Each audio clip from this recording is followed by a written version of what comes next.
Big news. I have some important news for you. Interesting news. It's Blake and Aaron's Spilling the Tea with Sandy. K-Man's top news headlines of the day from CMR. Brought to you by J. Michael, Fashion for Everyone. Hello, Sandy. Hello, Blake and Aaron. Good morning. How are you guys doing? Good. What kind of headlines do you have for us this morning? Fantastic. So the Minimum Wage Committee is making a final sort of run to the finish line. They had a meeting last night at the Sir Vassal Johnson Hall at the University College of the Cayman Islands. If you are impacted in any way, shape, or form, which means if you live in the Cayman Islands, employer, employee, retiree, whatever, that's going to be impacted by minimum wage, you need to pay attention and you need to participate because this is it. The consultation period is coming to an end here shortly. And they're asking everyone to, give their opinion because they're going to be submitting a report. I think by the end of September, they will be submitting their final report to the government. And there'll be recommendations on what the new minimum wage will be. Okay. So congratulations to Joshua Burke. He is an air traffic controller that is now a licensed examiner. So Mr. Burke is from Cayman Brac.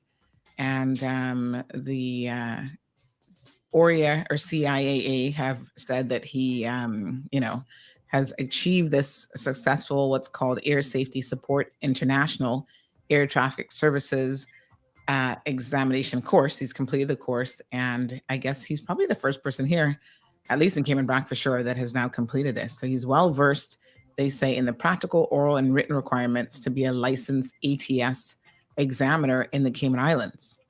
So yeah, congratulations to him. Very cool. Very well done. Proud of those Brackers when they, do lots of wonderful things. National Conservation Council members have been appointed. So if you were interested in anything to do with national conservation and the environment, these are the folks. They have appointed their 2023 to 2025 members. It was announced recently by the Ministry of Sustainability and Climate Resilience. Membership of the council is established in Schedule 2 of the National Conservation Act. And we wish them the best of luck because I think there's lots of work out there to be done in terms of national conservation efforts. Okay. Yeah. All right. Police investigating an armed robbery at West Bay grocery store. So they say that this happened on Monday. And if you have any details or information that can assist them with the incident, sometime around 10 p.m. on Monday, a man entered the store, brandished a firearm, demanded cash from the workers, and then he fled the location on foot with a quantity of cash heading towards Reverend Blackman Road. He's described as being slim-build, dark complexion, about 5'7", and he's wearing a black hoodie and dark jeans. All righty. Oh. Okay. All right. One final court story. A man has received 15 months in prison for unlawful wounding. This is Jeremy Yamani Carter Ramirez, only 25 years old.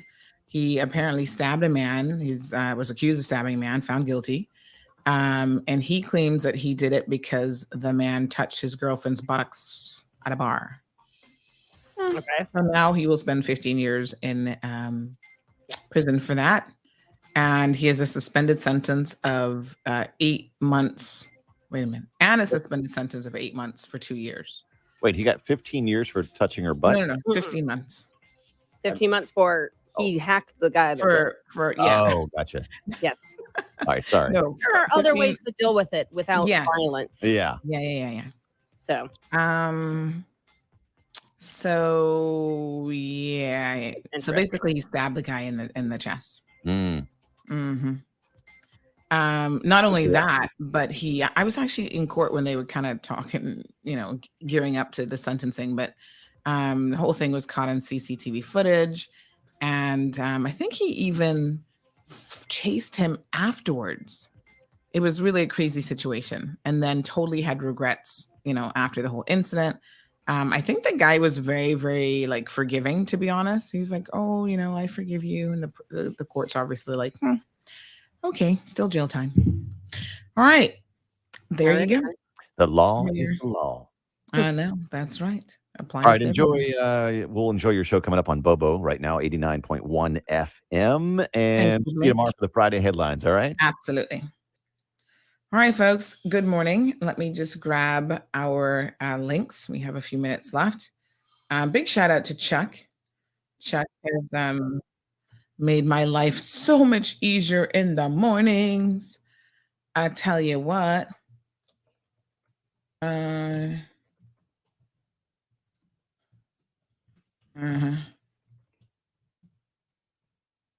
me see here.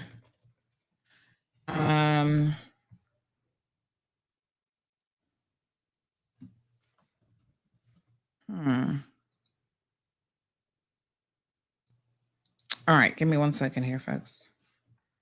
I am going to get all of our links going, and then we're going to be live in radio in just a second. I want to grab it all before we're live in radio. I'm going to tell you guys why I was giving Chuck a big shout out.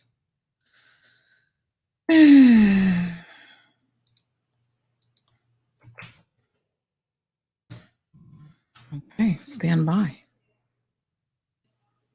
We have 1 minute and 18 seconds.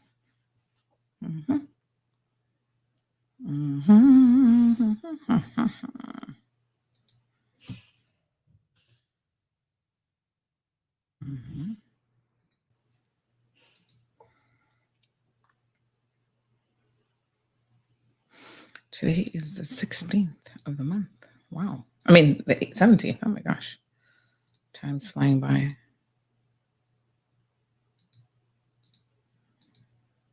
Mm-hmm. 46 seconds.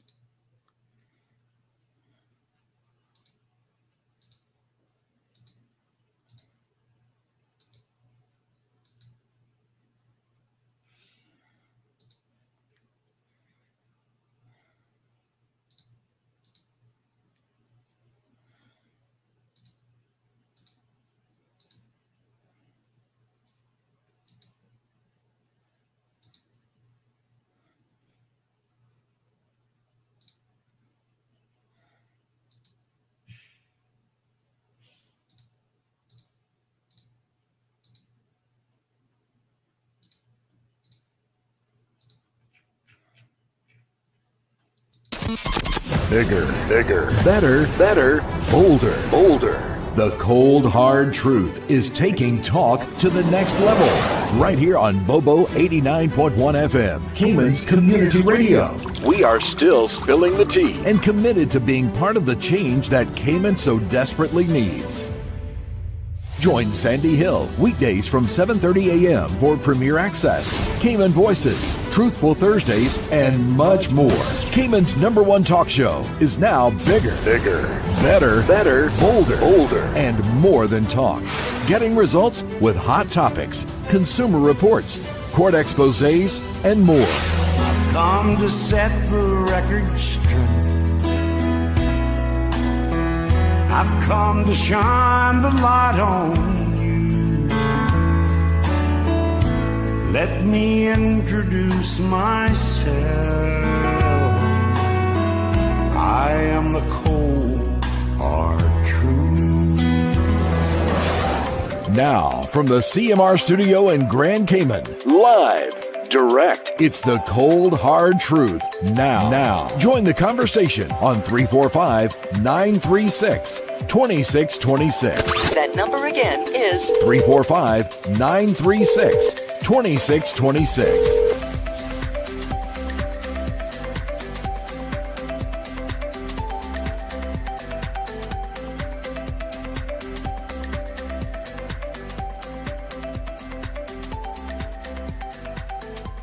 All right. Good morning, beautiful people. How is everybody doing? Hope you guys are well. Fantastic. This beautiful Thursday morning. One more day till my birthday. I think the countdown has officially begun. Woohoo. What a mess. I feel like I should be having a big party and I'm really not. So, we're going to just give thanks and just mosey on through the process. Be grateful that we're all alive and we're doing well and, What else? Celebrating life. All good to go. So yeah, this is a pretty big one, but I feel like I'm not really doing much of anything.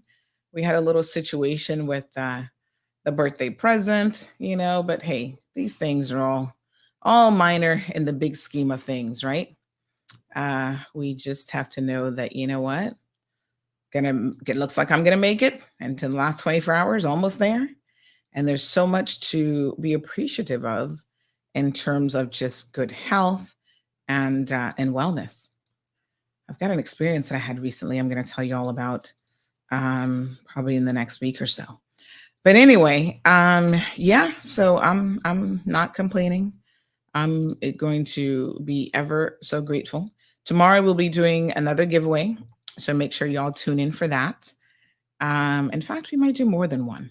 We'll give away a few things tomorrow. So I want to make sure that you guys are prepped and ready. I gotta think of a really good question for tomorrow. It's gonna be a good one, right? Okay. So we'll go on. What's new and exciting this beautiful Thursday morning? I was talking about the chickens yesterday. Thank you so much for those of you who sent me some details and people who apparently call chickens. I'm glad that somebody's doing it. But when you drive by them, you don't really pay much attention to them.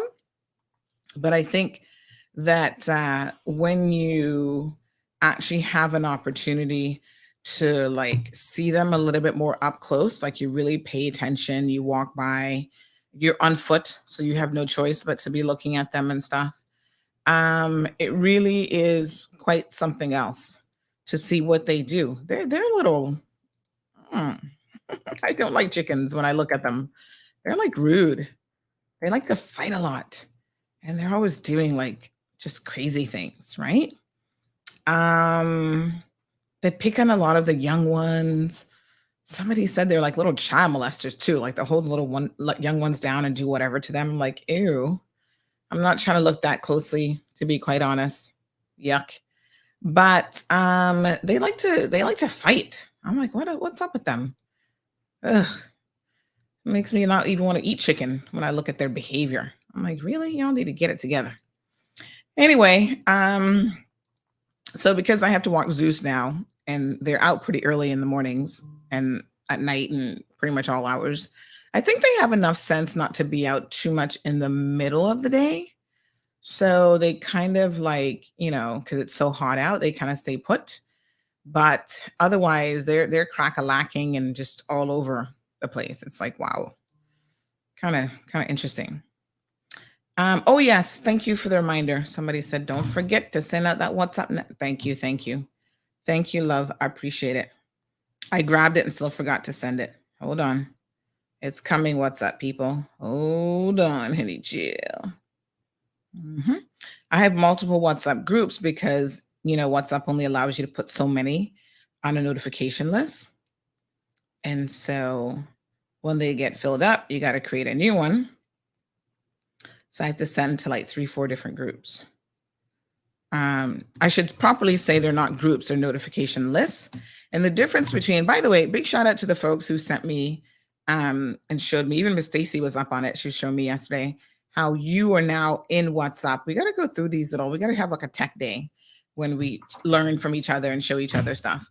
But yeah, that was pretty cool to see that you're actually on your own WhatsApp now, so you can send yourself messages. I had no idea. I kind of like it, to be honest, because sometimes I, as a reminder, want to like put a little note about something. And I know if you're on my list, like sometimes you may have seen me do this. You'll get a notification from me or a message from me. You're like, what's this? I'm like, I'm just using it as a notepad because, you're just wanting to like type something really quickly before you forget it. So this is great that now you can send it to yourself. Fantastic. I love that.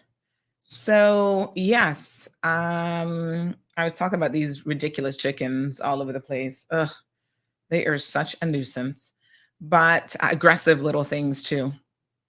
But yeah, I noticed that they have a little pattern of how they move in the mornings, and they're like everywhere. So we are going to be working overtime around here to get rid of them. So I'll let you guys know how that goes. Unfortunately, I don't think anybody wants them in terms of like a chicken farm situation. But if you do, if you've got a farm and you want some free chickens, let me know because we can hook you up. We got lots of them. And I do mean a lot. So we got babies, we got teenagers, we got, I don't even know what else, what other ages or whatever, but they're here, there, and everywhere. We're happy to give them to you, but one way or the other, they're going to be gone. Sorry, but they're too much of a nuisance. I heard, remember some months ago when we were talking about the legislation that everybody was so confused about. And you guys were like, oh, we're going to be charged $50,000 for culling. I'm like, no, you're not. But I noticed that everybody's like, well, why do we have to cull them? Can't we do something else? I said, sure, you can. What exactly is your idea? What else would you like to do with them? You know, those of you who love chicken so much, I don't see y'all volunteering to, you know, to have them on your farm or whatever it is that you're proposing that we do. You're just like, well, we should do something. Yeah, do something like what? You step up to the plate. You be the solution that we're all looking for. It's amazing how people always have these ideas in their head, right? About what they want to do. And then when it comes down to it, they're the last people to actually be part of the solution. They're like, nope, somebody else. You don't want people to do anything, but at the same time, you don't want to do anything about it either. You know what I'm saying? It's like people who say, like, you know, people in the States, oh, I'm a Republican. You got to keep every 50th child that you have, like keep all 50 children, whatever. And it's like, okay, well, are you going to adopt some of the poor kids that are in the system? Oh, no. Now you're asking too much, Sandy. What do you mean? I must adopt somebody? Oh, are you kidding? It's like, okay. So how exactly is this going to work? All right. So good morning to all of my Brackers, Miss Susan and everybody else. Curtis, listening to the program. Sarah Sue. Who else we got over there? Big shout out to Joshua Burke. Well done, young man. So proud of you. This is the kind of moment that we should all be proud of. He's done a course that now puts him in an enviable position of being an examiner there for some aviation exam. That's like a big deal. So I think that that's great. Why not? Good job. Congrats. Love to see people furthering their education, upgrading themselves. You know, sometimes it's not always about doing like a long, you know, some of you think, oh my God, I can't go back to school. I'm 50 years old. The brain is already done. Well, you know, the brain is like any other muscle. You got to keep using it for it to stay supple and young and fresh. But, you know, I get it that sometimes you don't want to do like a long course, right? You're like, oh, how many degrees do I need? But you know what? You can do shorter courses, shorter qualifications. There's continuing education options for you. And those of you who are in certain professions, everything I think from banking to even CPAs and stuff like that, accountants, you'll know that a lot of times it's a requirement as part of your ongoing qualifications to maintain certain qualifications. IT people, you know, if you have certain qualifications, every so often, you've got to do like an exam, a little refresher course or something to kind of, because things change in industries across the world. Nothing stays the same. Even in the legal profession, you know, the law changes from time to time. Some of the basics might remain the same, but sometimes they're like landmark cases that will, you know, upend the legal profession. It's like, whoa, this changed the entire course of law in this particular area. And so, you know, you've got to ensure that you're keeping up on top of those things. Always a good idea to do that. All right. Let me see who is with me this beautiful morning. Hello, everyone. We have Miss Vernita, of course, Evelyn, Brenda. Good morning to Miss Brenda. Diamond Princess is here. Evelyn says, happy Thursday, everyone. Leroy is in the house. Hey, Leroy. Jan Smith is here. Hey, Jan, how you doing? Olivia, Child with a Purpose, says, good morning, blessed Thursday morning, Miss Sandy and all the viewers. Stephen Nicholson joining us from the UK. What's the weather like there, Stephen?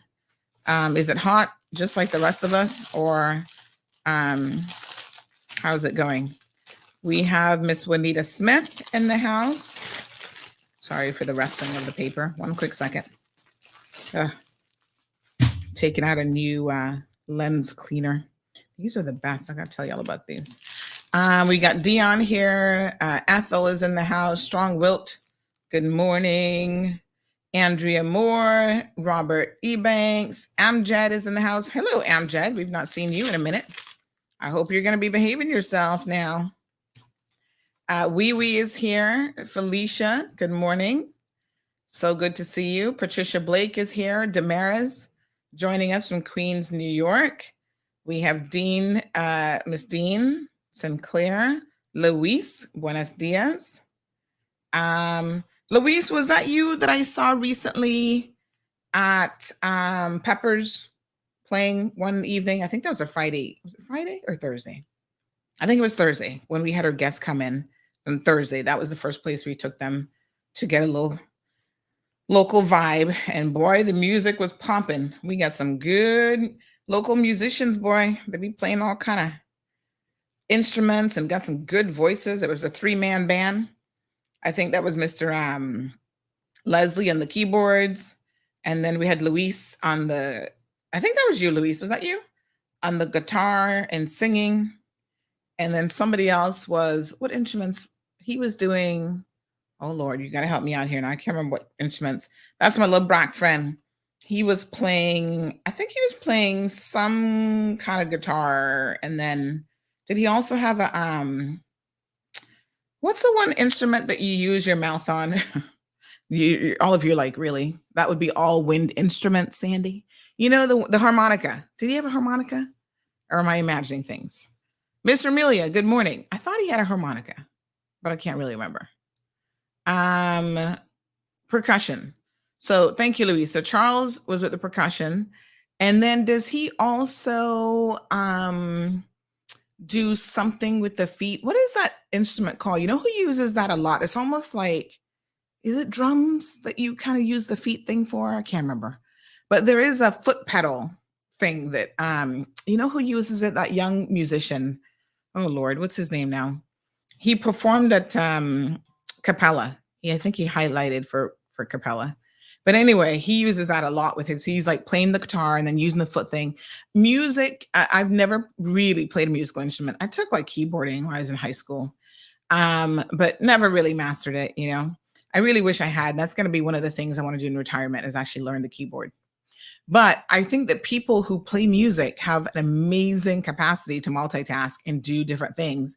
And I think that probably keeps them very, very young, like the brain, like I said, you use it, right? And it's amazing. So, you know, they're like playing an instrument and they're singing at the same time. That's like 2 different parts of the brain. Like you're sitting here, you know, on a guitar, and then you can sing, and then you can do stuff with your feet. I'm like, whoa, I'm totally blown away by the magic that happens when musicians get on stage. Hello, Pam. She says, you're almost there, girl. Happy birthday, Miss Leo, in case I don't get to heal you up tomorrow. Thank you so much, Pam DaCosta. Appreciate it. Nathina says, how come I'm not in that group? Oh, just message me. Now, I must warn you, you get everything. So sometimes people find it overwhelming. It's actually not a group. It's a notification list. So what that means is I send out, it's one directional. I send out all the news articles on the website, anything that we post on social media, accidents, everything that's happening. You kind of get some exclusive stuff as well, Nathina. So if like, you know, we see some police action, but we're not really sure what it is yet, we'll send that out like, hey, police are heading East End right now. Keep an eye out for me, sort of thing.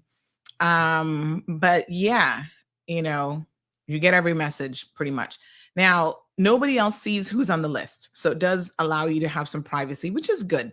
I see a lot of people in these groups. I refuse to get in these groups where it's like there's a prospect group, there's a whatever group, because sometimes there's just too much like clatter and chatter and everything, and it's like too much, right? And people start talking, and you know what I find that's so funny? I got to tell y'all a joke. People sometimes in those groups send me stuff from those groups. Like I'm like, oh my God, Sandy, this group is like popping off today. Here you go. And I'm like, and they'll send me all the sus, and I read it, and I find it really interesting when politicians are in the group, and then people are saying, oh, these politicians do nothing, they're useless, and the politicians sit there and they do not respond. I'm like, why would you? Because sometimes I know the criticism isn't entirely fair or accurate, and they could, but I think the politicians just like, whatever. These people have no clue, because I've seen people say completely erroneous stuff, and I know a particular politician or two are in that group, and they do not respond. I'm like, honey, child, if that was me, I'd be like, hold on, honey, let me set the record straight. Look at this and look at that, and but then you go, who has the time for all the arguing and whatever? But I think as a politician, y'all should make the time to try to set the record straight. If it isn't what it is, make sure you tell people. Morning, Denny, how are you? He says, morning, barbecue, bacon, curry. All the ways that you can prepare chicken, trust and believe. Everton says that the government needs to create a chicken sanctuary if they have the space. My question for you, Everton, is why? Why do we need a chicken sanctuary? The feces that chicken create? Anybody who's had a chicken farm, or if you ever been on a chicken farm, you really would never eat chicken again if you really, really process what happens, right? They are like the messiest things ever. And really, I know if you're Seventh-day Adventist, my grandfather was a Seventh-day Adventist, so he didn't eat like what don't they eat? They don't eat hoof, like pork and stuff, because they say the hoof critters or whatever not clean, and they don't eat shellfish, so no like lobster and whatever, because they say they're scavengers. Hello, chickens are the world's biggest scavenger. They eat any and everything.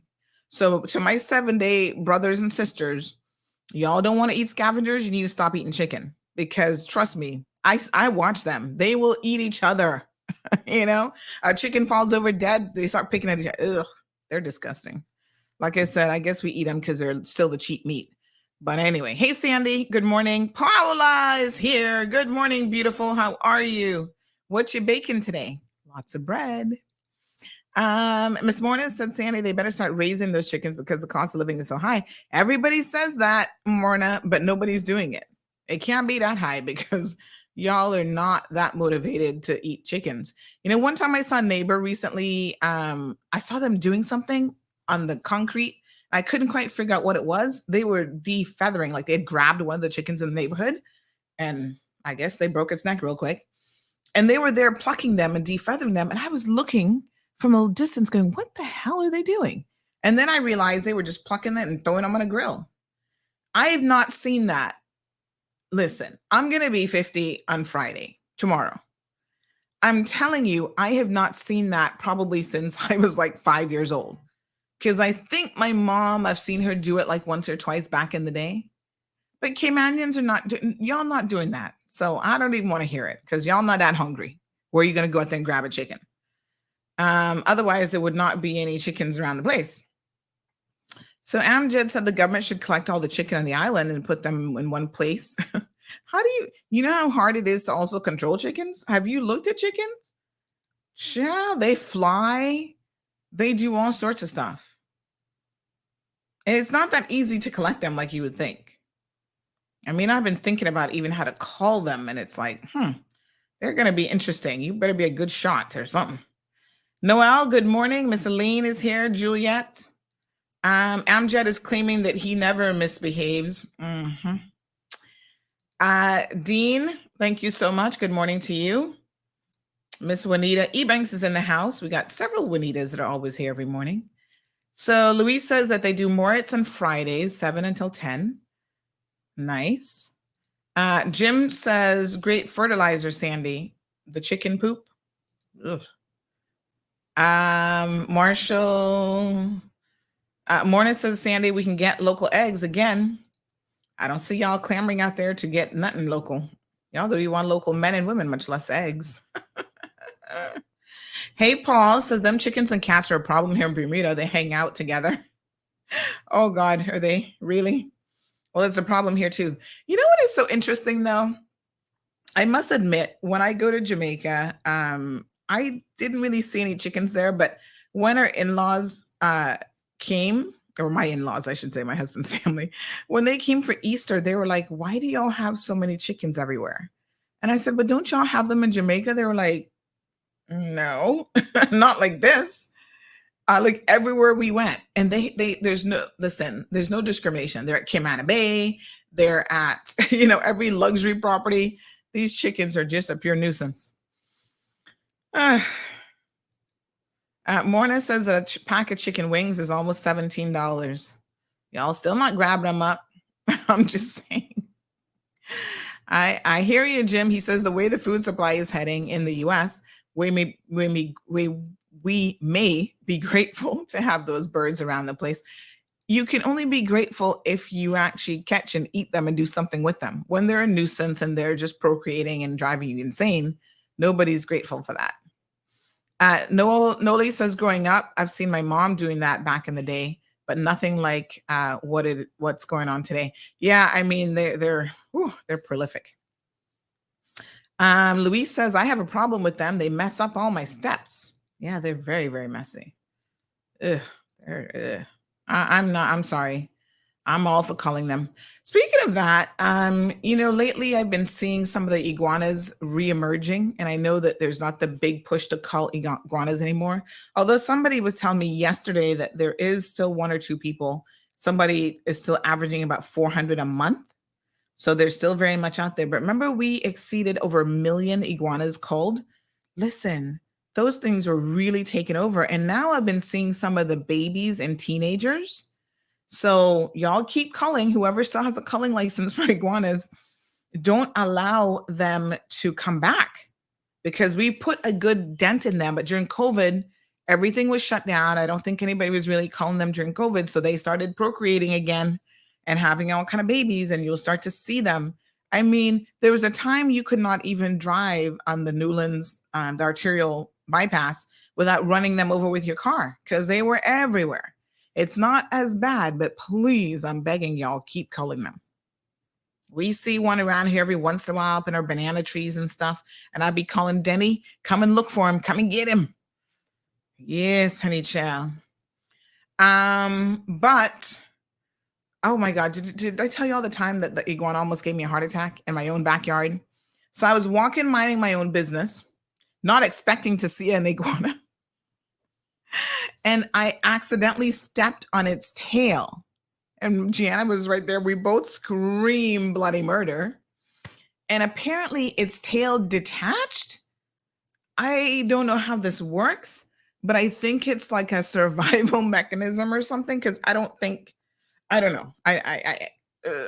Anyway, it detached under my foot, and then the rest of the iguana took off running, and I almost had a heart attack. I was like, what the hell was that? And then the tail is still like moving and stuff. Oh my God. I freaked out. I was like, what the hell? But apparently their tails can detach and it'll grow back. I'm just like, this is so weird. POC447 says we have 5 chickens now, not enough that we'd eat them, but the eggs we do. Would you like some more? I could probably give you 100 easily from my neighborhood. So listen, Damien says they love hanging out at KFC. That's so rich when they're out there pecking on Captain Saunders. What's his name? Captain, what's his name? Not Saunders. Captain Sanders? What's the chicken guy? What's KFC's guy name again? I can't remember. Anyway, listen, y'all know I love Mina Guti. And again, these are the things that when you're actually walking, you get to see different things. Everybody should walk every once in a while. I know y'all don't like to walk. We're such lazy people as a whole, right? It's like from car to house to building to work to build, nobody walks anymore. I enjoy walking, not so much for the exercise necessarily, but because I see things, I make observations, that if I wasn't walking, Colonel Sanders, thank you. Hear me calling him Captain. Thank you, Siobhan. She's like, girl, get it together now. Colonel Sanders. So one of the observations that I've made is when you actually go walking on the street, you see things and you make observations that if you're in a car, you just never, ever see. So in my neighborhood, I'm having to walk the dog. And so I make observations and I see things like the damn chickens taking over the place. The other observations is these agoutis are just the cutest little things ever. So I get kind of close to them, not close enough to touch, right? But like walking, sometimes I'll get very close and I'll see one like kind of going through. Child, they actually move around quite a bit. So out in the mornings, they're out foraging for food and they go way up the street. And I think I know for sure there's 2 in our immediate area. I think there's actually more than that. And I know there's more than that up at the top of our road. They're quite prolific in this area. And I don't want y'all coming trying to grab up no agoutis now. Leave them alone. But they are very, very interesting. So they're like foraging all over the place and then they just walk. They have a walk and then they can hop as well. So I see why people call them Cayman rabbit because they do hop a bit. But they're kind of interesting. I like to watch them, I must admit. So I saw one this morning on my walk and I kind of got pretty close to him and he didn't really like pay me any mind. He was just doing his own little thing, going through one yard and then going through the bush in the next yard. And Zeus is also very, very curious. I mean, he's only 6 months old now, right? So he's curious about everything. Like he'll look at the chickens, you'll see him eyeing them like, what are they doing? And he's contemplating, do I launch at them? Do I bark at them? And I'm like, nope, leave the chickens alone. Because they'll come and hello. They used to be trying to fight Coco. And I was like, listen, bring it on, chickens. I'll beat you up for my dog now. Don't be thinking anything stupid. But they get protected, especially the mothers of their little babies and stuff, which you can understand. But he's like looking at stuff like, what is that? So I saw him looking at the agouti this morning. And I was like, shh, be quiet. We want to see him. We want to see what he's going to do. So I tried to get him to not like bark at stuff. He still isn't, he did some doggy training, continual process. He barks at he doesn't have self-control to not bark at other dogs when he's passing by them. So he passed a dog today in the neighborhood. And of course he was like barking at him. The dog that one was very friendly. But yeah, so Zeus, by the way, he goes in next week for his little snip. He's 6 months old now, and those little gonads right there, both of them, ready to go. He's got testicular fortitude, but they got to go. So we've got his appointment to get him neutered. Is it neutered for males? I think it's neutered. So he's going to get that done next week. And I know Caribbean people are like, oh no, Shandy, don't fix the dog. Let him enjoy life. I was like, really? Do y'all know what happens to dogs, especially when you don't fix them? They engage in some really bad behavior. They start to like mark territory. I've seen dogs even inside trying to mark up the furniture. They start humping things. And I saw him last week. That's what reminded me to hurry up and make his appointment. Because I saw him trying to hump something. And I was like, oh, no. We're not going to have that kind of behavior around here. No. So I made his appointment for him to go in and get it done. Because you got to make sure that both have dropped properly, which I think when he went in for his 4 months checkup, they were like, yeah, they're there, but wait until after he's 6 months. So he was 6 months on the 9th. Daisy's having a good laugh. Yeah, child, nothing ruder than a dog trying to hump your leg or something. I'm like, what? Hello, what are you doing? Of course, they don't know, right? Somebody's like, oh, give him a toy. I'm like, no, I don't want him humping my toy. Then I have to explain that to my daughter. So when she saw it, her father told her, oh, it's just a little special dance that he's doing. How long you think she can believe that for? And then she's going to go around telling people, oh, my dog likes to do a special dance. Look at what he does. Oh, no. We can't have that around here. But really, you do it for the health of the dog, right? It's much healthier. Yes, and it's also a dominance thing. Like they do get that testosterone going and they get a little bit crazy. So, you need to get them fixed. And even funny enough, Alejandro, even if they are then fixed, they might still do it as part of exerting dominance, because Coco used to do it only when she was around male dogs. She would go hump the male dogs to let them know, you don't come into my territory. I'm the one who's in control. I'd be like, Coco, stop it. That's just not nice behavior. But yeah, she'd be like, I'm queen bee around here. Let me show you how it goes. What a hot mess. Buenos dias to Miss Alba. ¿Cómo estás? Denny, good morning. This one says, you're so right, because I was cursed out because I waited for it to cross the road. It was fun watching him cross the road. The chicken? What a hot mess. Did y'all see the video of the alligator crossing the road? This one is kind of a funny one. Let me see if I can find this one for you. Trying to remember where. Oh, hold on. I've got some pretty funny videos that I've been saving up for you guys. Where did I put the alligator?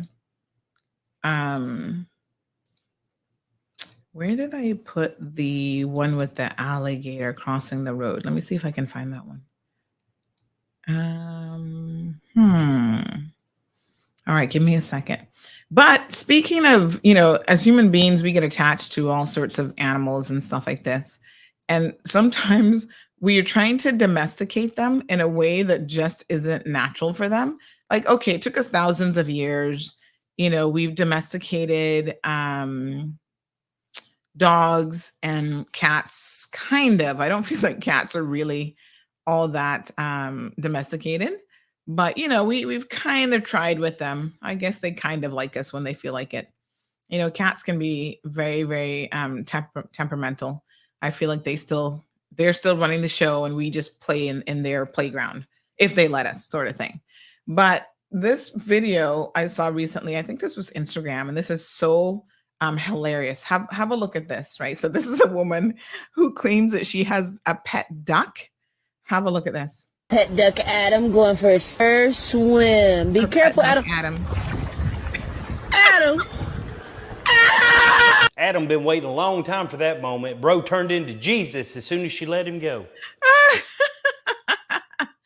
Oh my God. So for our radio listeners, let me tell you what happens in this video. It's so hilarious. So she's talking about her pet duck Adam. And she's like, oh, he's going for his first swim. First of all, aren't ducks supposed to always be in water? Where have you been keeping him, woman? Maybe in the bathtub? I don't know. But look at what happens when this is so funny. When she let Adam go, she's like, this is my pet duck Adam. This is my pet duck Adam going for his first swim. Be careful, Adam. And then look, Adam. Adam been waiting a long time for that moment. Bro turned into Jesus as soon as she let him go. Listen to me.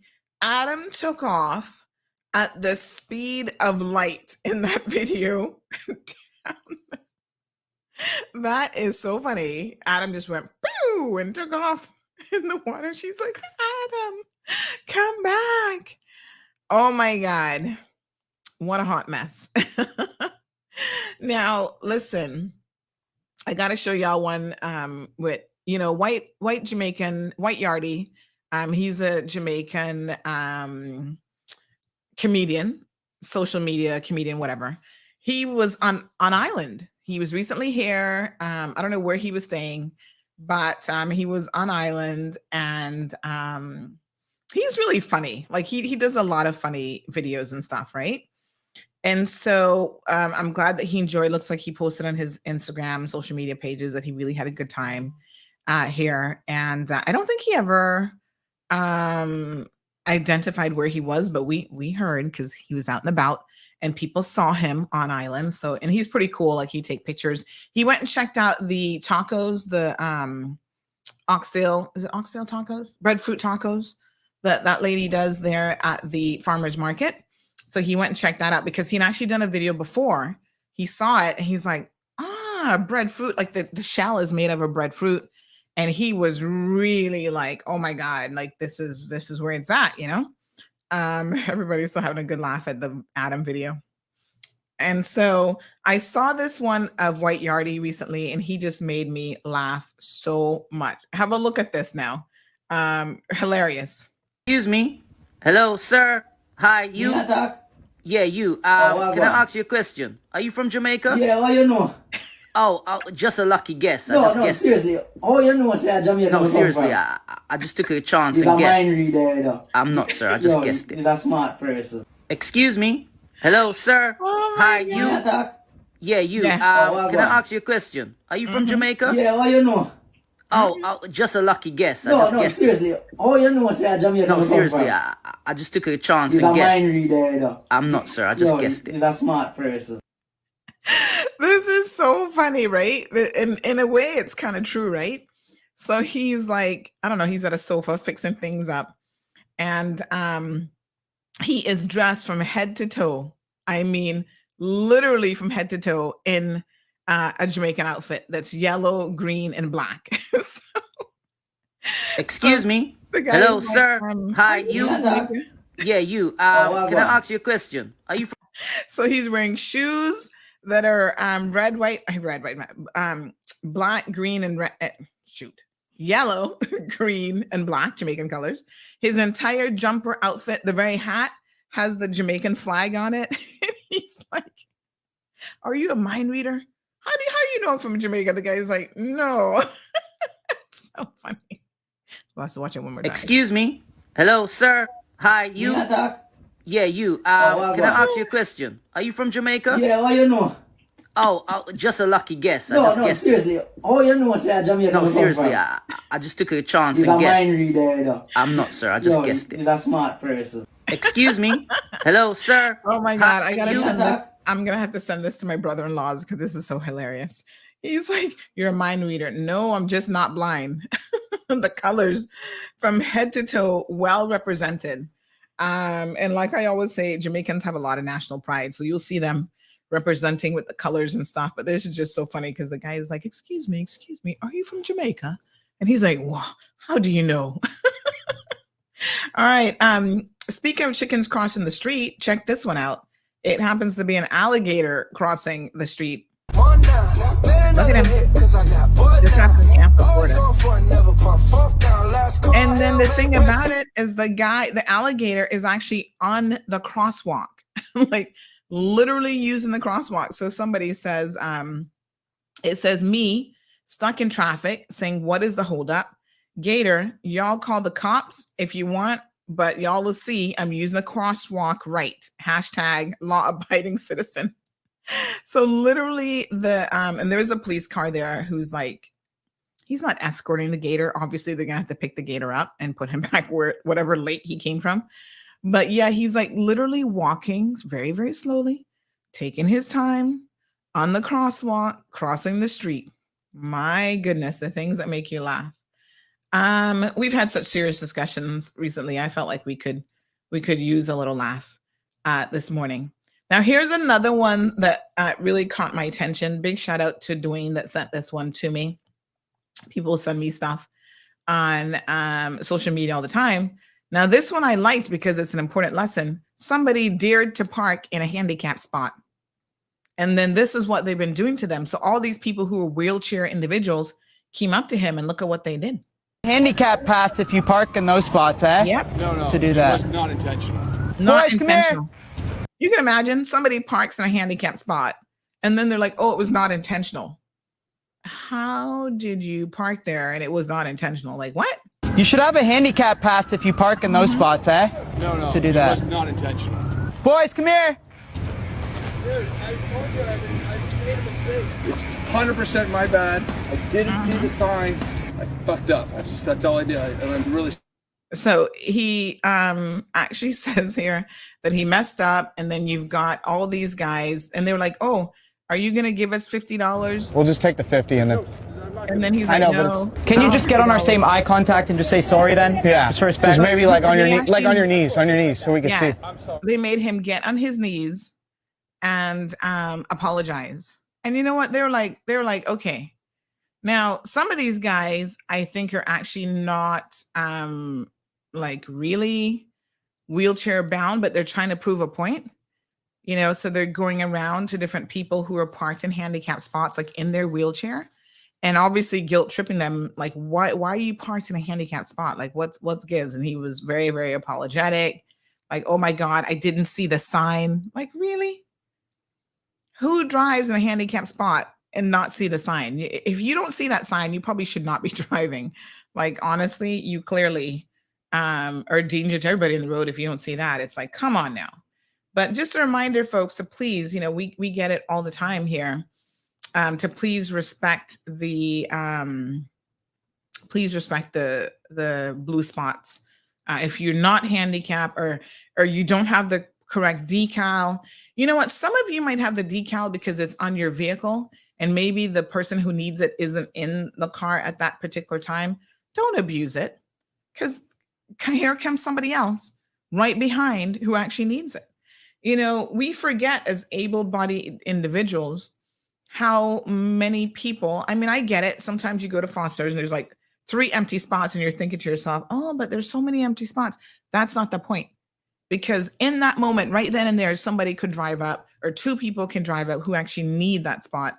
And the thing about it is, a lot of times they need extra room because it's like bigger vans and they have to like open them up and give clearance room.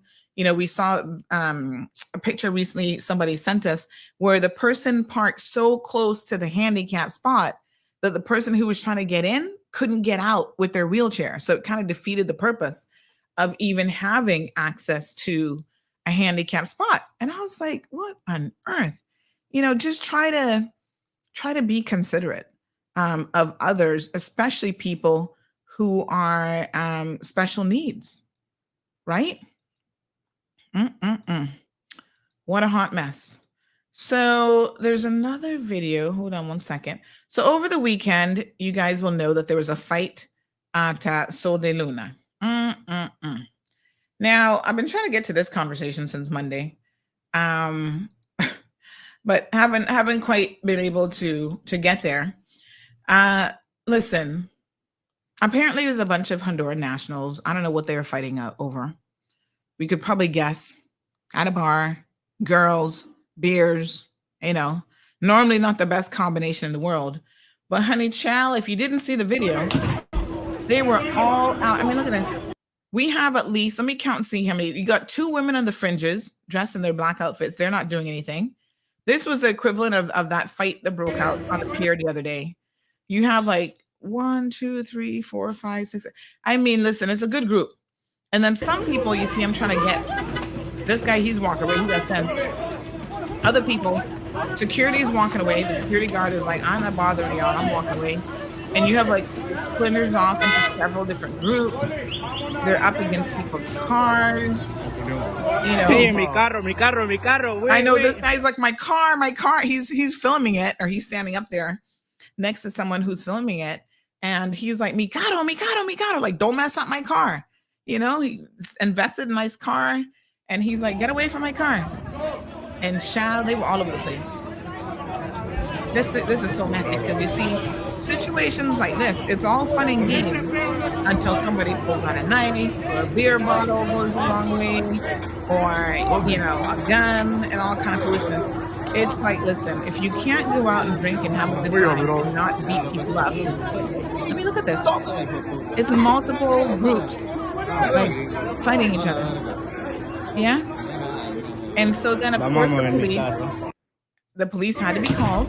So this is part 2, I think. Is this part 2? Oh no, hold on. Let me find. There's another one where the police were called out to the location. You had ambulance services. Let me see if I can find that one. Oh yeah, here we go. So this is the one now with the police. The police are there. Oye. Pero ¿qué pasa ahí? Lo que está haciendo. You got the ambulance leaving with someone, and there's regular code officers as well as what's the firearm unit called again? The armed unit.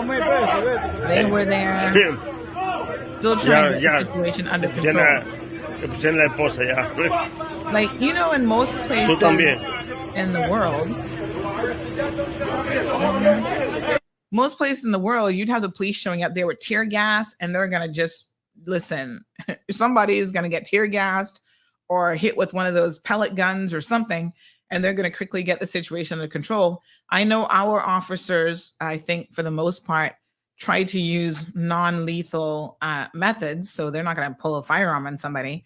I think, don't they still have taser guns? I know they had given them tasers at some point, but the police have confirmed that as a result of this incident, a man was injured. He was taken to the hospital.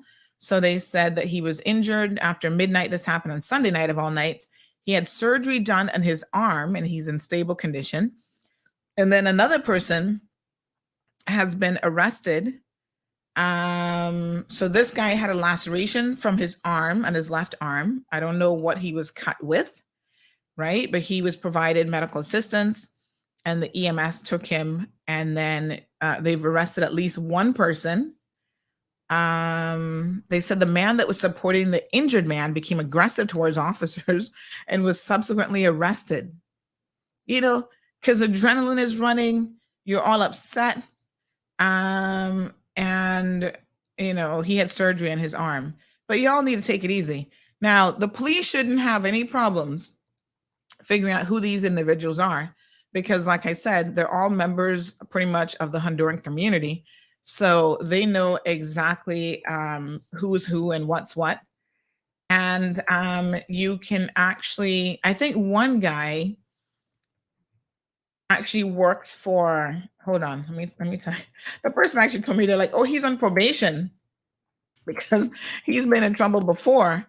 And so now you're going to find yourself in probably some trouble if your probation officer sees this video and they realize that you were out there actually fighting. Y'all need to say, keep yourselves out of trouble. So this is what someone said to me. They said one or two of the guys are AMB construction workers. One's name is Lauren Bennett. And then another guy, he is someone who's already on probation. So I suggest y'all just try to behave yourselves. Robert Tatum, you were in the green shirt. People identified you. They say he just got out on bail for drunk driving and hitting someone down and leaving the scene of the accident. He was actually in Northward for that. He should not be by any liquor license places. He's out on probation. Robert Tatum. Wow. He's the one with the green shirt, black pants, and hat with something blue on it. The person said, let me see if I can identify any others. One female CBC officer, husband, is in this fight too. He's also from Honduras. I can't remember his name. So, you know, yeah, people are messaging us, giving us the source on exactly who some of these individuals are. It's not worth it. It's not going to be worth you losing your jobs over or anything else like that. Just stay home. Don't go out drinking because y'all clearly have no behavior. You cannot handle the liquor. Just stay home. Stay in your yard and don't cause no trouble. My goodness. But yeah, that security guard, he was not, you know what he said? I get paid. This is what he was thinking in his head. I get paid minimum wage, $6 an hour, and none of you are worth me getting injured for $6 an hour, because guess what? When he gets injured making $6 an hour, that security company probably isn't even going to help paying his hospital bill. Hopefully they have insurance and they're paid up. But you know, when people get injured on the job and they can no longer work, I find that a lot of these companies just leave them at the, you know, mercy of the system. They're not making any contributions. They're not paying anything, nothing. Good morning, caller. Welcome to the program. Yes, Sandy. I don't think that those security guards should have any concern what happened in those parking lots, to be honest, because their duty only is to make sure that nobody's bringing weapons inside of the bars or the clubs, and just to make sure that you are ID'd if necessary. Mm-hmm. Yeah, I mean, like they don't really. I don't think they should be breaking fights outside. That's the police's job to do. Well, I mean, it's still on the premise of the liquor license holder. So I mean, I don't know exactly what what happens in the they're. parking lot? Mm-hmm. Yeah, it's in the parking lot. I mean, this is in the front of people's properties now. This is in the open space in the public. That shouldn't be in the private facility problem, in my opinion. So I mean, security guard stand up there doing his thing. He making sure that if anything really go down, he a witness at least. Mm-hmm. At least, if you don't want to be a witness, that's his choice, you know. Mm-hmm. Mm-hmm. All right. So. Mm-hmm. I mean, I don't know. I don't know what's included in his job description.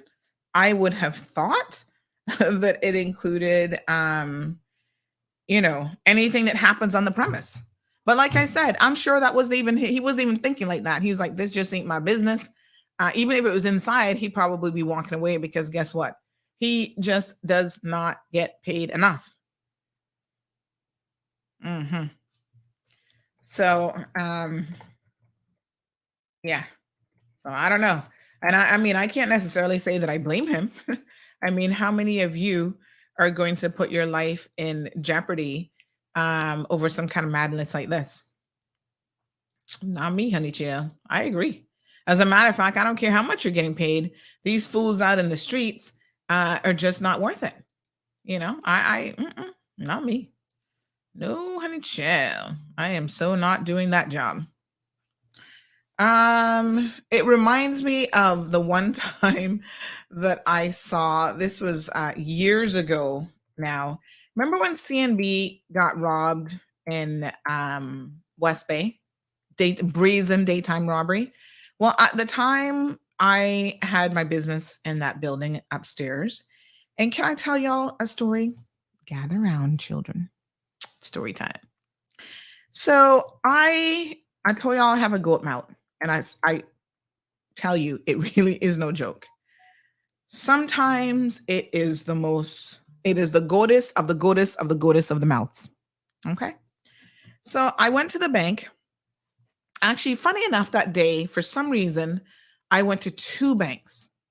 So I think I was in town doing something and then something I didn't get to do or whatever. So when I went to my shop at West Bay, I then went the one downstairs. So I walked in there and I said, something is off today. There's something in the air that's off. So I said to one of the girls today, I'm like, is today Friday the 13th? And she's like, no, it was like the 14th or something. It was very close, but it wasn't the 13th, right? She's like, no, why? And I said, something's off today. Like something's going down. It's just been one of those days where everything that could go wrong has been going wrong. I'm like, it's just the vibes, the vibes in the universe are just wrong today. So she's like, okay, I'll never forget. Her name is Lisa. I think she still works at the bank. Anyway, not long after that, I left. I wasn't there exactly when it happened, right? So I left. And next thing I know, I hear about this commotion happening downstairs and yada, yada, yada. So what had happened is this armed robber, and I mean, he was armed, went into the bank. I think was it more than one? So the security guards saw him coming through the glass door. This is when CNB, like the entrance, I think they now occupy a good portion, like they've expanded in that building, but this is when they were like just in the smaller section of the corner. And then around the other corner is the pharmacy and whatever, right? So you'd walk into that door and the security guard saw him coming with his gun and the security guard tried to keep the door closed, right? And he decided, I'm getting in today. And he shot out the glass, ended up, I think the security guard got injured. I don't think he was shot directly with a bullet, but I think maybe the shattered glass or something, he got some injuries from it, from trying to keep the door closed. I mean, listen, I was like, if that's one security guard that they needed to give a raise to, definitely he's it, right? Because here he is, somebody coming at you with a gun and you gonna try and keep the door closed to keep him out. You know, nobody else in their good mind would have done that. And I don't think that was necessarily the smart thing to do. The bank has insurance, you know, I'm not protecting the bank's money like that. I'm like, you can take the money. They have insurance. But he was trying to do his little job, honey child. And so he was pulling the door and trying to lock it so that the guy wouldn't be able to get in. And the guy shot the glass out. He was like, I'm getting in regardless. So anyway, the whole thing went down. And then I heard some commotion. I went downstairs afterwards, not long after. And first of all, the trauma that people go through when they endure something like that, I think unless you've been through it, which I thankfully have not, you cannot comprehend it. The staff were beside themselves that they had just been robbed. I mean, I was like, oh my God, these people need therapy, call a counselor. Like, it was horrific just watching their experience. I wasn't there. I want to say that this robber, did they ever catch him? I can't even remember now. But I want to say that they stole from the bank. They stole from customers in line. And boy, the staff were crying. They were just beside themselves. I remember this poor girl, this young lady, Lisa, when she saw me, it triggered what I had said earlier, right? And she was like, oh my God, you. And I was like, I don't got nothing to do with this. What's going on? You're the one who's talking about today is Friday 13th. I was like, oh my God, I did say that, didn't I? I was like, but listen, I ain't got nothing to do with this robbery. But I just felt like there was really something off that day. And within like literally minutes of me saying that, this robbery took place. So in her mind, she connected what I said to her.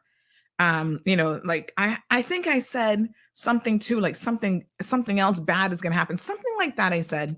And then within minutes they get robbed. And so she's looking at me like, you're a witch, burn her at the stakes. I was like, oh, geez, I'm peace. Let me get out of here. That was before Ma Road days, way back when. Anyway, pretty crazy. So Shara says one of the guys went to prison and has been released. Yeah, I can't even remember.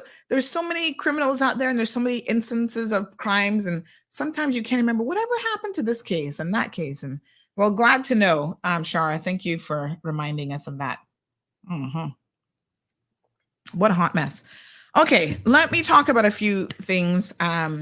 Some over a month ago, I think now, I was warning you guys, I don't even really want to talk about this, but this is one of those situations where I'm really left no choice but to discuss it. So we have a situation, folks, where people who are on drugs will practically do and say anything. So you have to be very, very careful. You have to be very, very careful with individuals that you know are drug addicts, okay? For more reasons than one. They're just not thinking straight. Listen, drugs, it's a horrible scourge in our community, within our country. People will do anything to get a fix. They'll lie, they'll steal. It doesn't really matter. They're going to find a way. And so was I surprised yesterday when somebody messaged me and said, I want you to warn people about this guy because he is trying to take our money and trying to hoodwink us. And, we feel like this is like a situation. So I said, okay, send me the information. Let me kind of see what's going on. So let me tell y'all what this is, and we can see if we can make any sense of it. Hold on one second now. Because I'm not surprised that this person again is being highlighted in a situation where, we've already talked about them, and I've tried to warn you guys about this person already. So I'm really not surprised that here we are again. This person is now in the news. But we try to, at the very least, I try to warn all of you so that, you'll know.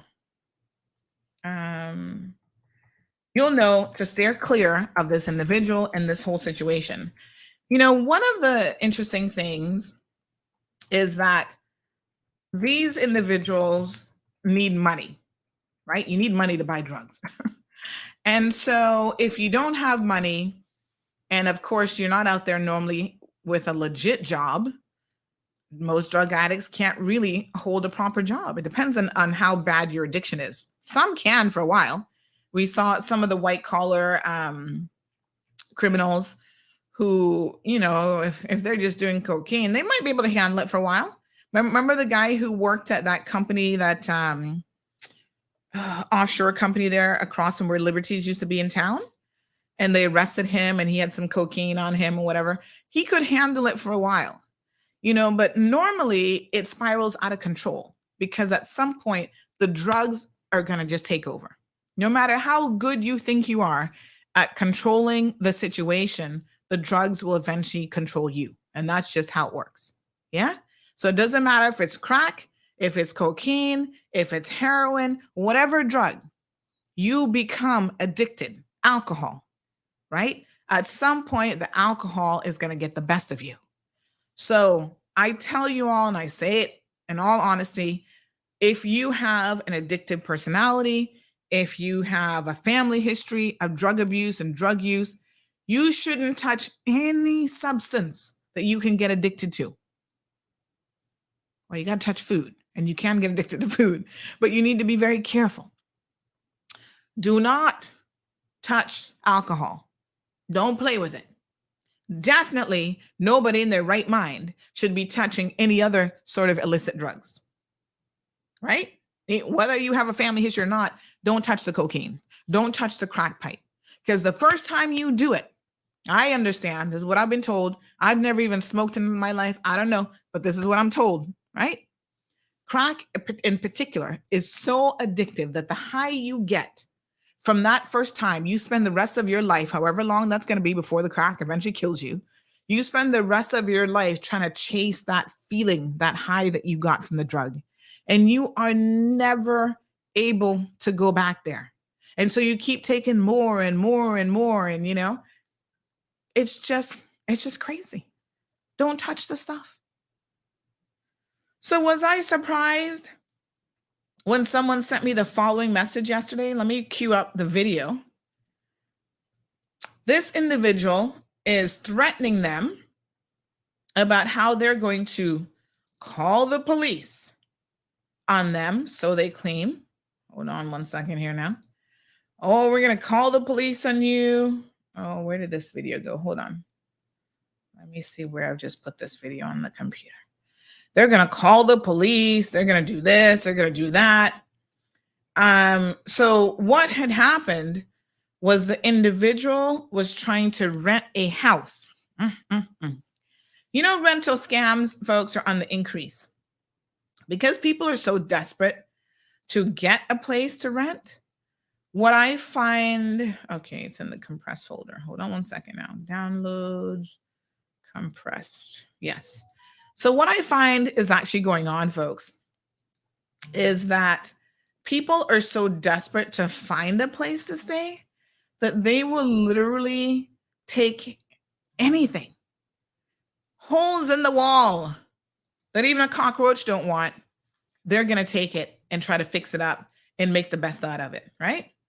So I got this message yesterday. The message was a little bit convoluted, but it said, "Keep me anonymous. Hi, Miss Sandra. I just want to share what we experience here with this person. I don't know if it's true if he rents his house because he said they are moving houses. The rent for their house is $3,000 and their house is nasty and they want us to clean when we move.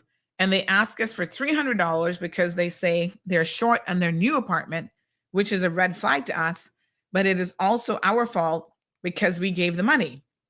Then someone told us that he is trouble, etc. I don't know if it's true. We just want to take our money, but he doesn't want to give it. We just want to tell others to be careful with this person." Okay. So they sent pictures. They sent audio notes. And I said, Lord Jesus, when I saw the photo, I said, here we go again. One thing, as small as this community is, it is still so incredibly easy for people to get hoodwinked because y'all are not paying attention. I need y'all, for your own sake, to pay attention. Right? Hold on now. I need y'all to pay attention. When on this program we expose people, it is not for my own benefit. I know who these people are. I'm not getting into any business with them. I'm not going out there looking to give somebody $3,000 of my hard-earned money for some hole in the wall in Windsor Park. That ain't me. That's going to be you. So you need to pay attention. You need to be prepared to spread the word. Okay? Hold on now. Let me get it together for y'all.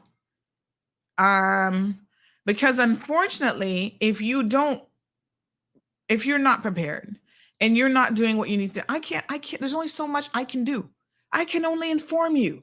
It is then your job to be vigilant and to ensure that, Lord Jesus, don't get yourself in trouble.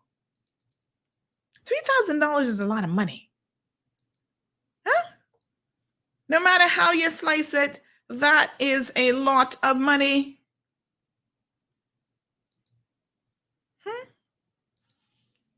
How many of y'all have $3,000 to just throw around? Not me. I don't know about anybody else, but definitely not me. Takes a lot to earn $3,000. You should be trying to hold on to your $3,000 no matter what.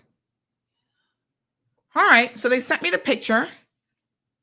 They sent me the video. And I'm going to show you who this person is. Now, when y'all see it, most of you will be like, Sandy, we're not surprised. As a Caymanian, you're not surprised. However, expats are at a disadvantage. And I say this all the time. Unfortunately, expats oftentimes have no clue what is really going on in the community. That's unfortunate. Same thing with, the sex offenders registry. A lot of times that is not so much for us as Caymanians. That's for other people who come here and don't have a clue what's going on. That's for their benefit. Most of us can be like, yeah, we knew he was a child molester. My granny told me about him from way back when. The newcomers, they don't know.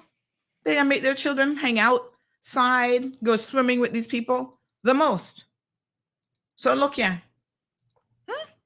Anybody surprised to see this face yet again? Anybody surprised to hear the name Andre Espute yet again? No. You shouldn't be. That's what he's doing right now. Allegedly, but everybody talking it, Andre is having a hard time with a particular substance. He looks like he is permanently high 24/7. You even hear him slurring his words, and he's belligerent. Just the way that he sounds. You ever been around somebody on drugs? Listen to how they speak. Okay? So this is a situation where he is desperate for money. Now, we showed y'all the house the other day that, boy, that had looked so nasty. Claimed that, that's because the helper hadn't come. They not got no damn helper. Who the heck they trying to fool? Some of y'all just nasty. With or without drugs, some of y'all just nasty. The refrigerator and stove, disgusting. The floor look like it has not been mopped in about 5 years. I don't know how y'all live in these types of conditions, but surely from the video evidence, it's obvious. So you see what the person said? Their house is so nasty and they want us to clean it. Now, I'm a little bit suspicious about how is it possible that someone could be renting out their house for $3,000 and going where exactly? Who gonna be renting to him? I'm curious, but this is the storyline out there. Those of you renting, I want you to pay attention now.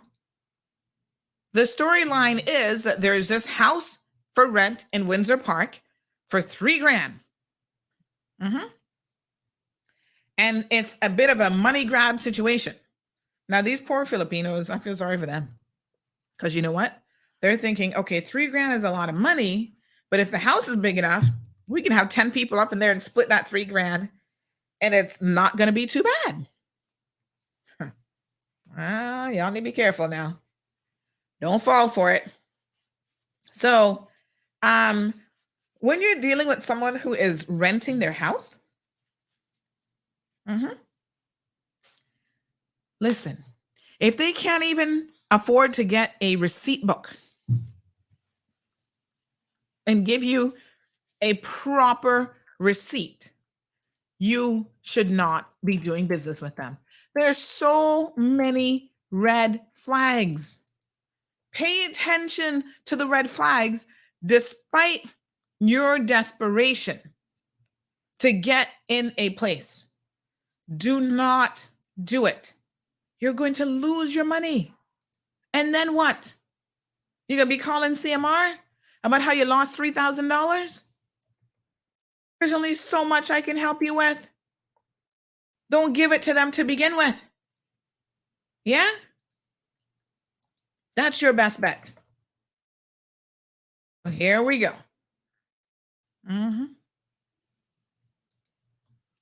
Telling people that they're renting this house for $3,000 in Windsor Park. Now, I don't know what the rental rate is in Windsor Park, but $3,000, that $3,000 sounds like a lot of money to me. Is that what y'all renting places in Windsor Park for? Overcrowded Windsor Park where you can't even find parking? No, sir. I don't know. Sounds like a lot to me, no matter how you slice it.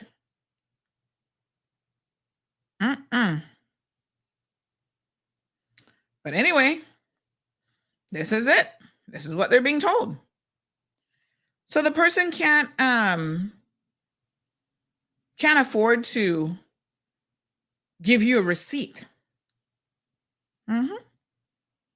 Listen to this video. This video is supposed to be your equivalent of what you're getting for a receipt. And I want y'all to pay very, very close attention. All right. So he's recording it. I, Andres Butte, with Brandy, who's going to be renting our house. Initial deposit is $3,000. He's paying me up front $300. So his balance is $2,700 on the 16th of August. So I'm going to send you this. Oh, yes. After handing me the money in front of the camera. Oh, where's the other? Where? So I'll just take a picture. Yeah, I'm sending you this video. Yeah. Kuya Teams. Hi. Yung share nyo. I'm sorry. No problem. I forgot to collect. So they're counting out the money, giving $300. Now I tell you, this is a red flag for so many reasons. How much? It's 1, 2, 51. Yeah, because we're broke now. Now we are. How much? 51. Right? How much is it? Ilang pa? These poor people counting out their little money. It's a 25 more. 1, 2, 3.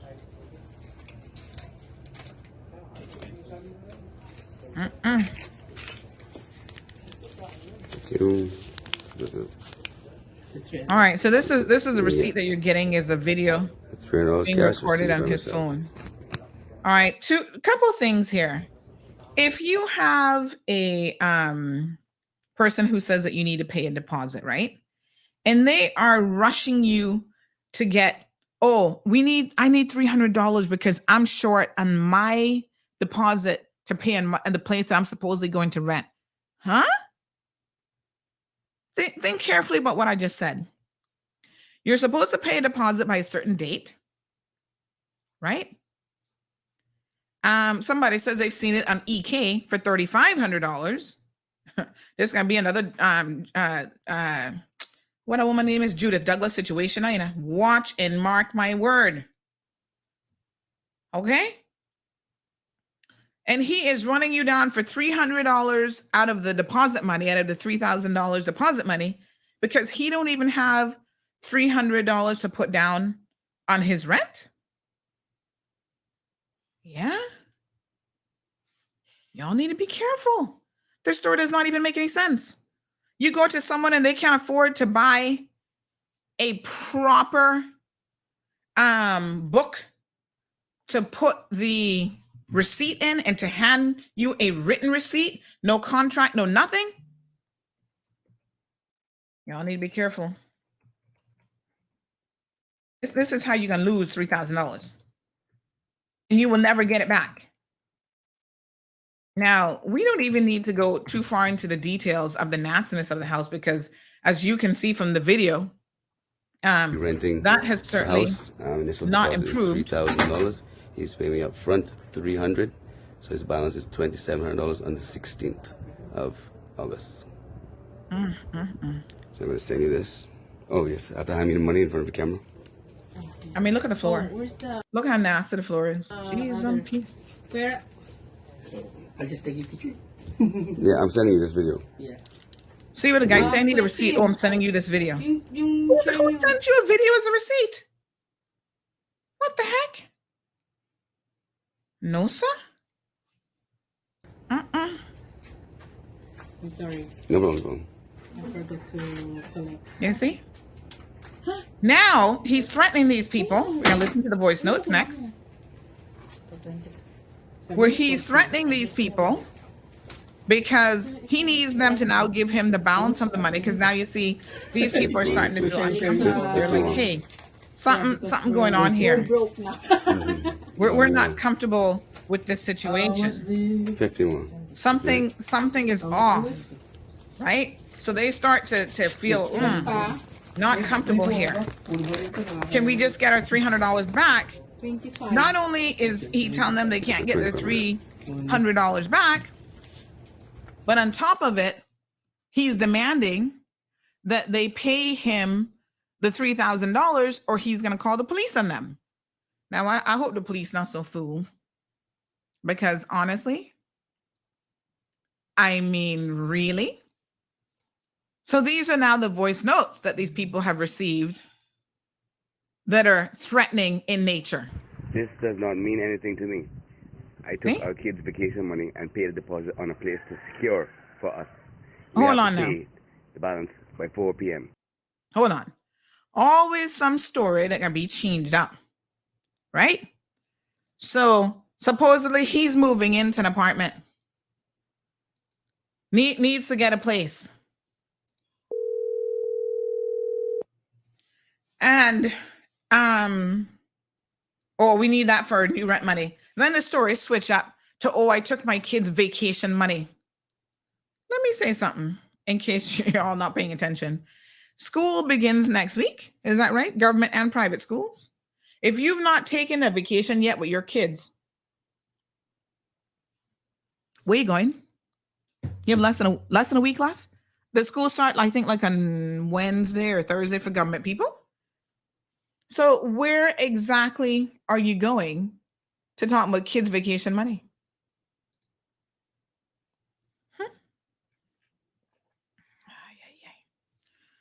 Oh, look, I got a little bit of heartburn this morning. Miss Stacy, bring me some apple cider vinegar, honey child. Let me deal with this heartburn here now. And I need my little ice pack for my foot. Ugh, my chest. Trying to drink this tea, but something not going on right here today. Let me call Miss Stacy. I need a little toops of apple cider vinegar. Whew. Y'all know that really helps with a little bit of heartburn. Let me see. I'm gonna make y'all listen to this voice note again. Miss Stacy. She declined the call. Let me see. Apple cider vinegar, please. Natasha says, I need a Miss Stacy. Yes, honey child. Spoon. Bring me a little spoon with it. That should kill it. Ugh. This person says, are you falling apart on me? Yeah, I mean, I don't get heartburn often, but I feel a little bit coming on here now. If not, we all right, lose listen. our $2,500. Ronnie gave me his word, and now he's telling me last minute that he's not taking it, which is complete carelessness. Complete carelessness, he said. And I will not tolerate that. I'm sorry. This is my kid's vacation money. I will not tolerate losing it. So if I have to go to Fred Dallas, this is a partner of my company, I will go to him and tell him. I don't know who he am. Because we're not going to lose our money for his carelessness. I'm sorry. By 4 p.m., I need $2,700. By 4 p.m., he needs $2,700. You can imagine. Doesn't mean anything to me. I took our kids' vacation money and paid a deposit on a place to secure. Vacation money and paid a deposit we on a have place. to pay the balance by 4 p.m. If not, we lose our $2,500. Ronnie gave me his word. Say what? And now he's telling me last minute that he's not taking it, which is complete carelessness. And I will not tolerate that. I'm sorry. Hold on. My kids' vacation money, I will not tolerate losing it. Let me back up. So if I have to go to Fred Dallas, this is a partner of my company, I will go to him and tell him. A partner of whose company? Like, my wife is going to go to the police after work because we're not going to lose our money for his carelessness. I'm sorry. By 4 p.m., I need $2,700. This does not mean anything to me. I took our kids' vacation money and paid a deposit on a place to secure for us. We have to pay the balance by 4 p.m. If not, we lose our $2,500. Ronnie gave me his word, and now he's telling me last minute that he's not taking it, which is complete carelessness. So I'm even confused by what I'm hearing, right? So you put down a deposit at $2,500, and that's what you're going to lose, but you need the deposit money for your new place. The whole thing is like confusing. Anybody? Does it make sense to anybody? Here's the next one. No problem, buddy. No problem. I have a word with Fred Dallas. Give me your name also. Oh, Miss Stacy brought everything, honey child. She got the Tums.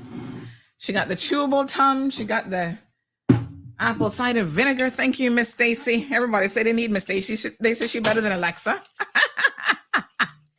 She said, Miss Sandy, I can hear you because I'm listening to this show. Whew. This is the good apple cider vinegar, y'all. Get this stuff.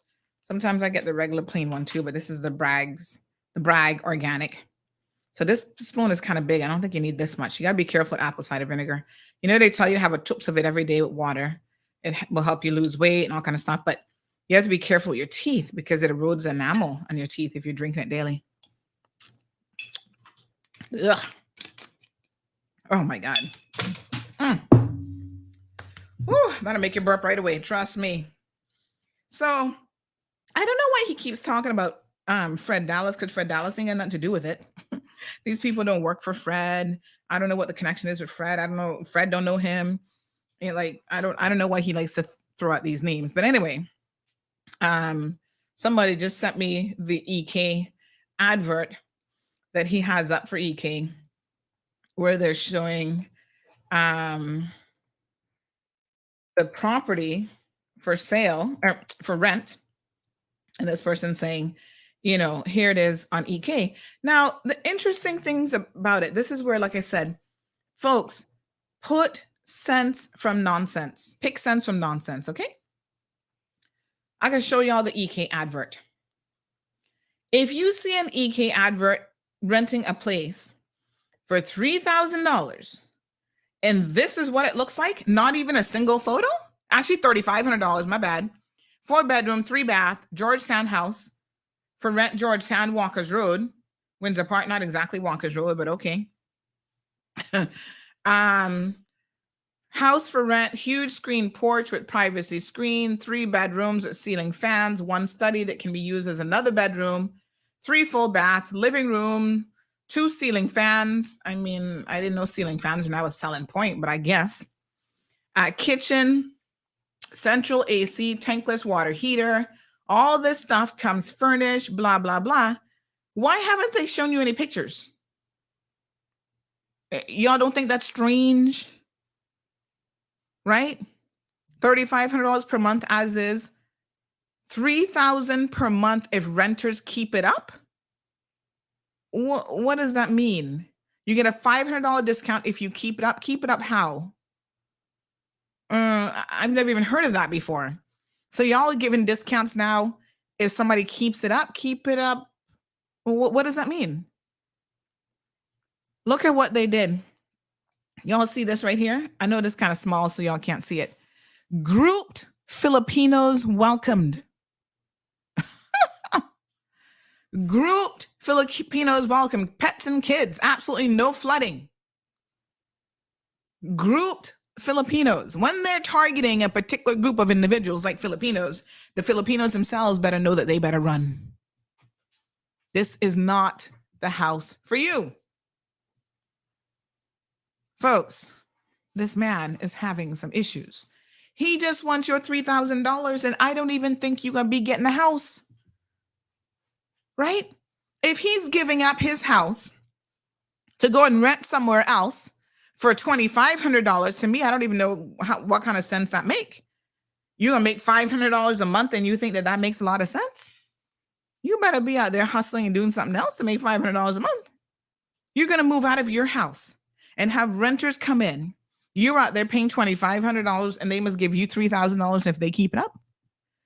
Jesus, have it make sense, because it don't make no sense. If something sounds off, folks, you have got to ask yourself why. If you have an agreement to have a deposit by a particular day, and all of a sudden, the person is pressing you for a mere $300 before the full deposit of $3,000 is due, that's a red flag. Anybody who is desperate for $300 when they know in another couple of days you're going to be handing them $3,000, that is a red flag. Something not right. And y'all need to pay attention. Okay? Yes. Someone say Andre again. Yeah. That $3,000, God only knows what that's really going to be used for. The people are already saying, oh my God, the house is so nasty. And they tell us that we must clean this house and leave it clean. Child, you're going to have to spend $3,000 to bring in professional cleaners to try and clean that place up. You should not be taking possession of a house that is in such poor condition, that is already so nasty. When people are showing you a place to rent, the very least they could do is fix the place up a little bit. And if they refuse to fix it up, that should also be a red flag to you. What kind of people are you dealing with? Normally, people try to make good first impressions. Look at the video again. Where is the good first impression? Look at the table, the stuff that's all over the table. All the cans. Are those beer cans? All over the I dispute. It's with Brandy, who's going to be renting our house. Initial deposit is $3,000. He's paying me up front $300, so his balance is $2,700 on the 16th of August. So I'm going to send you this. Oh yes, after handing the money in front of the camera. Oh, where's the other? They're expecting you to come in and clean their dirt that they're leaving behind. That been kept that for I'm years. sending you this video. Yeah. Kuya Teams. Yung share nyo. I'm sorry. No problem. I forgot to No, sir. collect. I ain't not falling for this. Desperation, folks, will get you in a world of trouble. And this is why you've got to be very, very careful. People can smell desperation. Gamblers can smell desperation. You have to be better at sniffing out their desperation than your own. Because this will get you in trouble. So, thank God they only forked over $300. Because now they're beginning to realize that something not right. We want our money back. And he's refusing to give them the $300 back. Like I tell him, folks, you will never see that $300 again. That done went to some rock. I don't know how much rock's going for these days. Actually, I've never known how much they're going for. But whatever you can get a crack rock for, that might have bought 1 or 2 or 3 or 4, whatever you can get for $300. That long gone. Not a thing that you can do with that. Okay? Don't waste your time. Don't waste your energy. It's gone. Move on. But to threaten them with calling, like I said, I don't know why he mentioned poor Fred's name, because Fred not got nothing to do with it. Only God knows. And also telling them that he had called the police on them. I guess that's why they reached out to me, because they're like, Miss Sandy, we don't know what to do. We're so afraid. I said, listen to me. What you do is you run like hell. That's what you do. Okay? You're not getting the place. You probably was never going to get the place, to be quite frank and honest. And you just run, take the money or take the loss of the $300, count that as a donation and get out. They say me and my housemates gave him $300 because he said he was short on his deposit. Like I said, it don't make no sense. He's $300 short on his deposit, but renting his house for $3,000, and in a couple of days he can't have that. So he gone and secure a place and not have the deposit to secure the place. Huh? Really? So he claims he's moving out. They say he's desperate and he wants us to give him the $2,700 today. And if not, he's calling the police. Make him call the police all he wants. In a second, I'm going to tell you about these police officers. You don't pay them no mind. Get yourself a good lawyer sometimes, but otherwise don't pay them one bit of mind. He can call the police. This is a civil matter. And in fact, if anybody should be calling the police, it should be y'all calling the police on him to get your money back, but they're not getting involved in that. Okay? Contracts are made and broken every single day. And if you guys have changed your mind because you're finally recognizing all the red flags, they say we want you to warn people about him, then it is what it is. Right? There's correspondence between the people as well. I think it's so interesting that with the correspondence he's got up here, it says house for rent. That's the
Oh, my apologies. Sorry to my social media people. I think I removed myself from the my bad. My apologies.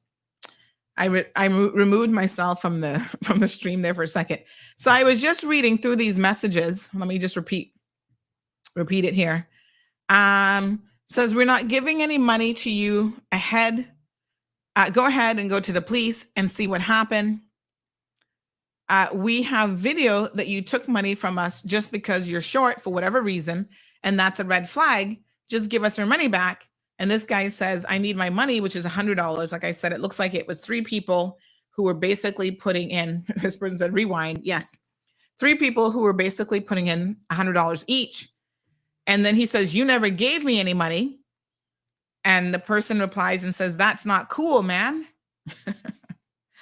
And then he says, what's not cool is you guys wasting my time and putting me short of $2,500 now.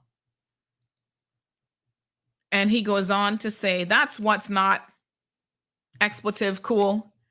I save your voice record, says the other person. And then he says, this conversation is over. Now go expletive yourself. Who cares? In response to, I've saved your voice note. Consider yourself lucky that it's only $300 and just move on. Y'all need to be careful. Let me read the comments here, folks. Good morning to everyone. I tell you, there's a lot of red flags. Some of y'all will become part of the detective team. Alejandro says, what? I just saw the most ghetto rigged L tag on a regiment truck yesterday. What does that have to do with anything? With the conversation. Thank you, Miss Olive. Says, yes, the criminals, this is the bank thing, was caught, went to prison, and at least one was deported. The security guard was actually killed in a freak accident on the waterfront the same day when he was supposed to go to court on the other guy. All right. Good morning, Power. Miss Oline is watching. Mark says, Sandy, what do we do with the addiction to CMR? Lord Jesus, Mark. Miss Sonia, good morning to you. George Gillette is in the house. Says, hi, Sandy. Good subject. Caymanians are very clean and neat, especially us, the old ones. George Gillette, I have seen some nasty Caymanians in my day, both old, young, and in between. So I guess this is probably one of those situations where you can only talk for yourself. Because some people out in these streets are not clean. And just because you're old time Caymanian don't mean that you're clean either. Like my aunt say, you better watch who you're eating from. Because she sees some of these people out there selling food. She said, you go look at where they coming from. You wouldn't touch that food. I say, oh, Lord. Shara says, I made my landlord sign a receipt every time I make a payment. Magdalene says, what happened to a piece of paper? Seriously. Terry says, unacceptable. Carol says, these rental scams are going on everywhere. The UK, the Channel Islands. Hey, Carol, we miss you. How is it over in that side of the pond? Lavana says, no, sir. Lady Demas says, OMG. Wanda says, these poor people are getting scammed by him. They started to wake up. Damien says, they have experience on their resume, so get the job. What does that have to do with the landlord? What? George says, I have a poem I wrote in 1977 about the cocaine was coming into Cayman at the time. I was in the police force. I'll recite it later for you. Yeah, well. Morning, Sandy says there's one person who is. Dean says that video is actually better than any receipt in court. Yeah, but it's a red flag when people are not doing things in a professional, semi-professional even manner. Like that's because, listen now, he recorded that, right? And they would have got it after the fact, which I think is very, very weird. You know? So what if he never sent it to you? That was a chance, Dean, that you were taking. Then you would have really been up, you know what creek. Jonathan says, what's next? Video of people renting car from Thad Bodden. Who's the heck is Thad Bodden? Y'all better be careful. Oh, isn't that the one that always breaking into people's cars? So yeah, school starts back next week on the 24th. And yet he's talking about that's his kids' vacation money. The story does not even make any sense. Lord Jesus. Marshall says Andre is a nasty scammer. Story will give you any kind of heartburn and all kinds of the heartburn gone now though. The apple cider vinegar, I tell you, cuts it right away. Like I said, I don't get heartburn often, but one night I had it really bad in the middle of the night and I was up on my phone Googling what to do for heartburn, home remedies. And I saw this apple cider thing. I tried it. Boom. Works like magic every time, honey child. Damien says fools rush in, they say. He has a house for rent and is turning around telling them he needs money to rent somewhere else. Red flag. Red flag. Marshall says it sounds like the crack is talking to him in that video.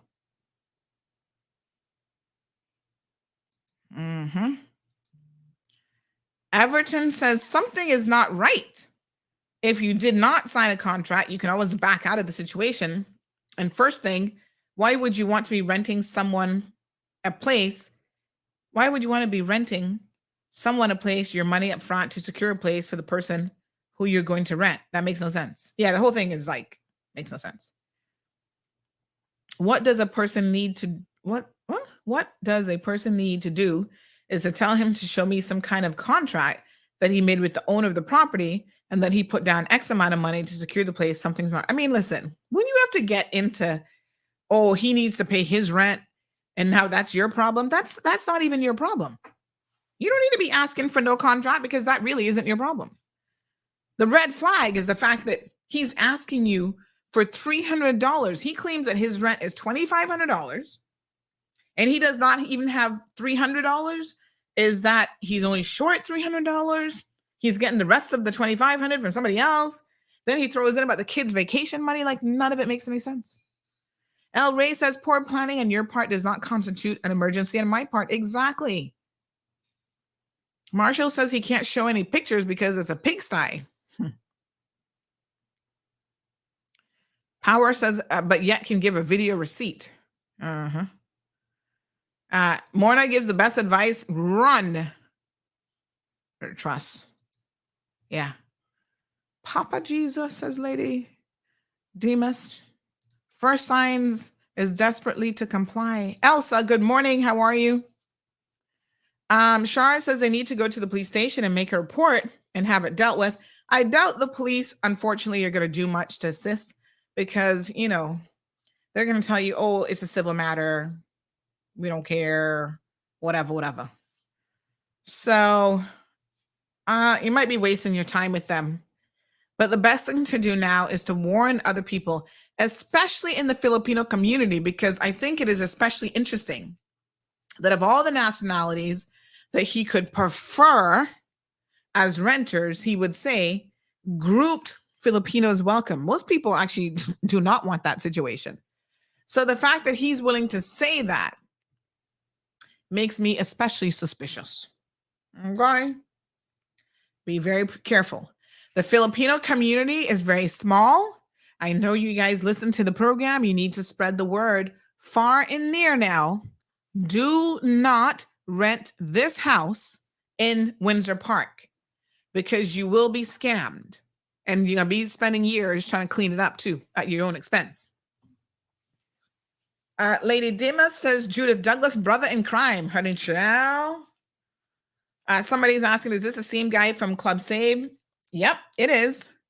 Unfortunately, they've had a situation in the family where everybody seems to be, except for the children, I suppose, seems to be strung out on drugs. It's been happening for quite some time. They've lost the business location there where they had Club Save. They've lost what they claim were multi-million-dollar government contracts because government not want nothing to do with anybody on drugs who can't fulfill a contract. The whole thing has gone to hell in a handbasket. And so instead of them going to get professional help and get cleaned up, and try to get the situation under control, they're out there finding ways to detach people from their money. And this man owes money. He's taken rental money from people out in these streets, and he owes money to other people. Somebody says, why would he rent his house for $3,000 just to rent a place for $2,500? That doesn't make any sense. Exactly. That's not no significant savings. Somebody else said, make sure that somebody check the lien on the house. Well, I think the house actually belongs to his mother. I don't know if she gave it to him or what the situation is, but I know it's not really his house. So y'all might want to be careful with that part of it. I don't know if she's given permission for him to rent the house or whatever. But here's another person. Good grief. How many of them were going to live in that house? Because who can and will pay $3,000 for a dirty house in Windsor Park? Shaking my head. Figured it was them. Oh, mess. I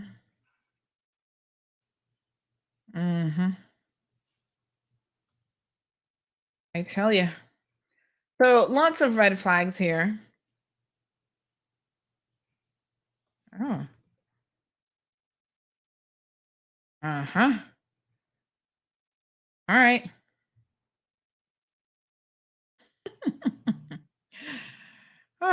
All I can tell you is just be careful. Damien says they have 2 Facebook pages for Cayman with thousands. Well, just spread the word, Filipinos. Do your thing. Send it out. We got the Bayanihan community and others. Let them know.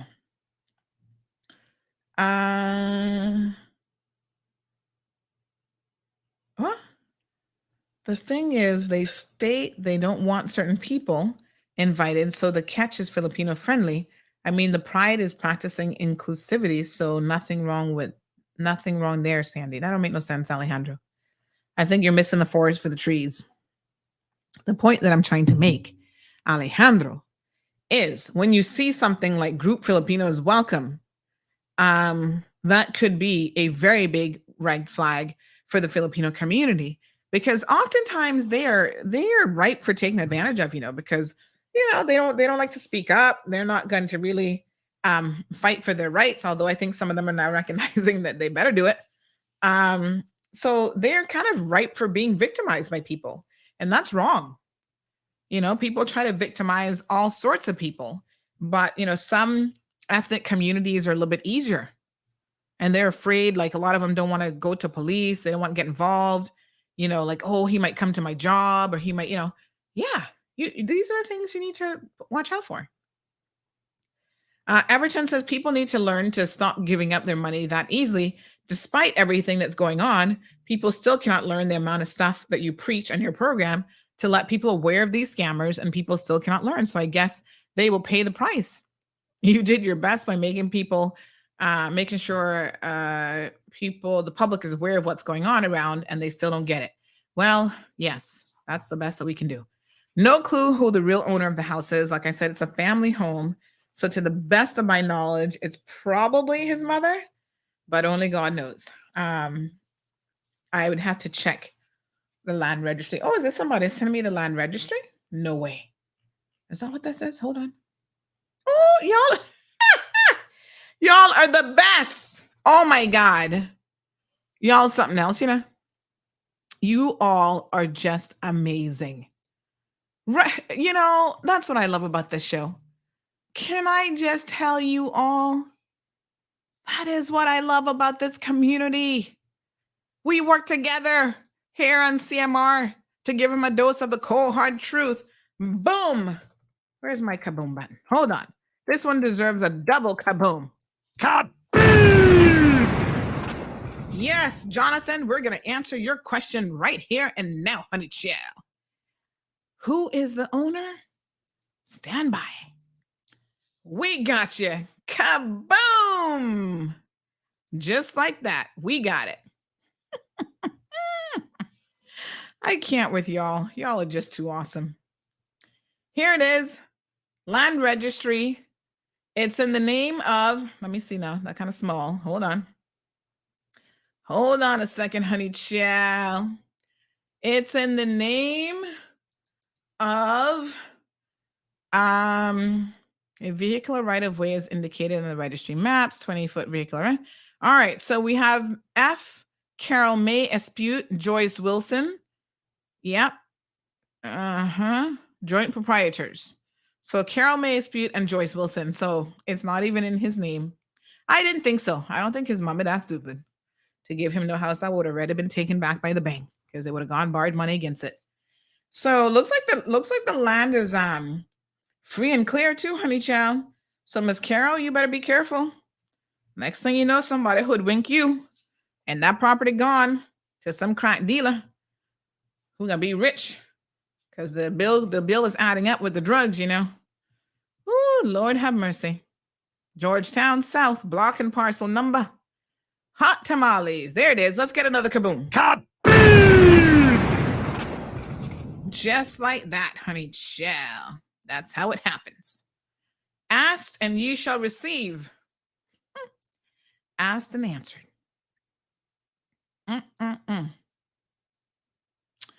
Miss Ellen says, Miss Elaine, sorry, says that's why I don't gamble because I hate to lose the money so callously.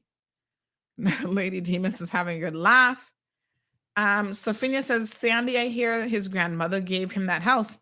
Well, gave it to him how, honey child? Because you cannot argue with land registry documents. So people can tell you, as Caymanians say, mouth can say anything. Land registry documents can't say anything. They're going to say what's legal and what really go on. You see it? There it is. Give him house. They might be allowing him to stay there, honey child, but that don't mean that nobody gave you nothing. Another person, you got to give me a name to call you by because it's Chinese, right? And I don't know what the hell that's supposed to be. Chinese, Japanese, I don't know. They say in these economic times, then why leave a house you're living in for free? There it is again. Why leave a house you're living in for free to rent somewhere else for $2,500? I'm telling you, it don't make no damn sense. None of it don't make no sense. Which means, again, this was going to be another Judith Douglas money grab. Yeah? Honey child, you don't see it, what? Yes, sir. George Sinclair says this program is the best. Thank you, George. We appreciate it, honey. You know, you got to come with your receipts. You got to come with your evidence. All right. Marshall says, Alejandro, you asked and you received. God is good. Hallelujah. Every day, every day. Somebody was messaging me yesterday, but they needed a job and they had applied over 60 different places. And they said, Miss Sandy, nobody's hiring me. I'm having such a hard time. And I said, send me your resume. And I was like looking at stuff for them, given their experience. And they said, I need help with like financial management. And I still get financial management help because now that you got a little job, you still got to understand how to handle your money and start to save and whatever, right? And they replied back yesterday evening and said, oh, they just got a job offer from a good company, government agency, and they're going to accept it. I said, look at God. My tweetum. Look, you were getting so desperate, but look at God. He come just in the nick of time, honey child. Just like that. Another kaboom. Praise the Lord. Yes, thank you. So Gabby's asking what happened to him, though. We attended Catholic school together. He was a 2 or 3. He was what? A 2 or 3 is above me, but was such a nice person back then. You talking about Andre? Honey child, I can't explain what drugs does to you. I don't know what happened to him. Drugs. That's what I tell you. Don't touch the stuff. It will ruin the best people's life. Look at United States president's son, drug head. Ruin your life, ruin your family name, ruin your reputation. Just don't touch it. Anybody who succumbs to that, honey child, you're going to throw your whole life away. So I don't know anything historically about him, you know. It's a hot mess. Okay, Shara is asking about any updates from Palm Heights. Coming right up, honey child. Let's go ahead and take a quick commercial break, and we'll be right back. STEPS participant, if you're wondering why the STEPS team can't get your blood sugar or cholesterol data directly from your doctor, the answer is simple. Your personal medical information is private and confidential. This is why we need you to participate in Step 3, so that we can collect the data we need with your informed consent. So please say yes to Step 3. For more information, call the STEPS team 936-4969. For 20 years, we've committed to helping the people of the Cayman Islands live longer, healthier, and happier lives. But healthcare and the expectations of patients are rapidly evolving, and so must we. We have made incredible clinical and technological advancements and achieved JCI accreditation, the internationally recognized gold seal of approval for patient safety and quality of care. So it's time for our image to reflect our transformation from a local hospital to a world-class healthcare authority, with a new logo that symbolizes national duty and pride, a statement that reinforces our commitment to our patients every step of the way, with colors as bold as our mission to provide the highest quality healthcare. Dynamic, professional, skilled, committed, caring. This is HSA. Meanwhile, at the Burger King's castle. Underling, what news? Sire, behold the fiery jalapeno cheese.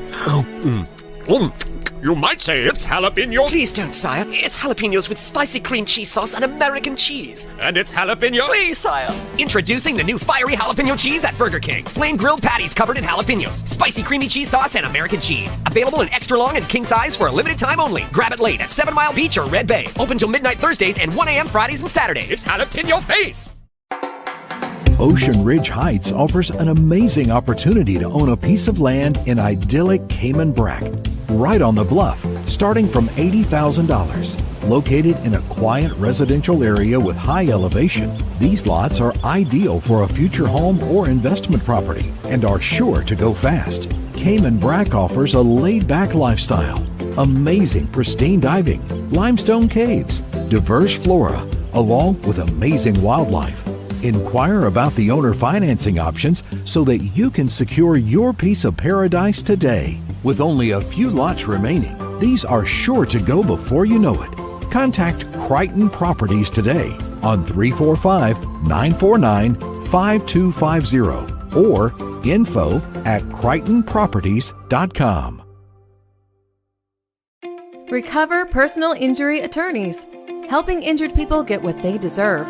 Did you know that insurance companies have lawyers that represent their interests? Before signing and accepting any settlement, know your rights. Call us today for a free consultation at 924-9999. That's 924-9999. Recover. Your personal injury attorneys are on standby to assist. All right, folks, welcome back to the program. Catching up on some messages during the commercial break. Somebody talking about Sandy gets even worse than that. They're hearing about the explicit videos in circulation. Unfortunately, I've seen those videos and I have spoken on them, but I guess you guys just didn't know because I did not disclose who the parties were in the video. So let me just say this. I've said it before. I don't know what woman in particular in their right mind would allow a man to record them in any sort of compromising situation. I would advise you not to do it. These things have a way of surfacing at the worst possible time, especially when you have children and you're supposed to be a big woman. Please, I'm begging you, don't do it. Young people, some of y'all may be listening to this program, do not allow, listen, come close. This is Auntie Sandy now, who's going to have an honest moment with you, right? I'm not here to tell young people, y'all 19, 20, 21, I would love for you to abstain as long as you possibly can, because sex makes you go crazy. And that's a God's honest truth. And you'll make poor decisions because of it for most of your life. But listen very, very carefully to me. If you can't abstain, you need to protect yourself, and you need to protect yourself in more ways than one. The first thing that you need to do is make sure that you're using physical protection barriers, i.e. like condoms and so on, birth control, because you don't want to be getting pregnant for these crazy men out here because most of them have nothing to offer you. They're no good. Okay. Some of them just want to breed up all the Cayman having 50 children like they did back in the day and not taking care of a single one. Don't you become baby mama number 5, 10, 15, 20, or 30. But the other thing that you do not ever want to do, and I know some of y'all a little bit freaky between the sheets, don't make people record. Even if that is your husband. No recording allowed. This is be like airport security. This is a no recording zone. Hold on a second. Let me do it in a proper voice. Attention, all shoppers in the freaky lane. This is a no recording zone. What you do in the privacy of your bedroom is between you, the sheets, definitely not God, because He's not getting into it, and your husband or boyfriend or girlfriend or whatever. Do not allow anyone to record it. Because somehow it gets out in the streets. So yes, I have seen the videos and they have made me physically sick. They are disgusting. I had to stop watching it because I literally wanted to throw up. Nastiness to like another level. I saw the bottle and the this and the that. There was You didn't have to remind me this morning, Jesus, please. I saw it. It's sick and it's disgusting. And there are rumors afoot that it was played. It's now in circulation to, make money, charging people a certain dollar amount to view it. You see, Jamila has seen it. That way she's like, yeah. Those of you who've seen it, you know what I'm talking about. Now you a big woman in your 40s with teenage children. What if one of your teenage children saw that? Because it's been circulating hot and heavy all over WhatsApp. What if their friends are seeing that of you? I'm sorry, but there's certain parts of your body that only your gynecologist should really know what's going on up in there. Not even your husband. And if he up into it that much, Lord Jesus, y'all need prayer and a Bible to hit you upside the head. But like I said, y'all are freaky. So I not trying to judge. Honestly, I'm not trying to judge. What I'm telling you is for your own good. Do not let cameras in. You think I would ever want the Cayman Islands? Oh, I'm supposed to be a business person. Oh, I'm going to church. I'm doing this, I'm doing that. And sprawl out. Yes, sir? For all of Cayman to see me and to see the nastiness that I'm actually really into. I'm not into it, but I'm just saying. If I was, like I said, that is a private matter. But when you let cameras in, there's always the chance that that video is going to leak out there. And listen, only one person had the video, and that was the same husband we talking about. So you ask yourself, how did that leak out? But nasty, I don't see nothing so nasty in my life. I got to tell you the truth. And I've seen some ish.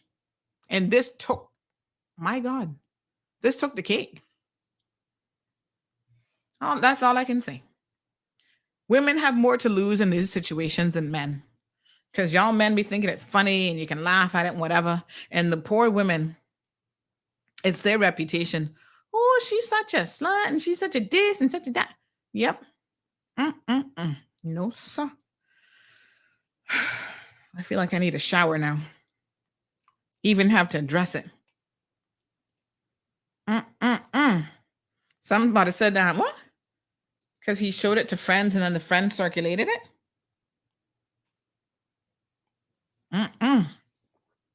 This person says, if you want something from me, you have to come to me. Recording is how people get caught. Can he show his friends and the friends sent to everybody? I don't know.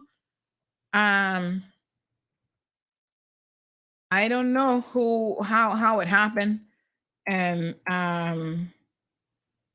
whatever, but I advise you, don't do it. And it's obvious that she knew it was being recorded. Even worse. Let's talk about a little sus that came out last week, and then I want to send a targeted message to the RCIPS because they look like they're thinking kind of crazy again, messaging me yesterday in such a rude way. And so I want to address that superintendent inspector this morning too. Got a strong message for him that he better not message me again. All right. So last week, somebody said that's a horrible level of trust. You don't trust nobody, because even though you're married to somebody and you're into it and whatever, divorce comes, separation comes, the crack comes in between you and him. He want more crack than you and don't want to share his crack bag or whatever. The two of you have a falling out. All of a sudden now he still has that video of you. How did that video get out at this particular time? Are y'all asking yourself that detective question? Detective School of Training 101, right? How is it getting out now? Somebody trying to discredit you, girl. Somebody trying to make you look bad. And unfortunately, yes, Alejandro, I have seen a portion of it and had to stop. I could not continue watching it. That's how disgusting it was. They're not even porn. Listen, I'm going to tell y'all something. There's not no secret. I've watched porn in my life. Big whoop, whatever. Okay, some of it a little bit too freaky for me. But, I'm like, turn it on. Let me see what's going on out in these streets. This was, like I said, now I got to go take another shower this morning. Y'all leave me alone. I can't take anymore. Lord Jesus. No, sir. This wasn't no porn. This was just downright nastiness.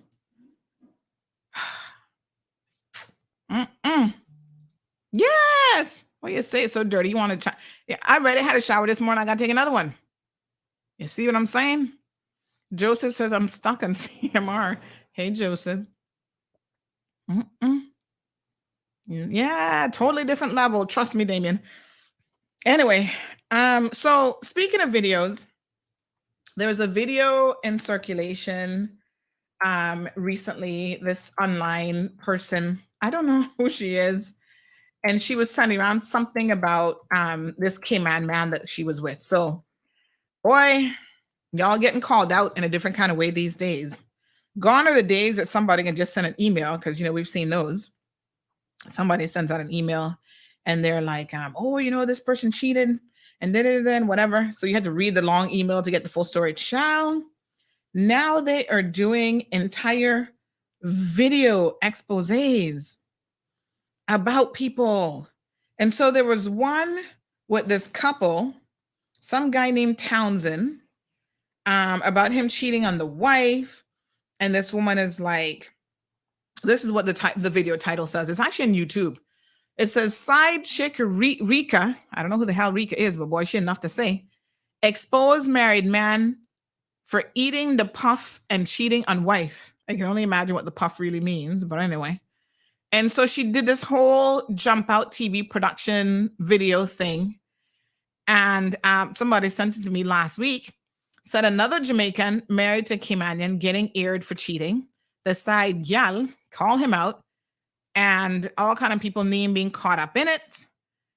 Apparently he went and picked, and this is how bright he is. He went and picked the side chick with the same name as his wife. Well, I guess in a way, maybe that's a boss move. Maybe that's smart. Because then you're not going to trip yourself up between the sheets. Be like, oh, honey, Amanda. And your wife is really Sharika. And Sharika be like, who the hell's Amanda? So if you pick two Sharikas, then it kind of works out for you. That's exactly what he did. The side chick and the wife had the same name. I mean, what are the chances? You find two Sharikas in this world? Anyway, he must have went out of his way to find this situation and had a relationship with her. You go watch the video. She claims that she kept asking him, are you sure that you're not married? Blah, blah, blah. He's like, no. They're not together. He's getting a divorce. Send the girl pictures, being out and didn't know, say she would find the full pictures with him and her in the same outfit. So it looks like what he was doing, he was clipping the wife out of the photo and just sending it like, oh, this is me just hanging out with my friends or whatever. He actually had the wife, listen to how smart, he's a little con artist though, I must admit. This gives me vibes like, oh, he graduated from amateur cheater to like at least medium level.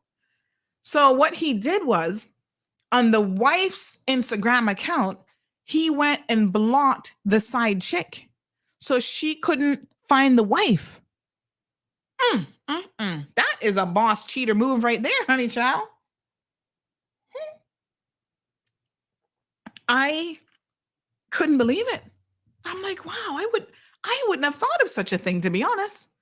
So you go on the wife's account or the husband's account, block the side chick, because you know some of these women start, especially women, they good sleuthing, and start looking around. So she couldn't find the wife because sure enough, she was looking. So then when you listen to the video, what she did was she had her friend look it up so she could see the pictures of him and the wife, and that, yes, they're still very much in a relationship and literally just had a baby. Oh my God. Such a sad situation. And so she's all over social media. This is like a big thing all over the news in Jamaica, these channels and whatever, airing everything out. This is what this person said. He made sure to block the side chick from all the wife's profiles and TikTok, but her friends dig up and found out the truth. Wow. What a mess. Joelle, this was hot tea. On Friday when I was receiving all these messages, all I can do is hope that you and the wife can work it out because you got a baby in the mix. So I don't know, but boy, when somebody can go to that level, then that is some real thinking. You went deep with that one. So I don't know. If I the wife, I'd never be able to trust you ever again. Woosa. Everton says, don't give these guys no ideas. But child, they out here, they giving me ideas because, like I said, Delroy says, I hear that video bad. Water everywhere. Jeez, she was spilling it. Yes. Oh, which video? Oh, sorry. Maybe we're talking about two different videos. You're talking about the husband one that he leaked out of the wife, him and the wife. That's nasty. But this video, she was spilling some tea all over the situation. Johan says a husband leaked a video of his wife, #whatless. Definitely whatless. Whatless to like the 50th degree. Skill Archie says, Dean, #skill Archie. Who's Archie? Lady Demon says, Cayman Mall Road to the world. Lord have mercy. I know y'all like the little sus naughtiness. I give it to you every once in a while. All right. There's some good professional cheaters out there, but they do eventually get caught. Yes, that's the thing with cheating. You're always going to get caught. It's just a question of when and by who. Some people can get away with it for a long time. Honey child, I know of people, hear this sus. They were cheating the entire marriage, but these the old timers now, they're not gonna fancy phone. They're not getting caught on WhatsApp because they don't have WhatsApp and all that kind of stuff, right? Old timers like in their 60s and 70s, they still are cheating. Can you believe it? So they're cheating on the wife and whatever. And when the wife dropped down dead, that's when you find out that they've been cheating. Because all of a sudden they moving a new woman in the house. And then you find out he's been sending her money for years. Western Union receipts popping up. And because you're like, wait a minute, mom, it just died 2 months ago and already you got a woman in the matrimonial home. Where did you meet her? How y'all got to know each other so quick? You start asking all these questions and something not adding up. You come to find out that, geez, some peace, something been going on for years. And the poor wife had no clue. Them old timers, they gotta be the slickest, you gotta watch them. Caymanian men, they got history, let me tell you. Anyway, Safina says, Sandy, you gotta go watch the video. I did. I watched on Friday, honey child, and I was so confused. I had to listen very carefully because she was dropping bomb after bomb. So Yvonne says that husband will always make poor choices in life. I think so. I hate to, like I said, I know when children are involved, that changes the game. But you know what? Sometimes your children are better off not growing up in chaos. And to me, that sounds like a chaotic situation. He wants to be out in the streets cheating, then give him his freedom so that he don't have to cheat. He can just get out there. Caller, good morning. Morning, Mom. Mm-hmm. My God. My you God. need honey this morning? Yeah, no, And something. more the apple cider. Yes, Yeah. ma'am. But let me ask you a question about the husband who is Mr. Deville and taking close-ups and all that. And, somebody contributed that. He only showed it to his friends. Well, I don't know who. Hold on now. That's what somebody is saying, that maybe that's what happened. We don't know. Because somebody else told me a couple weeks ago he was selling it to people to buy some crack. So I don't know. But my question is, why is this husband showing that kind of information to friends, even friends? That's what I'm telling you. These men that got no sense. It's not cool. It's not cool at all. Anyway, what about the Me Too movement? She's my grandma too. She's my grandma too. The Tilly's event. The Tilly's event. She's my grandma too. She sounds like an elder lady. She might not even be as old. Palm Heights. But, yeah, but she's my grandma too. I'm coming. All right, y'all want some more Palm Heights. So... As much as you know, I like that little slush. Mm-hmm. But get to my grandma, please, if you could today. Because I sat here all day yesterday and it was very quiet. You know this. Oh, Lord. Yes, ma'am. I saw you calling me as well, so I'll call you after the show. Thank you, ma'am. Thank you. Bye. Okay, so here's what's the latest on Palm Heights. Because I see y'all messaging and I see y'all in the comment section. Sandy, Palm Heights. Ooh, honey, chill. I think there's a possibility that what I'm going to tell you about the RCIPS is connected to Palm Heights. Let's follow the links on this one. So y'all know I've been calling out Palm Heights for the last couple of days since they went on strike on Friday. We had a little expose on Monday. Tuesday, we talked to them. I had to take yesterday off. Here we are Thursday again. Y'all not had enough yet. Y'all said, what about Palm Heights? Oh, Skill Archie is a person who tried to be smart in dirty life. Oh, well, you learn something new every day. I've never even heard that before. All right. Thank you, honey chill. So even Dean says, give us a story about Palm Heights. Listen. These people at Palm Heights are so shady. Oh my God. They allegedly, I kept getting reminded, Sandy, just make sure you say allegedly. Allegedly, they are breaking the law left, right, and center. Now, here's why I never said nothing yesterday. And we're going to be very careful what I say today. Because I do not want to tip them off because all they're doing now is sitting down listening to me. Let me just say the enforcement of every kind, including the police, need to be up in Palm Heights, pulling them ras down. You hear me? These people are ridiculous. This is no joke. And I cannot help but believe that the management and owners of this company know you can't have this many people in your organization. Gordon, may here say, you even gone and take down your email signature now. You don't think people telling me everything? Listen, I see a bunch of messages coming in today. More information yet again. Keep sending it. We need every document that we can get on these people. All the proof. Because I'm going to send it all through to the relevant authorities. Because, boy, they need to shut that whole place down. And I am not kidding. I don't take these things lightly. So I'm not in a position to tell you exactly what they've been doing because it's a lot. I want to give the authorities the opportunity to get in there and capture what they need to capture first. Because they are now getting rid of evidence. Huh? Here. Look, evidence. They are deleting the groups. PA housekeeping. The same Fiesta Jemina. Look how she's removing everybody from the group. Going through deleting all these messages. You see it? Everybody getting deleted. Yes, honey child. She even took down her own LinkedIn account. Talking about she's an executive housekeeper. You know why she take it down? You see what it say down here? I'm happy to share that I'm starting a new position as housekeeping manager at Palm Heights Hotel. Come see what her work permit actually has her listed as. But don't worry, somebody done screen grab it. Immigration got this one. If she don't have a work permit as housekeeping manager, if she's a supervisor or something else, boom, infraction right there. So this is what they've been doing. These people allegedly are a bunch of crooks. And they're allowing people to do it. You want to know what else they do? Let me tell you how they hoodwink staff, right? So, apparently, this is what I'm told, that they purposely pick people who are coming from halfway around the world.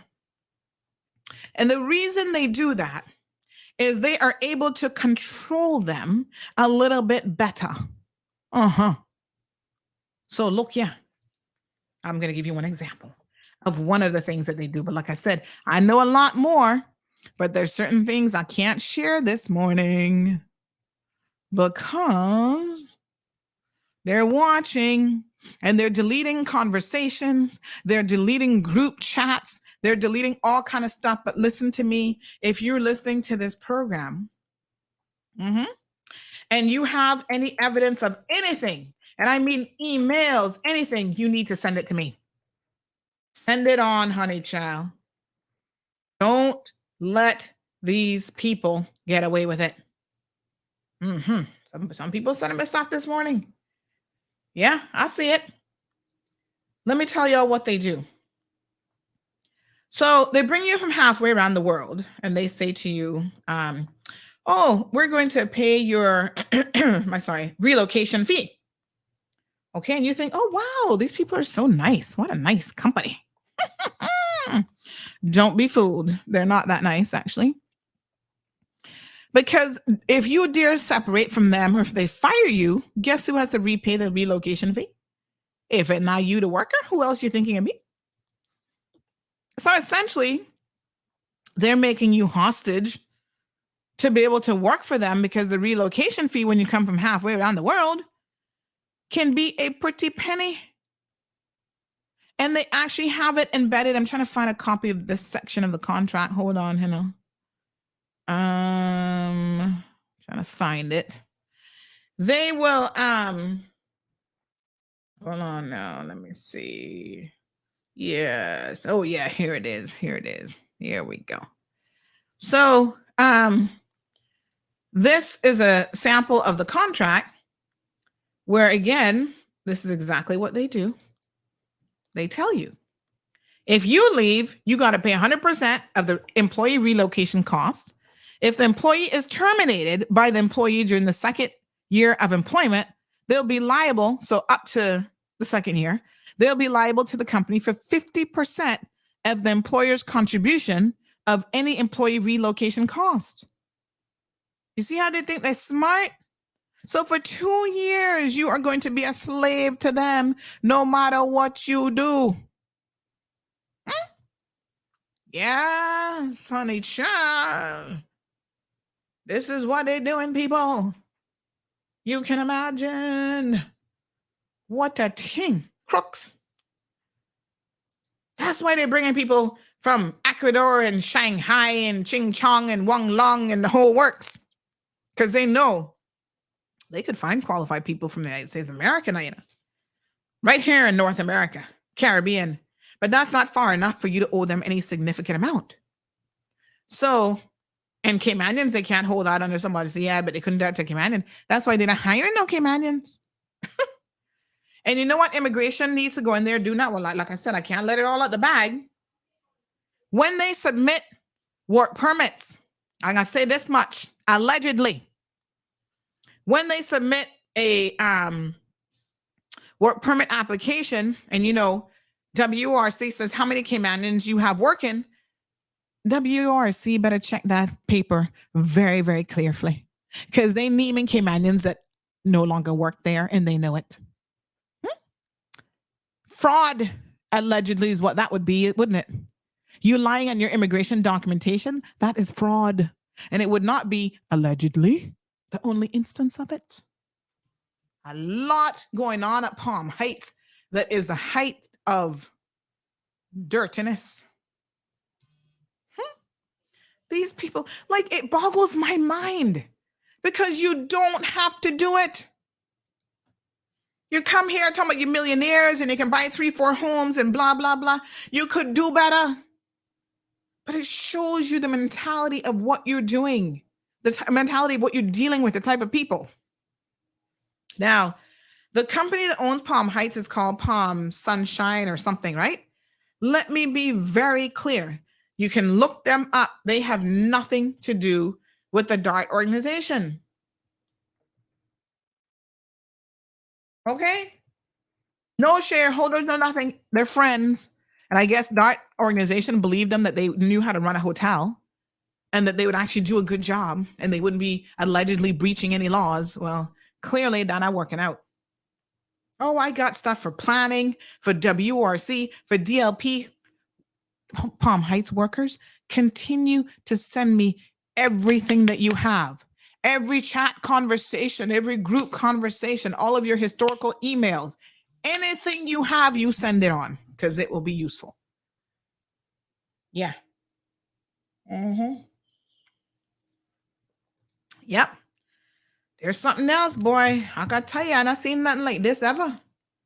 Palm Sunset. Thank you, Jerian. That's the parent company. Wow. But we have to expose it.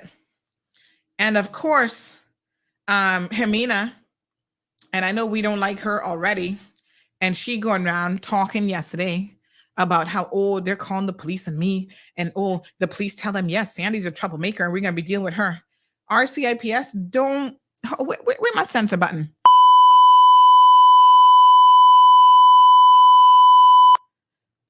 Y'all can imagine what I just told RCIPS. Don't come to me with no foolishness. So ironically, yesterday, Mr. Peter Lansdown, whatever the frig his name is, got sent me one rude message. I had to email my lawyer and say, listen, go deal with this man. Because anyhow I get out of sorts with him today, it's not going to be a good look. There he is, superintendent. He better go sit his behind down. Now I tries to help the police. Now, the sad thing about my relationship with these upper people up in the RCIPS who be trying me is I'm actually a very law-abiding citizen, and I tries to help them where I can, but some of them disrespectful. They come here with the same stinking attitude that I'm always talking about and can't stand. You know that when I gotta tell you, go back to the UK where you come from. Don't listen. Don't come here with it. Because clearly you don't know what this came on in. Caller. Yes, ma'am. I don't want to break your stride. Yes. But I'm glad you asked us that rhetorical question and answered it yourself. Yes, because their attitude is no different. And let me tell everybody what the attitude is. It's called hating Black people. And it's called going to regions in the world where they can find something in the soil, something in the air to extract, to take it back to wherever they come from, to make themselves, set themselves up. Then Cayman, it's only our salt, air, our sea, our sand, and the niceness that Caymanians put out in the workplace to develop this country. They come here and now they're sitting down in the middle of it, giving orders. But Caymanians, it's your fault because number one, we don't want to be Black. That's why I tell them all the time, I got bubble gum here and I am doggone well Black, and I praise God for that. And I'm comfortable in my skin. But let me break a stride for something. You see that executive what you call housekeeping person down there, the one thing she needs to do first of all, before she leaves lunch today, she needs to have a face-to-face with this Jamaican lady and apologize in real words. No, I can't speak English. Oh, child, please. Yeah, apologize? Yesterday, I tell you, the woman is there talking about she ain't get the police on me and believing that they can do something. They can do something for me speaking the truth. That's okay. Thank you, caller. But, yes, ma'am. I'm not going to hold my breath from no apology from these kind of people. But let me speak to Superintendent Peter now. Because he has the audacity to send me an email, right? And I get into all the details of it because, like I said, I sent it to my lawyer. But this man is telling me that they want access to my computer so that they can, let me read part of his message, because I believe yesterday he must have been hitting the crack pipe, to be quite honest. I was like, what did you just write to me, sir? Are you crazy? This is what this man just sent me in an email, right? I mean, I got really wonder sometimes what kind of mad place we living in. Hear what he say? I request that you immediately review your IT systems and identify the correct information to allow us to identify the sender of this false information, blah, blah. If you're unable to do this yourself, I request your consent to allowing our digital forensic experts to access your computers and phone system to identify this caller's suspect. I say, what? Access to who and what? My computer system? Sir, you must have lost your goddamn... No, sir. No, sir. Not today and not ever will I be consenting to the RCIPS touching anything that belongs to me. What happened to freedom of the press, freedom of individual rights, freedom of speech? This man must be crazy. So when I responded to him, I said, you want access to my computer/phone? This must be a joke. That's the only way under God's green earth that you could send me such an email, because you must be a comedian and forgot to tell me about it. You what? Not today, Bobo. I said, are you kidding? Hold on, Denny. Let me finish with these people before I bring you into the conversation. I said, first of all, this demonstrates your lack of knowledge and understanding. I said, looking at my PC will not assist you in any way unless you're looking for something else. The timing of this has me raising an eyebrow because we've been calling out Palm Heights. This is very, very suspicious. Okay? So I said to him, I provided what information, this is a very specific thing I had, and I have nothing else. Access to my computer and phones will not assist you. Now hear what I had to tell the donkey. I said, I suspect that the only way you can actually ID this person is through the assistance of Meta, because it's somebody who had a social media account and they deleted it. So I gave them the link for the account. They're telling me, oh, that they can't find that. So what the hell you think you're going to find on my computer that's going to help you? You need to go back to IT 101 and try and get a little bit of common sense. The information is not saved on my computer, sir. Go to Meta, give them the information. Whether you delete an account with Instagram, Facebook, Meta will have the information. And they can track the IP address. They can track what the person did when they signed up, where they signed up, blah, blah, blah. Don't come to me thinking I was born this size yesterday. This is a very, very serious indictment on the RCIPS, and I wanted to address it today. Y'all have lost your minds. They've already been in trouble for this kind of stuff with Judge Henderson, and they're still doing foolishness. Then he got threatened me, but oh, they'll get a search warrant. Really? That's supposed to make me scared? I know well. You better think again. So anyway, I'm responding to him, trying to keep my composure now, because you all know my brain was like, Sandy, tell this man about his extra white backside and where he can take it back to in the UK. And I said, nope, let me try to be law-abiding. Okay. Then he asked me some stupid question about Makiva Bush. Here, this next one. In addition, it appears that you became aware of the charges being laid against Makiva Bush before they were made public and were published by the courts. What? Only government employees or Mr. Bush's attorneys who have indicated that they did not circulate any details were aware of these matters. For government employees to breach confidential information in that way would be construed as a criminal offense. And if you have conspired to obtain this information from them, you too could be implicated. What a friggin' jackass. I would ask that you identify who provided you with the information so that an investigation into their actions can take place. ? Sir, hold on here now. You're on access denied. You can request anything you want, but you must be smoking something. You must have got something from Alejandro that's kind of bad. Because you've got to be... Denny, you have got to be crazy. First of all, I said to him, I don't even know which of the charges, because this is how good you are at policing. You can't even send a proper email. Which of the charges are you referring to about Mr. Bush? Because he's charged with more than one thing. So you care to clarify? Secondly, right? since I don't really know which charge you're referring to, charges the first case or the second case, only God knows. You think that that was any secret information? Let me make it very, very clear.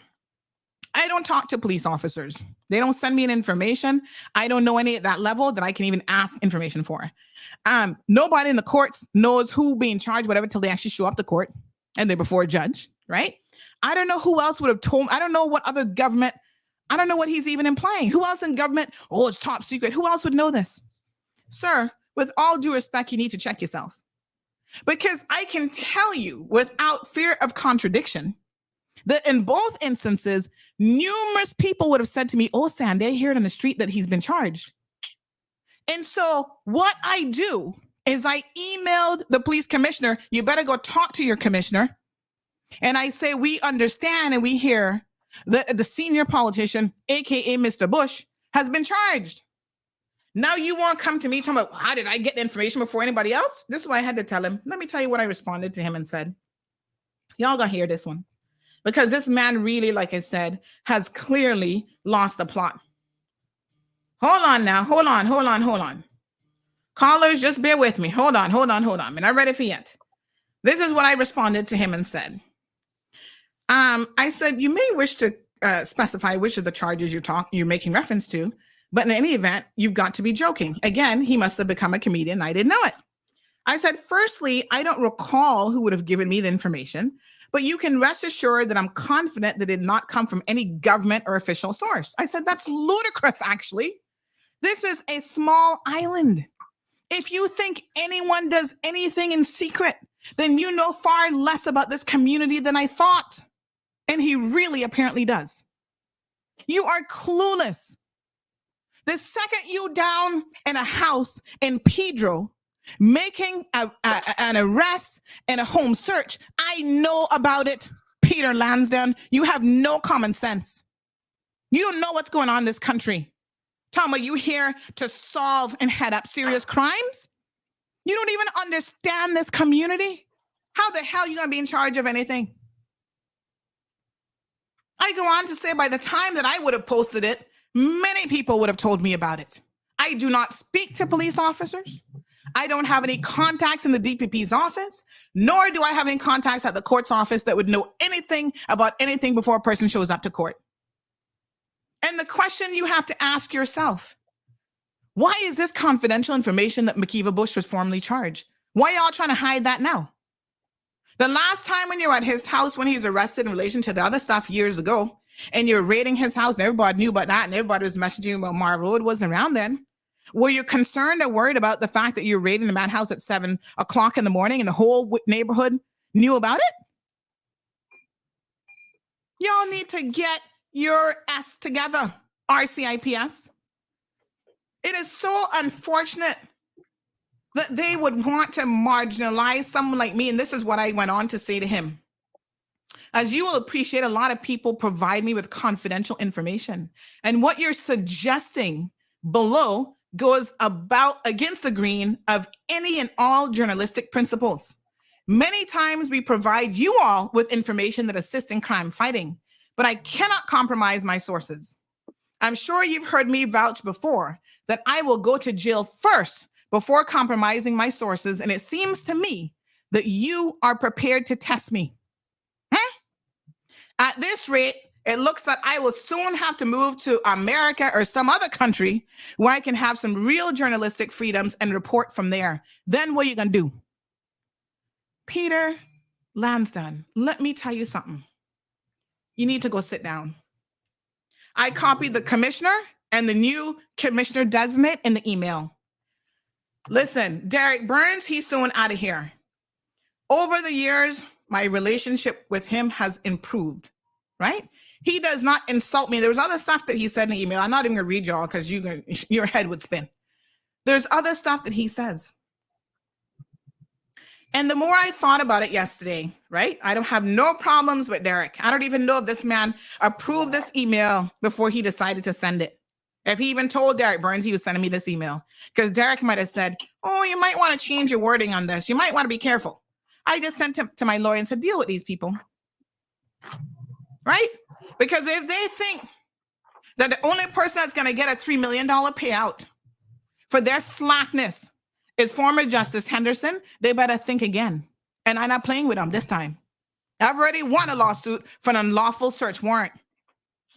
Trust and believe, Peter, you don't scare nobody on this side of the Mississippi. You're not scaring me. I will continue to do my job whether you like it or not. You know the same donkey of an officer that had the audacity a couple years ago to pick up a phone and call me about, oh, you must take down the video of our officers in broad daylight down by A.L. Thompson's carrying out an operation because people can see our vehicles and who our officers are? Like I told you then, well, that's you being stupid, not me. If you don't want something captured in broad daylight, you do not create a scene as y'all did, pulling guns and pulling people over right by A.L. Thompson's. You had at least 20 people record the incident, showing your officers your unmarked cars, and then you're going to call me and tell me I mustn't post it on CMR because it puts your officers at risk? No, sir. You and your stupidity carrying out an operation in the way that you did put your officers at risk. And if you don't have a contingency plan of swapping out cars, swapping out license plates, having your officers cover their faces if they're so afraid and they feel like they're at risk, that's not my problem. And it was widely in circulation, but CMR mustn't put it up because it's going to go even more viral. I told you then, and I can tell you now, with all due respect, I sent him another email yesterday, and I said, you know what? That was my first response to him. And I thought about it some more, and I said, sir, I got to help you do yourself a favor. Under no circumstances are you to ever message me again. Do not call me on my phone asking me to remove anything or do you any favors. Anything else you need, you go through my attorney. Have no direct contact with me because I can see, sir, you are going to push me. And the one day I have to tell you about I really have to tell you about your backside, you're not going to like it. And that might be the one day that I actually get arrested for something that warrants getting arrested for. So before we get to that point, you contact Amelia. She'll deal with you because she already had to put you in your place in more than one instance because you're too feisty and you're too rude and you have no respect for people in this community. That's why nobody don't want to help the RCIPS.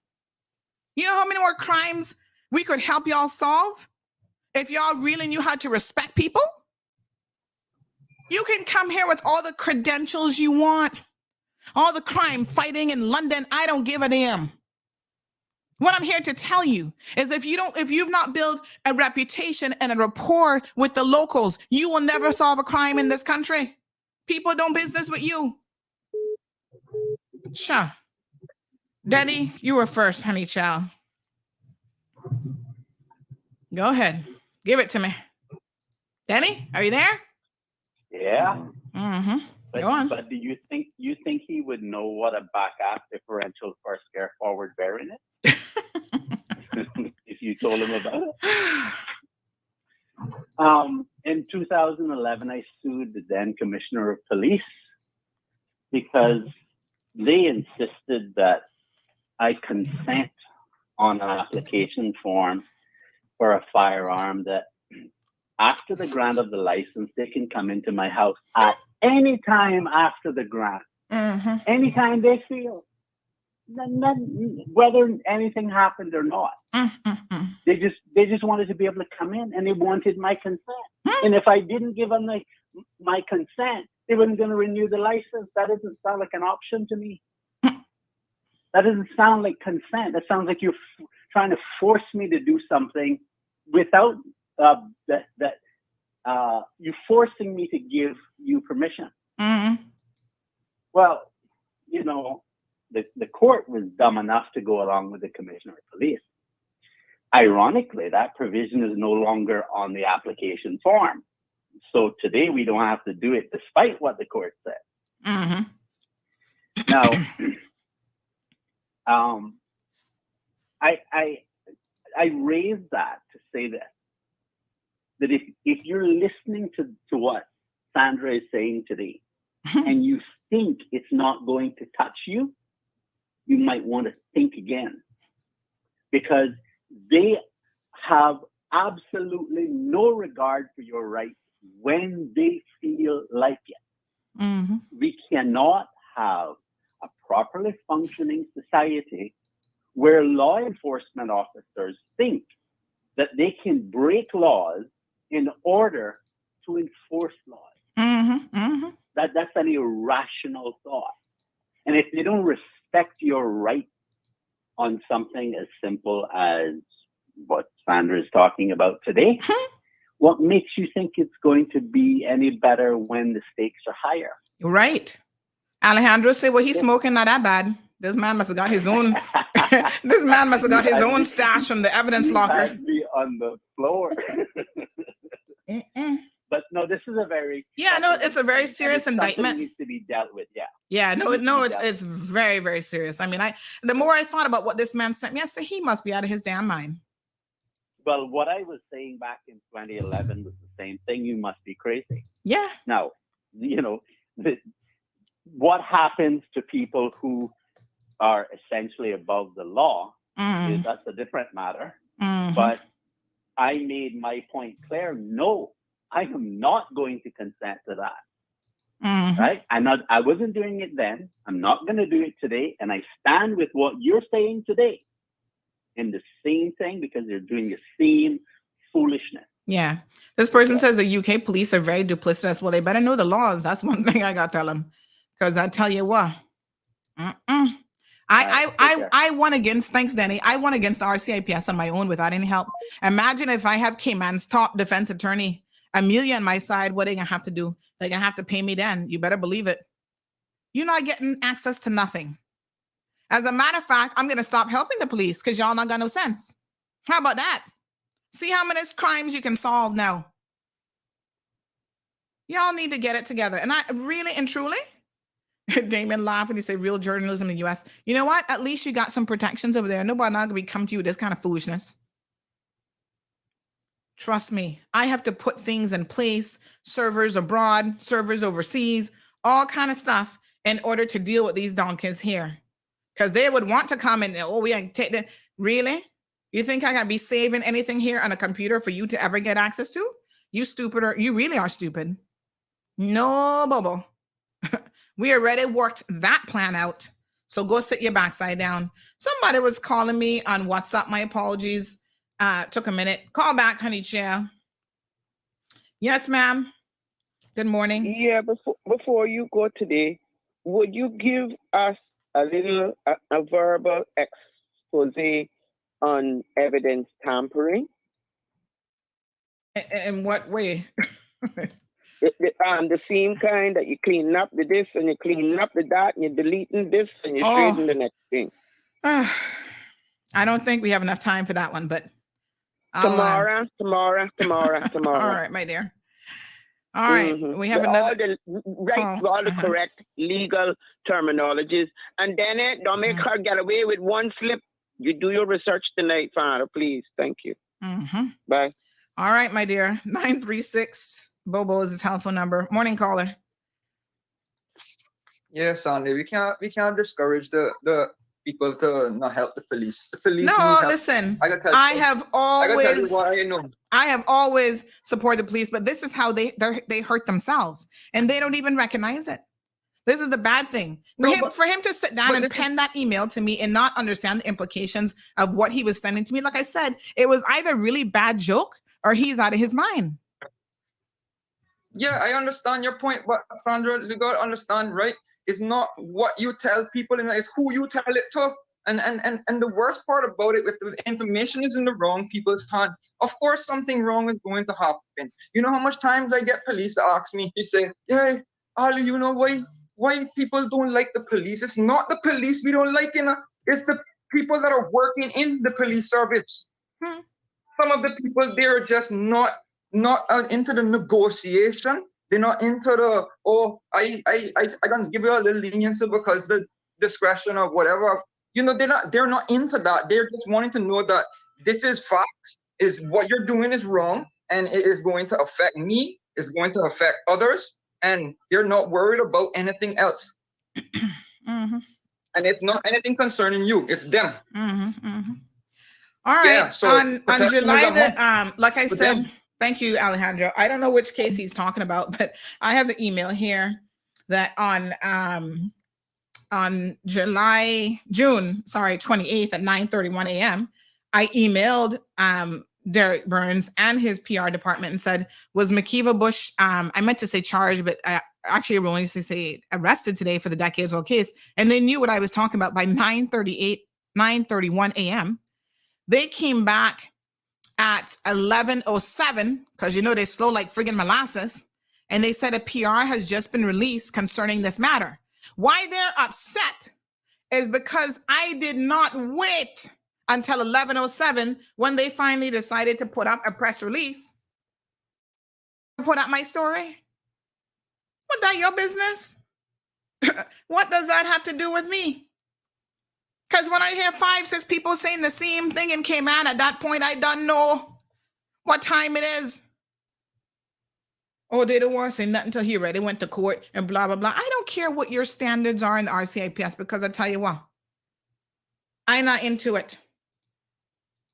I must sit down and wait till, you have to wait till we send out a press release to everybody because you can't get the news before anybody else does. Yeah, okay. Sit down and wait for that. We know the Compass be complaining about where does Sandy get the news first? You know what the Compass be doing? Oh, honey child, hold on. Let me watch the time that we're getting close to the time.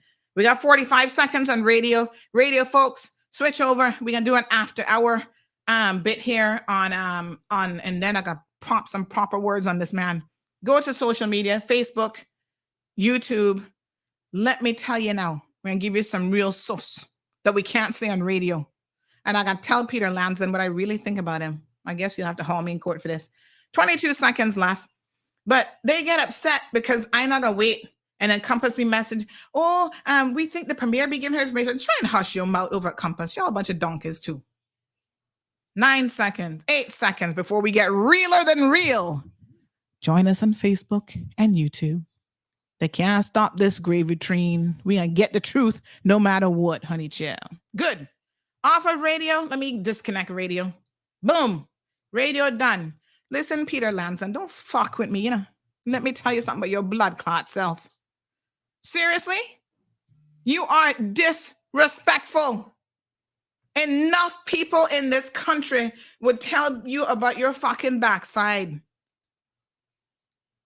Walk around with your undies up in a bunch like you somebody. Me no business where in London you come from. You understand? I don't actually care. You're too out of order. You're too disgusting. Caller, my live on the social and I'll be giving this man a piece of my blood clot mind. What are you saying? Hello? We're not off the radio, honey child. If that's what you're looking for, we're not done. We're off the radio, but we're not off the live. Hello?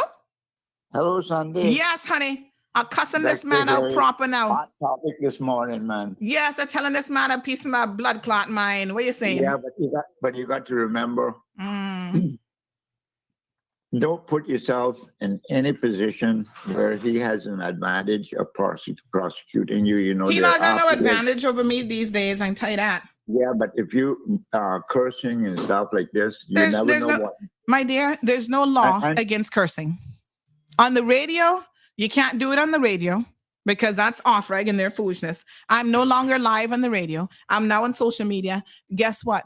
Mark Zuckerberg and Meta don't give one hoots about cursing. So I'm gonna cuss him this morning. You don't worry yourself. Mr. Dexter, we can handle him. The people of this island need somebody like you. Yes, and they can have somebody like me. Because any more cases they try to bring, we can get a jury of my peers that can tell them let's go sit their backside down. Don't make them frighten you, honey child. All right, next call coming in. All right, caller. Good morning. Thanks for the advice, Mr. Dexter. We love you, Mr. Dexter. Yes, caller, what are you saying for yourself now? No, I'm not saying nothing for myself. I was wondering how I could let me send you the links on WhatsApp because I'm telling this man about his blouse and skirts and his backside because he need a couple bumper clot words drop on him here today. And he will surely get it. Okay. All right. Make us send you the link. Link up. Yes, sir. With no due respect, because you're not earning any. Get off of my backside. That's what you must do. Go out there and solve some real crime. Stop harassing me with your foolishness. These fucking people. Like, you really got wonder. Listen, tomorrow's going to be my birthday, right? And I'm going to be 50 years old. You know how many times the RCIPS has been riding my ass with nothing? The most stupid cases, they all get thrown out, except for the one against that old General Matthew Leslie. Listen to me. Don't come for me on a good day, you know? I'm sick and tired of you want to be entitled English bitches coming here with your colonial attitude. And it's not all of them, but we got more than enough, more than our fair share. And I, for one, I'm sick and tired of them. Caller, what are you saying for yourself this morning? Well, I'll try to be brief because I don't want to go off the handle at some point because you are touching subjects that are very, very important. And by the way, I think all of you should have guessed somebody said children out of school. You should have realized by now, by the time I say we're going into overtime and it's going to get real hard and real cold, you turn off the thing for the children. Don't make them listen. This is now adult time. Go on, caller. Well, it is. You see, RCIPS, the Royal Cayman Islands Police Service, is one of the worst law breakers in the Cayman Islands. It's one of the worst, and the commissioner in particular, one of the worst, if not the worst. These people, when they get to know that the law is being broken, they'll try to find out, first of all, who is breaking the law. The thing that your previous caller said, for example, where somebody has to sign a document to say that just because I want a license from you for my firearm, for personal protection or for sport or for whatever, that you have to sign in advance, carte blanche, to say you can come into my house at any point in time to come and inspect at any point. You can imagine. Can imagine the audacity. Can you imagine the audacity of that? And then this is the same commissioner of police who there are police officers who were filing false claims for overtime they hadn't worked, and they were doing it over a period of time, and they were found out. And what did they do? He just said, "Oh, let them pay back." Yes. And yet a young mother who was in the DPP's office there, they say she held on a file for too long, when actually she was working under a Crown Counsel. They charged her and destroyed her career. I mean, I could go on and on, yes, but lots of examples. There's a lot of examples and so on. What they need to do, there's need for, I don't know, I know you can complain with the ombudsman and their complaint procedures and so on, but they are not effective because you are dealing with the police. But let me close with this one, just a last one. I was not going to mention this. I have evidence with 13 emails to show that judge lied when he denied me a 2-day hearing, which he himself had fixed. I have got 13 emails documented which show that he lied because I gave him 4 months notice and he claimed that I gave him just basically minutes of notice. And I said, you must charge this guy, charge this judge, because this is a breach of trust, it's a neglect of duty, is the willful disobedience to law. I cited all the sections, and the commissioner says there's nothing to see here. I did tell him something I can't tell you on the online, but I wrote to him an email. It begins with a C and it ends with a T, and I told him a lot of other things. Let me just stop there. Thank you, Sandy. Thanks very much. Let me tell you something. These people will make you curse, that's for sure. But listen to me. Like I said, they will. Yeah, my mind not join church, my mouth not join church. And if you're offended, you just come off the live and go listen to some church music or something else. Made our business with them this morning. Thank you, caller. Thank you. Thank you. Cheers. Because it seems to me that when you try to speak, 4 degrees later, and you try to speak in a manner in which they can understand, even when you're using their British accent, they still can't bumba-clot get it until you drop some pussy-clot words upon them. Then all of a sudden, they're like, oh, me understand what you say now. You better understand. Nobody is here threatening you, to be very, very clear. Y'all not gonna come at me with no Elvis situation, no Elvis charges. You just need to understand to back off. I'm not interested in your rudeness, right? You're not no better than nobody in this country. Some of y'all actually are criminals, as the last caller said. Stealing overtime from your own department is a criminal offense. And your officers should have been charged. But they get a blight. Maybe that had been some poor little Caymanian doing that. You would have had them haul up in court. Y'all talking about Miss Stacy must come bring my medication. I need none this morning, but took it last night. So let me be very, very clear. Right? RCIPS, y'all got enough dirt in your own corners. Peter Lansden, go send that email to somebody up in the force. They're probably breaking some law right now as we speak. Go try and talk to them. That's why, by the way, that's why the police association keep suing the RCIPS management, because y'all can't even treat your own officers right. Yes, this person said he too rascal, bright. That's right. But not with me. I want you to get the memo, sir. My name, memorize the name. Sandra Teresa, no H, so spell it right. Hill, not gonna take no fucking prisoners when I'm ready. Do not bring me your stinking attitude. You go back to the UK with it and you try it with somebody over there. So, this is my country, okay? If you're here and you're doing right by the people, I will always stand on the right side of the law. I'm not here to break any laws, and I'm not here to encourage anybody to do it. But stinking detectives and stinking officers who think that they can talk to people any kind of way, not motherfucking today, Bobo. You adjust your attitude. Like I said, don't ever message me again. Do not message me and do not call me. I have no need to speak to you.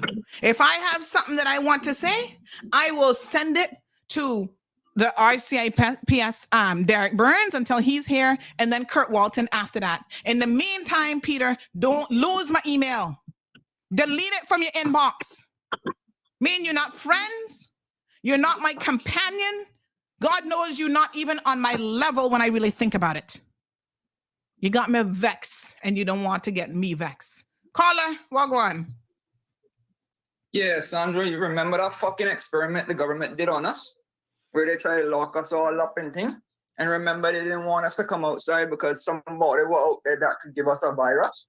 But look here, the police. Remember, I got to share you something what happened to me with the FRU, the so-called Better Task Force, right? Because I had to see the barrel of a fucking gun. I had to see down the barrel of a fucking gun. And let me tell you how that fucking felt. Mm-hmm. Oppression, tearing it, the motherfuckers searching me up like as if I was a fucking criminal because I was wearing all black. Suppose that's my preference at work. Mm-hmm. Listen, want to try and search me up for no freaking reason, right? And when I'm not complying to their fucking stupid orders, I gotta tell you how I feel about the police because they're not a force and they're fucking service. But service my backside. I wonder who they're serving because they're not really serving the people too much. But you fucking see what happening right now. The Jamaican police officers are ordered by these same white police fucking officers. And they're doing as they're told. Sorry, mama. They're doing as they're told. But Alejandro, no cursing in front of the baby. Go deal with the baby. Too young. No, you sit there. She learn them curse words and write them down in her little book. Sandra, come on now. We living in a generation where every single one of us got a filthy mouth. No.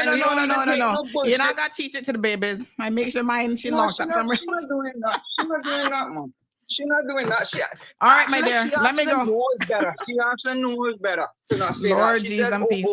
No, they she know. All right. Better she know the bad words. She can learn. She can learn them anyway. You're not gonna tell her at this age. Yes, exactly, Sandra. All right, my dear. We parents have different ways of doing our thing. But you see, the police. What I'm trying to tell you is the police. They don't worry about us now, because you see, when they identifying me now and they asking me, oh, what your occupation is and what your name, and I tell them self-employed, you know the fucking man tell me? Self-employed, my raps. That's a Jamaican police officer now. In the police station, and where I say police station, how the fuck you supposed to talk to me as a civilian? And you the civil servant? And they said they self-employed? Man, go kiss my black ass. All right. My dear. What can I say this morning? RCIPS, y'all need to get it together. You can't on the one hand have community officers out there talking about, oh, they're in the community and they're trying to build relationships with people. And then some idiot like Peter Lamson sending me an email. Like he really not got no sense. Miss Darlene, what's your take on this hot mess of a situation? Well, I want to come on a lower little tune because boy, all I can say, if him or anyone else think that they can do Sandra Teresa Hill. Teresa, no H in it. Teresa, tell him I want him to pronounce it properly. I realize what you say. Tell him I said they're going to have to pronounce it properly too when they come with their raw self. I think he has been barking up the wrong tree. Sha, he don't know, you know, because you see, let me tell you something, Miss Darlene. Sometimes the mistake that we make is we allow people to go on too long before we put them in their motherfucking place. And every time he calls me and he messages me, he like, oh, but she seems so nice. And she's like, oh, she's so distant. You know, so he erroneously thought that he could send me that blouse and skirts email yesterday. And that I was going to respond and be like, oh, yes, come and look at all my computers. Oh, I'm shaking in my boots. I'm afraid of the RCI chaos. Child, please. He must be no fucking know. Like I tell him, I will go sit up at Fairbanks to prove a point, you know. Yeah, well, we live and die here in CMR by our sources. And if that means that I have to go Fairbanks for a week and sit down, I hope he know. I will go sit down and eat government food and then come back and tell you all about the experience of being up in Fairbanks prison. Well, I can say this. He too out of order. And he know, I know. I mean, I can't say anything more than what we know. And I can all say that I think everyone that is in the air, listening ears of this show, whether it's on radio or back here now, could really say that it is time for us as Caymanians to stand up. Listen. Yes. I mean, even the commissioner. Let me give the commissioner some props, right? Because in January, when they came here and talking about, oh, they're gonna charge me with this John Felder foolishness, another bunch of ridiculousness. At least he had the audacity, or not audacity.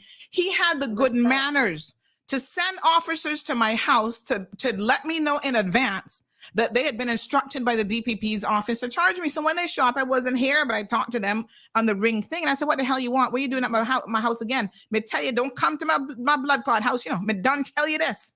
So I emailed the commissioner. I said, sir, with all due respect, why are your officers at my house? He said, oh, you know, Miss Sandy, we've been instructed. He said, let me call you. He would not even put this foolishness in email. He said, let me call you.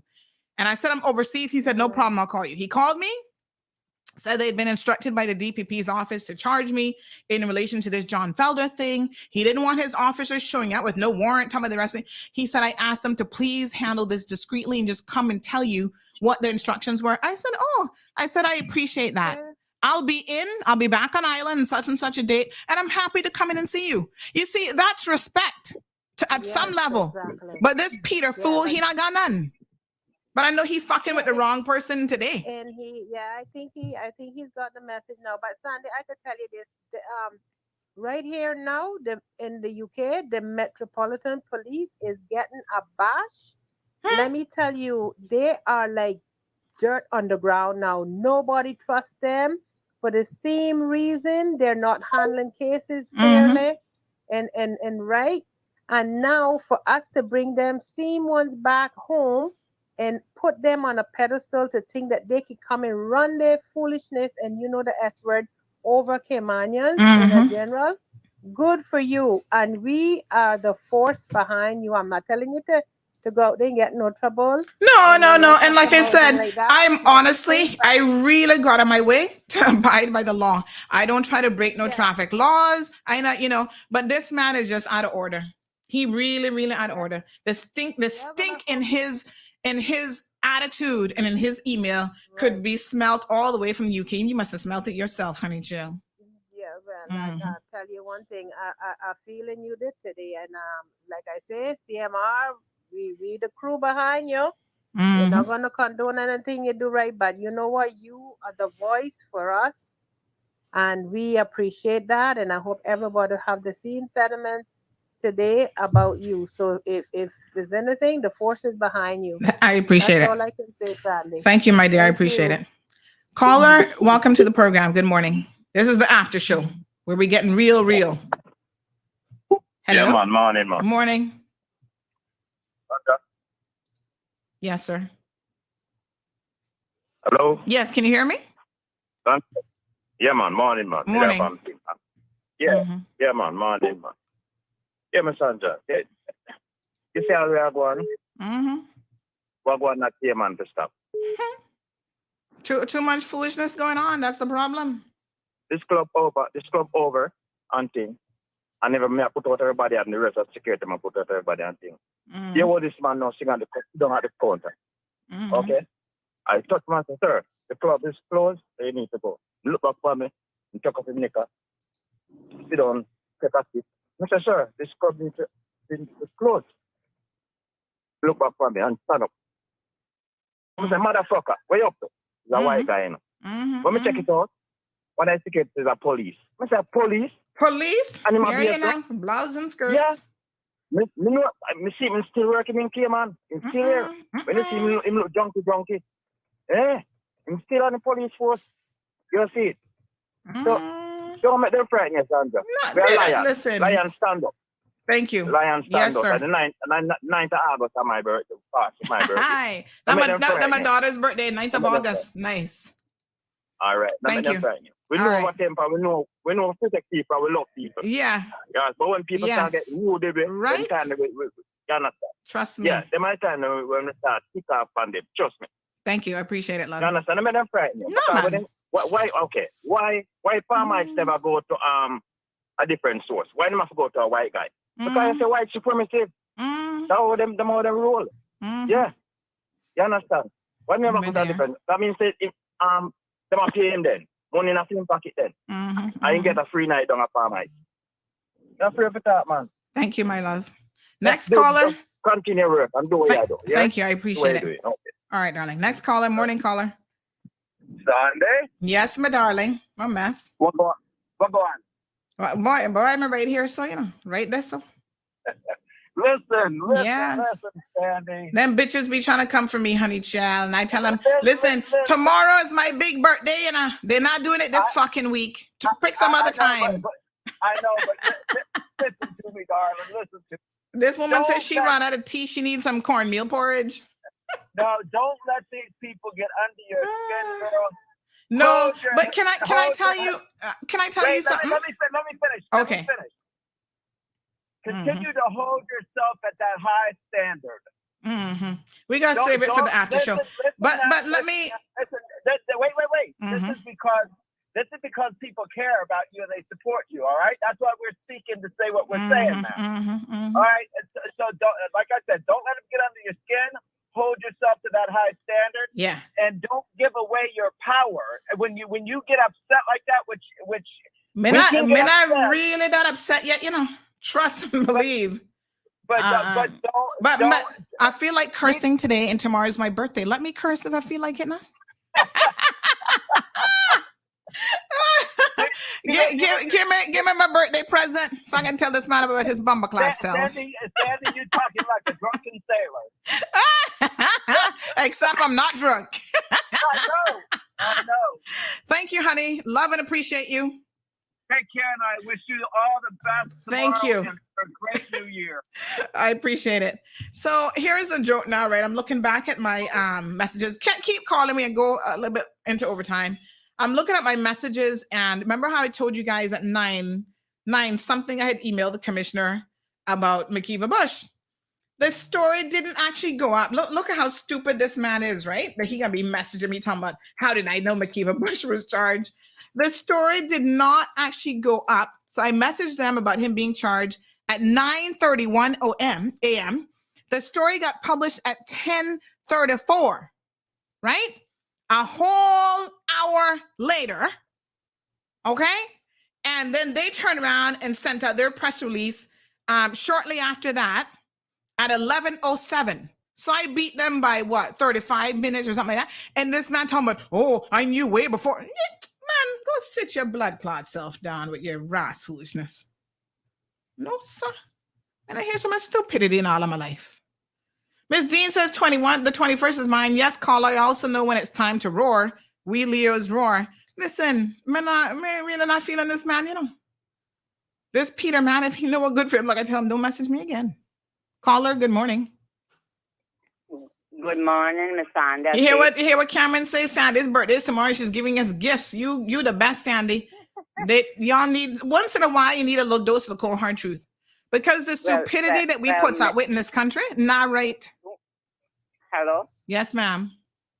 Don't make them rise the pressure up, but I understand you because I'm a Leo. I've seen how I can take so much and no more, but when I get out. He lucky all I doing today is cussing.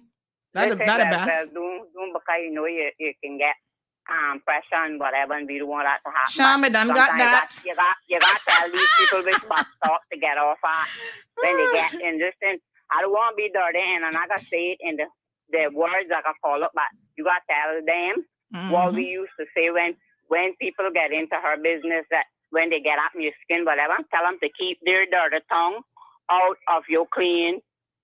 ASSHOLE. That's what you got to tell them. And just be ready if they come. Just how the courage or the hot water ready. Because if you get in trouble for something. And when they approach your door, just blow it on them. Just how your papa talk. If you get the courage, the ready, suck it in and blow. And take and what I can tell you too, what they need to do with them palm hate people, they need to give them a dose of courage in their food. But they say when they blow it on you, that's bad. But I understand when you give to somebody to eat, but I can do that because I know a woman that gave her had courage her husband in turtle meat, and he said that was the worst thing he ever went through in his life because you imagine courage down in your inside. Not much you can do for that. Lord Jesus. If they courage outside, they can use hot stuff like hot rag and hot coals and stuff, but in your inside, so that way they gotta give them a dose of courage in their meal. Somebody say this is a good one. Somebody say he must be the new White Yardie comedy act because all the foolishness he sent me, he ridiculous. Anyway, my darling, thank you very much. And that's how they is. They prejudice, they white call it, and they try to take liberty with black people. And try, but you show them that you as a born Leo and you're not hard to frighten, because you just like me. They can sit in, but like I say, I'm not too coward, and I'm not telling nobody that I'm no bully and I can beat nobody. But you gotta kill me or whatever, because you can't just bluff me and fight, because sometimes they says a bluff is better on a beach, you know, and some people. That's what God give them, just got mouth and tongue and breath and nothing to back it. But you are showing that you are what the Spaniard talk about. Cojones grande, big balls. We not man, we not got balls, but whatever. So just to make them get on their skin, because like my daughter always say, people are gonna be people and you cannot change them. So just to worry. What a mess with there. Just have a good day when it comes tomorrow. And tell them kiss your ass, your black ass, your pink ass, that's your white exactly, ass, that's exactly what you have to do. Tell them kiss your ass and back out the hole. Actually, my ass too good for him to kiss. Trying hush. He not getting pulled that. He not kissing that, honey child. I don't know where his lips been. My ass is precious. Sorry for him. Hello, Ronika. Good morning. We said class is on fire. Alejandro said, this one not on the curriculum. Yeah, child, sometimes you got to tell them. Daisy say, which fire and what it is? What is that other symbol? You eat this morning? Me not eat nothing yet. Me when I had my little tea and water and one little toops of the Bragg's apple cider vinegar. He lucky. I mean, trust me. I can see how they be pressuring people. Poor old, what his name is, it Elvis and the Brock, but Elvis, he got to drink and have his little smoke before he can tell them what's going on. I not got to drink or smoke nothing to tell them the truth and to tell them about their backside. People are not going to respect you. As the RCIPS, y'all need to do better. And like I said, you've been warned. I've told you, don't email me again. Don't pick up my phone. Delete me. You probably had me on speed dial knowing you, bitch. Delete my number. Don't call me again.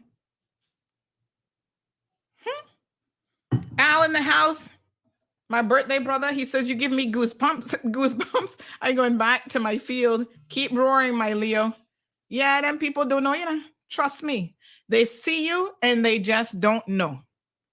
Oh, that was a pepper. Sorry, Daisy. You get on the wrong side of me? Let me tell you something. No, sir. That not gonna be good. But you see, you know how some people just ooze disrespect? Even when I go to the press conferences, I see him up there. Our poor little Caymanians, Kurt Walton and Brad. What Brad name is again? They're sitting there with their little tails between their legs. Boy, sometimes I want to get their two little heads together and pop. Tell them, wake the fuck up. Y'all need to start running the show around here. Yeah? Caymanians need to be in charge of that RCIPS again in a real way. Not just no showmanship foolishness now. Because they're putting Kurt in there and they're going to still be behind the background, pulling his little strings. They tell him, don't do it, Kurt, Brady Banks. Y'all stand up to these bitches. You will have the people's support. They're the only ones who know anything. That's why we must have them here, running our prison, running our police force, running this, running that. And you know, the God's truth is things getting worse by the day. So if they're doing such a good fucking job, why is it getting worse by the day? That why I want to know. Huh? That y'all talking about the good old days. And when the RCIPS used to be able to solve crimes and they could do this and well, what on earth happened to the good old days when we were actually getting stuff done? Because now we supposedly have more qualified people in this country. But you know what they don't like? They don't like the fact that I can call them out. Just like we had that one in the fire service, getting paid all this overtime. How much it racked up to be? Hundreds of thousands of dollars? I can't even remember now. Right? Chief of fire chief getting paid overtime? I never heard of such nonsense in my life. That is a management job. You don't get paid no overtime. Let me try and find that. See, fire chief gets paid $50,000 for accrued comp time from the public purse. Remember that story? Back in 2019, I bust out on their asses too. Oh, we need to find out where Sandy got this from. I say them blouse and skirts motherfuckers over at the Compass had the audacity. That David Leggy. Well, you know, he's a little prejudiced little prick. Huh? Oh, well, the real question we need to be asking isn't about why government spent $50,000 in overtime for the police chief, but where did Sandra Hill get the TRS report from? David Leggy, you go sit your backside down too. You and Peter can go in the same little area of the playground. You can share the same sandbox with fleas. So you can imagine the audacity of this man to write an editorial. Where did we get that? And that's supposed to be confidential government information. Bitch, you just upset because you never had it first. Let the truth be known now. But you see, these people get so used to Caymanians cowtailing to them. Right? We paid the Compass. We, the people, have spent from the government purse millions of dollars in advertising revenue to the Compass, even when they're no longer relevant. And nobody question it. They get upset because CMR can break a little story before them. We can get an exclusive about government waste of money. How can a police chief, I mean, what friggin' nerves he would have? He would never be able to do this in the UK. Claiming $50,000 in overtime? This was David John Hales. The man would show up when he was not even on duty. Just show up to the scene of a little bushfire to try and claim overtime.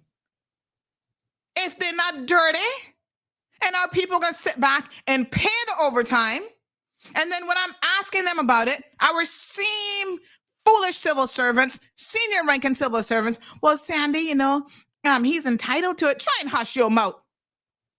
Entitled to what? If you dumb enough to put this in his contract where he'd be entitled to it, now I see why the civil service is a fucking problem. No management gets paid no overtime. You're getting paid enough money. Big time salary, allowances, this and that. Where the hell overtime coming from? You see the slackness we allowed to go on in this country? We're not going to allow the little man down at the bottom to do too much slackness.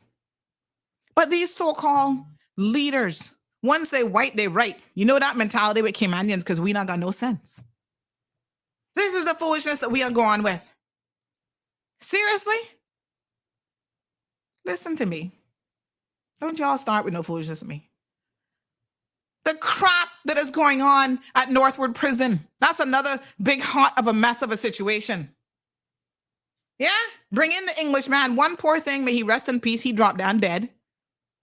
Next one had to leave in disgrace after he was hiring the woman who worked as his nanny with no qualifications. Senior prison officers end up suing the prison and won because they promoted her to position when others of them had been there and more qualified than her. She up in there fucking the prisoners. Yes. They still getting them West Bay boys, still getting their nuts cracked up in prison. They're not even having, I mean, what the hell? You can't make this shit up. And the second that a dookie sees her, calls them out. Go and report it. Do it the right way. They tell you, oh, you must report things. You must do things. Okay, she went and reported it. They wouldn't do nothing about the woman. So she set up a camera to catch her giving him a blowjob in the corporate offices up at the prison. When she get catch, what do? They don't hold that woman accountable. They try and fire a dookie. Thank God for the courts now, because most of the time I feel like they get it right. They made them unfire her, pay her legal fees, pay her for damage of reputation, and put the woman back right into her job. But you see, once they have you marked, you got to watch your fucking back. Because them bitches going to come for you. They going to find, if they got trump up charges, if they have to lie, they're going to do it. For the past how many years now? Let me go back and look again. After they were forced to take the woman back, they turned around and fire her again, put her and leave again back in 2020. So hear what the title say? Deputy Director at Prison suspended for the second time in 5 years. So September of 2020, this woman has been on leave now 3 years. Right? And our government can't get their shit together. Oh, listen, he done gone piss me off, and I gotta talk a couple truths here today. Where's Melanie Sims? Where's Beth McField? All these Caymanian hard-working individuals that they have on leave, and I notice a lot of them are women. Huh? We're not gonna talk about that. We're not ready to have that conversation about how women are being disenfranchised right in the civil service. We're going into some fucking overtime here today. It's my birthday tomorrow. Give me the liberty to really speak the motherfucking truth, because y'all gonna get it whether you want it or not. Poor Dookie. Again, those men don't like her because she got balls and she not standing for no foolishness. She got balls and she got educated. Honestly, those are two worst things you can do when you're a woman. Balls and educated. Oh, geez, I'm peace. And black. Balls, educated, a woman, and black. Woo! That 4 strikes against you, girl. You out long time. They come with their fucking attitude. They turn around and suspend the woman. Then the previous director, poor him, come here knowing that, listen how stupid our government is. Knowing that the man is sick with cancer. Now, I'm sorry for anybody who has cancer. That's horrible. But you can hire somebody to run the prison that has a major health condition. You know why he took the job? So he could come here and piggyback off of our government insurance and get all kind of treatment. Now, you know, we really stupid, aren't we? Who does that? We hired the poor man, he got cancer. Only just the other day, he finally had to leave because poor him, it was getting so bad. But that's how dumb our people are. Yeah. So now he is threatened by her because she's more qualified as his deputy than he is. And she calls them out when they're not doing what they got to be doing. You can imagine? So they suspend the woman. 3 years later, no resolution. They can't do jack shit. When I put out the story that the woman suspended again, oh, where's Sandy getting this story from? Once again, I have sources all over the place. Don't worry about my sources. What y'all need to worry about is doing the right thing. That's what you should worry about. Clean up your act and I wouldn't have nothing to talk about. Oh, no. The court send them to mediation. Try and resolve this. They can't get it straight. The woman's still on suspension. Now it's going to trial. And you know what? They're going to friggin' lose again. That director, oh, well, I'm not comfortable working with her. Bitch, what do you say? You come to the Caribbean. You not seen a black woman before or what? You not seen a black woman with a little bit of testicular fortitude? Somebody says she got big ovaries. I don't care that you're not comfortable working with her. That is your problem. That is not her problem. You should not be disenfranchised because you're afraid of black women who are smart and intelligent and more qualified than you and should probably have your damn job. The same one who's called out wrongdoing before at the prison. Y'all hire next prison psychiatrist, another English woman. What she come and do? Same thing, having sex with prisoners. You mean to tell me, out of all of the crazy people that you can hire that are psychiatrists and psychologists, you can't find one that's not into prisoners? I mean, Jesus Christ, can it be that hard? The last two that you've hired, now what are you doing? They don't want to tell the truth. Now what their problem is. Let me tell y'all what the prison did to another Caymanian. Young lady, I can't remember her name now, chef. Somebody who know her name, send it to me. I can tell y'all the truth. She come with all kind of degrees and sommelier and chef this and chef that, all kind of expertise. Right? They're looking for a chef at the prison, which I don't know what y'all feeding these prisoners so freaking good for anyway. I mean, some of them could do with some hard knocks, but anyway, she applied for the job, right? And she get the job. Well, they made her an offer, but they lowball her. She said, no, I can't work for that. Here's what I'm willing to work for. No, we can't pay you that. They re-advertised the job only because the then prison director know full well he got a friend in the UK, here you know, that he wants to get the job that allegedly they leaked the questions to from the committee. He not nowhere near as qualified as the Caymanian, but they leak the questions to him. Mm-hmm. Make him do it. Because, you know, if you get the questions in advance, that's called cheating. In case y'all don't know, this is what they do. Cheateration. Right? And he passed, interviewed flying colors. This, that, next thing. Here the joke now. Do you know that prison board who did the hiring got turned around and give this man the job? Same job. Right? Here's the kicker. Get ready for this one. They gave him the salary that the Caymanian had asked for, but they told her was too much. But they gonna give it to an English cook, an English chef who is less qualified than her. Give him, because he friends with that prison director, they're gonna give him the salary she has requested. Y'all don't always know the injustices that going on around, yeah. But they got me fucking pissed off here now. So I'm gonna tell y'all a couple things. There's some days that they really grate my soul, and God knows it takes a lot for me to just, you know. Let me talk about Melanie Sims. Now, I know she ain't get upset with me. I'm a good friend. She doesn't get upset for me talking about this situation. But this is another situation that office there, cabinet office, needs to get sorted out, and they better do it quick. Another civil servant that is placed on leave, thanks to the likes of Chris Saunders and Derek Ebanks. Now, this is where your own Caymanians are your own, fucking worst enemies, you know? Chris, you don't fucking cross my door again. You hear me? You bring your fruitcake here, I gotta pelt you in your fucking head with it. Because when you were in there, we had high expectations of you, and you did too much dirt. Too much dirt.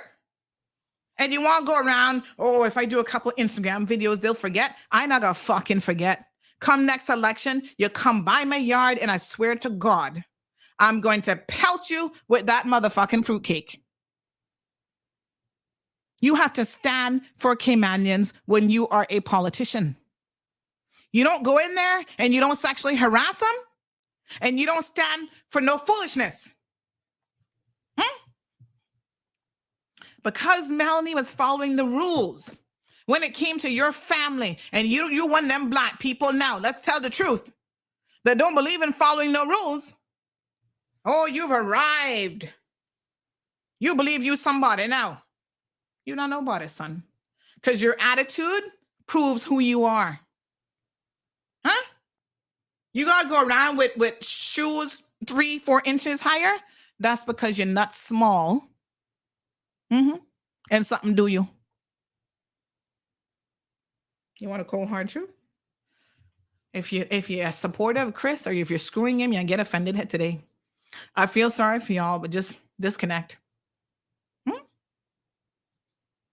He has a civil servant of 37 years of service on leave for no good reason whatsoever. She was trying to protect government assets, trying to find out who's stealing from government. People in her department made some recommendations. Right? And because Derek kissing Chris's ass 24/7, making his family go through an area of the CIA that families are not supposed to go through no matter who you are, that's only for people like the premier and the deputy governor and the governor of the Cayman Islands. No. But she wouldn't allow that. She wouldn't sign off on Derek's overtime. So they out to get her. That woman has been on leave now over 6 months. Yeah, government's still paying her. But why do we have civil servants? Deputy governor, this is a good question.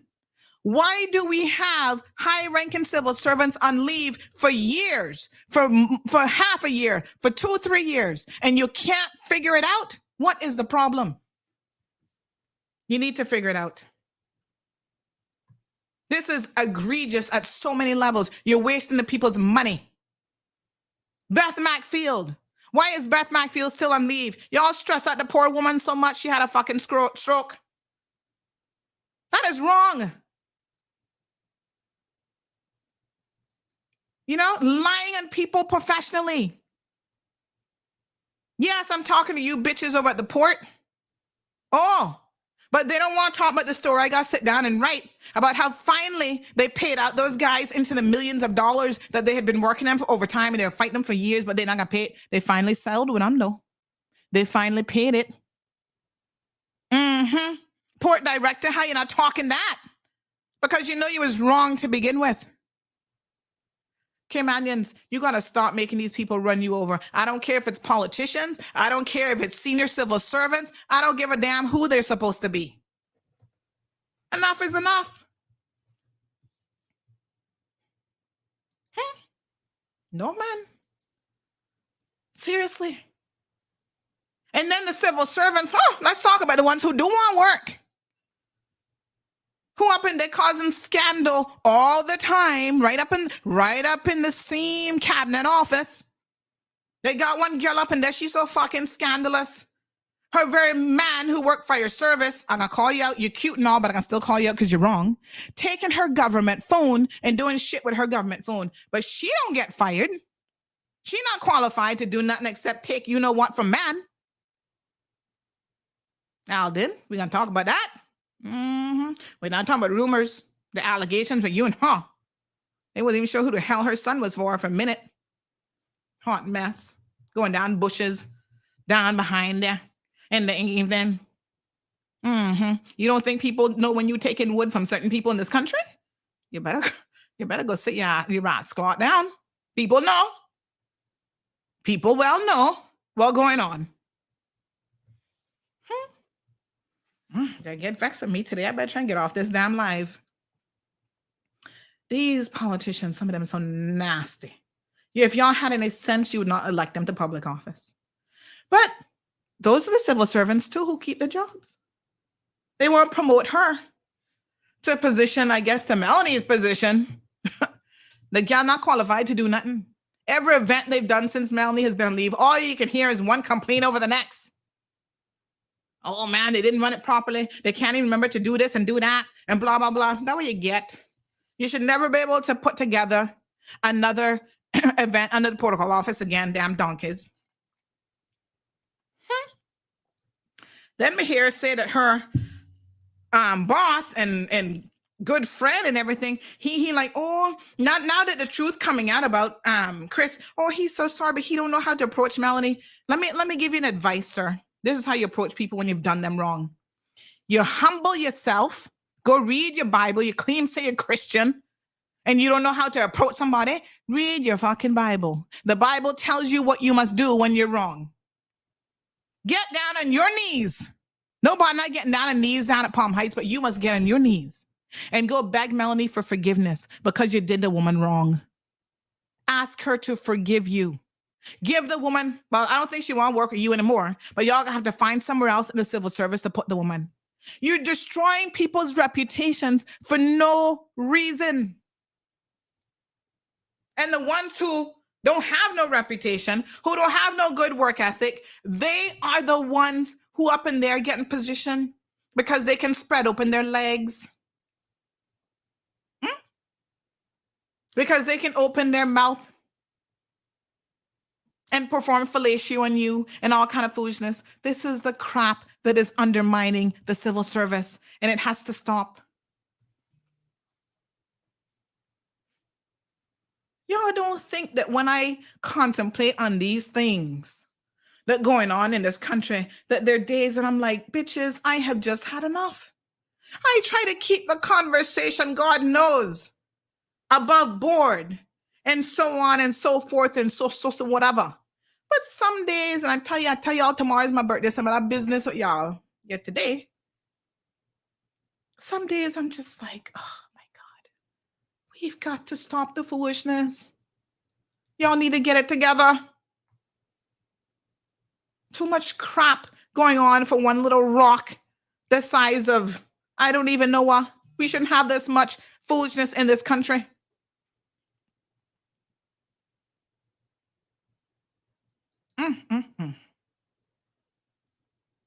No, sir. Y'all need to get it together and get it together quick. You know, we'll support you, civil servants, when you're doing what you're supposed to be doing. When you're being so messy, we can't really take, putting people on leave for no good reason because, oh, somebody don't like them. Men are threatened by them, or because they're not putting out for the deputy premier. He's trying to get under somebody else's skirt. That's why, listen to me. I don't care what y'all want to say about the premier of this country and who don't like who and whatever, right? But when he needs to make a move, although if I were him, I would tell the people why, but you see, they always be trying to maintain a certain decorum. He fired Chris Saunders because Chris Saunders doesn't want to keep his little peepee in his pants. And he out here harassing these women, and the women are going to the premier. We can't take the harassment no more. Women have to be put on leave because they are being victimized. They're talking about sexual harassment legislation. The first ones they need to make sure that understand the legislation are the legislators themselves. Because some of them men up in there don't know nothing about what sexual harassment means and what it looks like. Make sure you educate them first, because they can pass the law. And they'll be subjecting to the law as well, I hope. They should be at the very top of the list. They should be thrown in jail the way they be going on.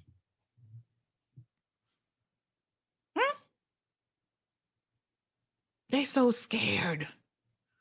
Oh, we're afraid of Chris. Listen, you take your foot and you kick him in the nuts. That's what you must do. Don't be afraid. Afraid of what? What he gonna do you?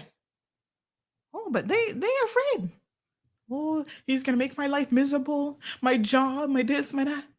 Jesus, peace. Mm-mm. Cameron says, sometimes I don't know how you do it, Sean. I mean, I get up every single morning and I try to bring some sensible discussion to the people. And there are times when I recognize the people just not understanding. When some clown like Peter Lansdowne can send me the kind of message he sent me yesterday, it occurs to me that, sir, you do not understand. Like I tell him, do you actually live in the Cayman Islands? Do you have a clue what's really going on here? It cannot be that you do. Because what you're saying in this email, you must have hit your head. You must have got a concussion and you don't know it.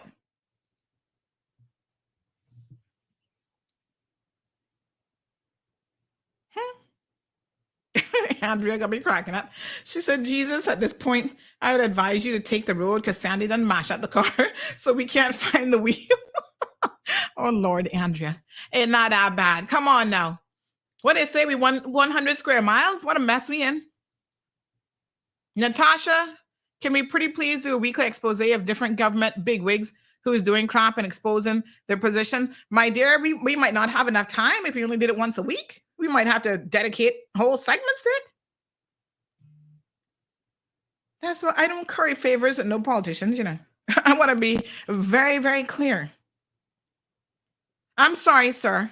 If I have had to be subjected to seeing a dick pic of you and your little pee-pee, you expect me to have respect for you?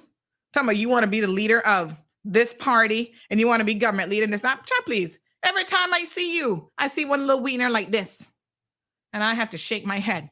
You got a beautiful wife at home, and these wives are so dumb. Most of them know exactly what's going on, but they all in it for position. I could slap them too. You know your man out in these streets scandalizing you, sleeping with all these Spaniards, bringing home God knows what to you. Maybe he not sleeping with you no more, so you don't care. I mean, I don't know. I don't really know what's going on at your home, right? Some of them have even laid hands on you over woman. You think that Jesus and peace. I can't even imagine. My husband, it can be bad enough that he can cheat on me, but then he can turn around and think when I call him up on it that he can put his hands on me. Child, please. I would bury him the next day. I'm not gonna say, because you know, yeah, a man, if he big enough, he might be able to thump you one time. But I tell you what, he not gonna ever thump me again. Because I can either poison your ass or chop you up when you're sleeping. Put your hands on me over some skank out in the streets? Allegedly getting these Spaniards pregnant and then send them home? That's our political leaders in this country? Some of them? And you got a beautiful wife at home? Children? Your children trying to get an education, this and that. Or you can go over there and, let's get this person knighted. Y'all better knight your own penis is what you better try and do. So it can have some respect for itself. Because apparently that brain just don't work none at all. Election time, gonna be here before you know it. And I want some of them to step to me, child. Because you know, it's not happening. It just not happening. I can't stand liars, and I can't stand cheaters, and I can't stand duplicitous people that have the same thing as lying and cheating. They're like Spanish machetes, cutting on both sides. They got to be out there trying to curry favor with each other and see who they can buy out and this and that. Don't even call me. I'm gonna put you in the category of Peter Lansdowne. Don't you call me either. The people don't want to hear from you. You can spend 3-4 years in office and we never even get to see you. You don't even have enough respect to come to the people and tell them what the hell it is you're doing. I'm not saying you're not doing nothing, but can you at least respect us to tell us what the hell you are doing? Then when election time come around, here's my long list. No, Bobo. You should have told us that from before so we could have thought it over.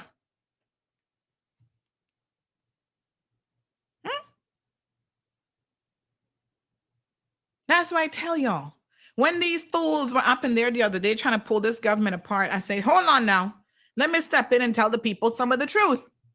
Chris was the ringleader of that whole circus. Unfortunately, I knew enough of the clowns in the circus.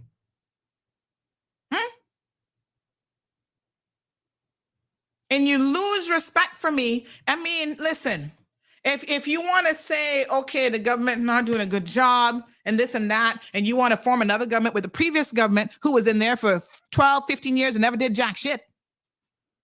All they can do now is say, oh, we would do this. Oh, sure you would. Because when you were there and you had 12, 15 years to do it, what did you do? Well, that was our idea, but you still never executed it. You didn't do it. Ideas like assholes, everybody got one. Not at a point. Were you able to execute it? No. Huh? So power, money hungry. All kind of paybacks now. Things you had promised people that you have to try and hurry up and deliver on. That's why you're trying to steal this government from under the, what do they call themselves? The PAC government. And some of these PAC government members, they're so greedy for power, they can help them do it. That's what I tell y'all. Kathy, I don't give a shit today. And I'm going to tell you how it goes straight. And I already told you in a nice way. Now today, you're going to understand what I'm telling you. Until you can come to the people and tell the people the truth about your role in almost unseating this government, don't ever call me. Don't ever talk about you won't come on CMR and address the people of this country again. Them West Bears are going to remove you the fuck out of politics. You're going to be a one-hit wonder if I got anything to do with it. Because honestly, if you cannot be honest, even about your desire to get that Speaker of the House position so you can sit down and do nothing and get paid top dollar, because you never seen that kind of money in your fucking life. Let me tell you something about money. Money has the potential to ruin your life. There are people who want to sit down. Oh, you know, I need more money. I need this. I need that. Sometimes money, the love of money, is truly the root of all evil. And some people who are not used to it, their price, they can be bought out so easy. That's why I tell them, don't come talking to me about no payment, no this, no that, because you know what? I can earn money. When I was a student in university at law school, one summer, just doing student work and working overtime, I made over $10,000 a month. What is money? It comes and goes. It's just like the food in your stomach. Come in one end and out the other. That's what happens when you got money. Don't sell your soul to the devil for the almighty dollar. Today, you have it. Tomorrow, you don't have it. Don't cutthroat your own family over land for no friggin' money. At night, money can't give you a clear conscience. You need to check yourself. And what is worse is people who want money, who are entitled, but do not want to work for it. I now have no problems with money. Believe me, you could make $1 million a month if you're getting it honestly. Good for you. But if you're cutthroat, hold the premier's neck to your knife. If I don't get Speaker of the House position, I deserve it. What fucking makes you think you deserve anything, Kathy? You just got into politics. You not earned no stripes yet. You not done nothing. Right? I hate an entitled person. The premier would try to give you stuff to do, and all you did actually was complain about how you can, you not give me enough resources. Woman up, pull up your big girl panties, man. I want to hear no excuse from you. You not did nothing. Go ask them people down in your district, West Bay Central, what the hell you doing? West Bears, listen to me now. I'm expecting all of you to make some changes. The only person in West Bay that I say give a second term to is Andre. Everybody else got to go. McKeeva, you got your walking papers long time ago. I don't know who's going to take you out because Mario, let me say a word to Mario now. Mario Ebanks, if you really cared about them people down in West Bay, you would be there this whole time working and showing them what you're capable of. You can't disappear every 4 years and then jump up 2 months before election time, but they must vote you in. That's not enough. We need to do better. Work for the people before you even getting paid. Show them that in your heart, you are genuine and honest and care about the people. Even if it's every weekend. Go clean up all the trash I see all over the damn place in West Bay. Go help the seniors. Go help the special needs community. Something.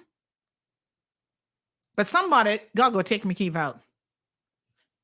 The bitch talking about he gotta retire. You damn liar. Womanizer. Your time is up. If y'all vote that man back in, y'all not got no damn sense. Kathy gotta go. Sorry. But once you lie and you show your true colors, I can't trust you. Nothing worse than a lying politician. All your committee members have fallen by the wayside. Why? Because one by one, and you have to go out there and lie on them, but one by one, you have shown your true colors to them. You hired a person accused of stealing from the government in your office to work for you. And then when she was no longer serving your purpose, you turn around and fire her. Now, Kathy, the problem is you never put somebody in a dishonest position or in an honest position who's dishonest. You knew the accusations about the woman before you hired her. You knew that allegedly she had stolen back of money from Turtle Farm, right? And why you gave her position? Oh, you need to pay her back because she went around door to door because she didn't have nothing else to do since she got fired from her fucking job. Went around door to door helping you get elected. Why would you even be taking somebody around like that? Only God knows, but whatever. And then you hired her to work in your constituency office. And then you're like, oh, well, she's not doing this. And, you know, people are saying she's out in the streets talking their business. What you hired her for? That demonstrates your poor management skills, not necessarily her. She's an alleged thief. So what the hell? Then you got rid of her from the office. Then you're going telling people about how you're going to put your husband in office. And everybody with a little bit of common sense is like, Kathy, really? Most people don't even like your husband, much less. These people who want to put husbands and wives work in political office, I have to shake my head. That's because, again, it's all about the money. Chris Saunders, same thing. You might love his mommy, but what does she do in his constituency office? When last you heard from anybody up in his constituency office? I'll wait here for the answer. 2 years later, Sandy is still waiting for the answer because nobody can tell you. They're not even trying to spread around the financial success a little bit. Hire some young person who can help you run your political office. No. Let's keep it in the family because my mom may not got nothing else to do, but she needs to still be paid $4,000 or $5,000 a month, plus get full benefits, full health insurance. This is the biggest racket I have ever seen. He not got no office again. He used to have one up here countryside somewhere about. But again, she's still on government payroll, still getting paid and still getting paid those benefits. So when Kathy started talking about putting her office, and everybody was like, what? Your husband too?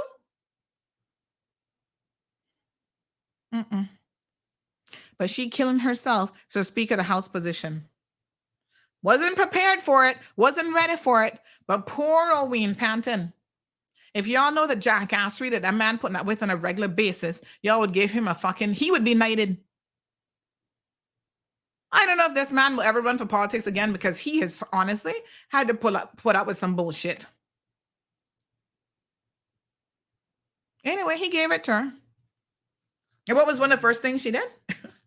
Juliana had to school her. Good old Julie. I got to give that little devil the credit where it's due. She had to school her and say, well, you got this wrong, honey child. Make sure you read up on top of them Hansards and you read your Robert's Rules of Order and all that kind of stuff now. Do I still have my Robert's Rules of Order around here? You must read that before you want to take on position you're not qualified for.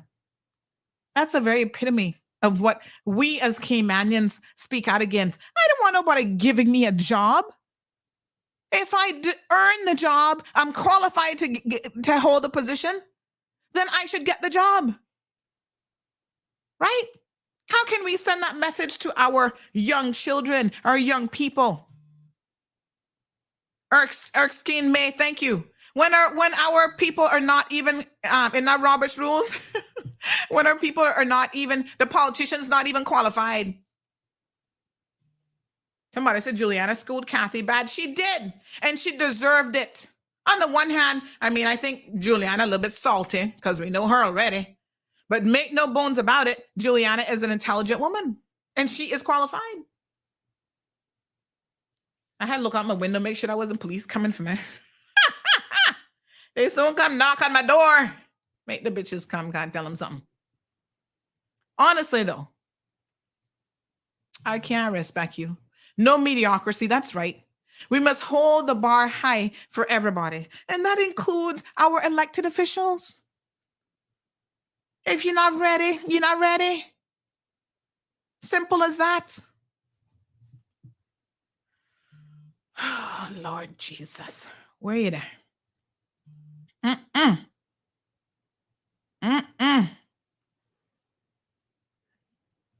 Natasha says, I hope Wayne remains and is premier again. He just needs some good and competent people to work with. We finally have someone at the top fighting for us, and all these other people keep trying to block him. I tell you what, that's been one circus. That's all I can say. Caller, Wagwan. Auntie Sandy, it's your boy Johan. How's it going? Johan, what's up? Don't you come and no fuckery this morning, now you know.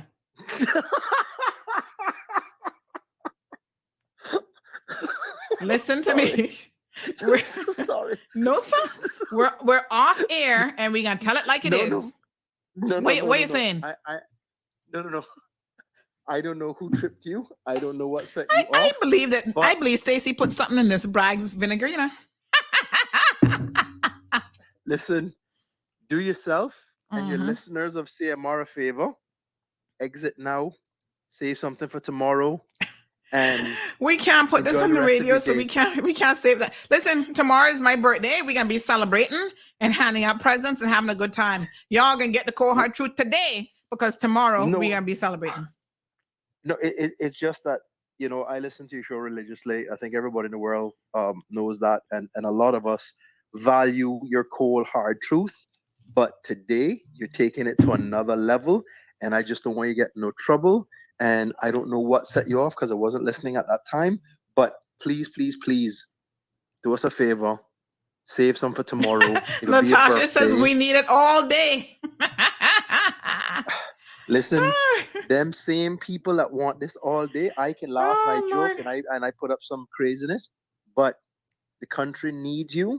You are the only person that is prepared to take a public platform and ask the right questions and hold people accountable. We don't always agree. You and I know that. You know, we speak too much. We don't always agree.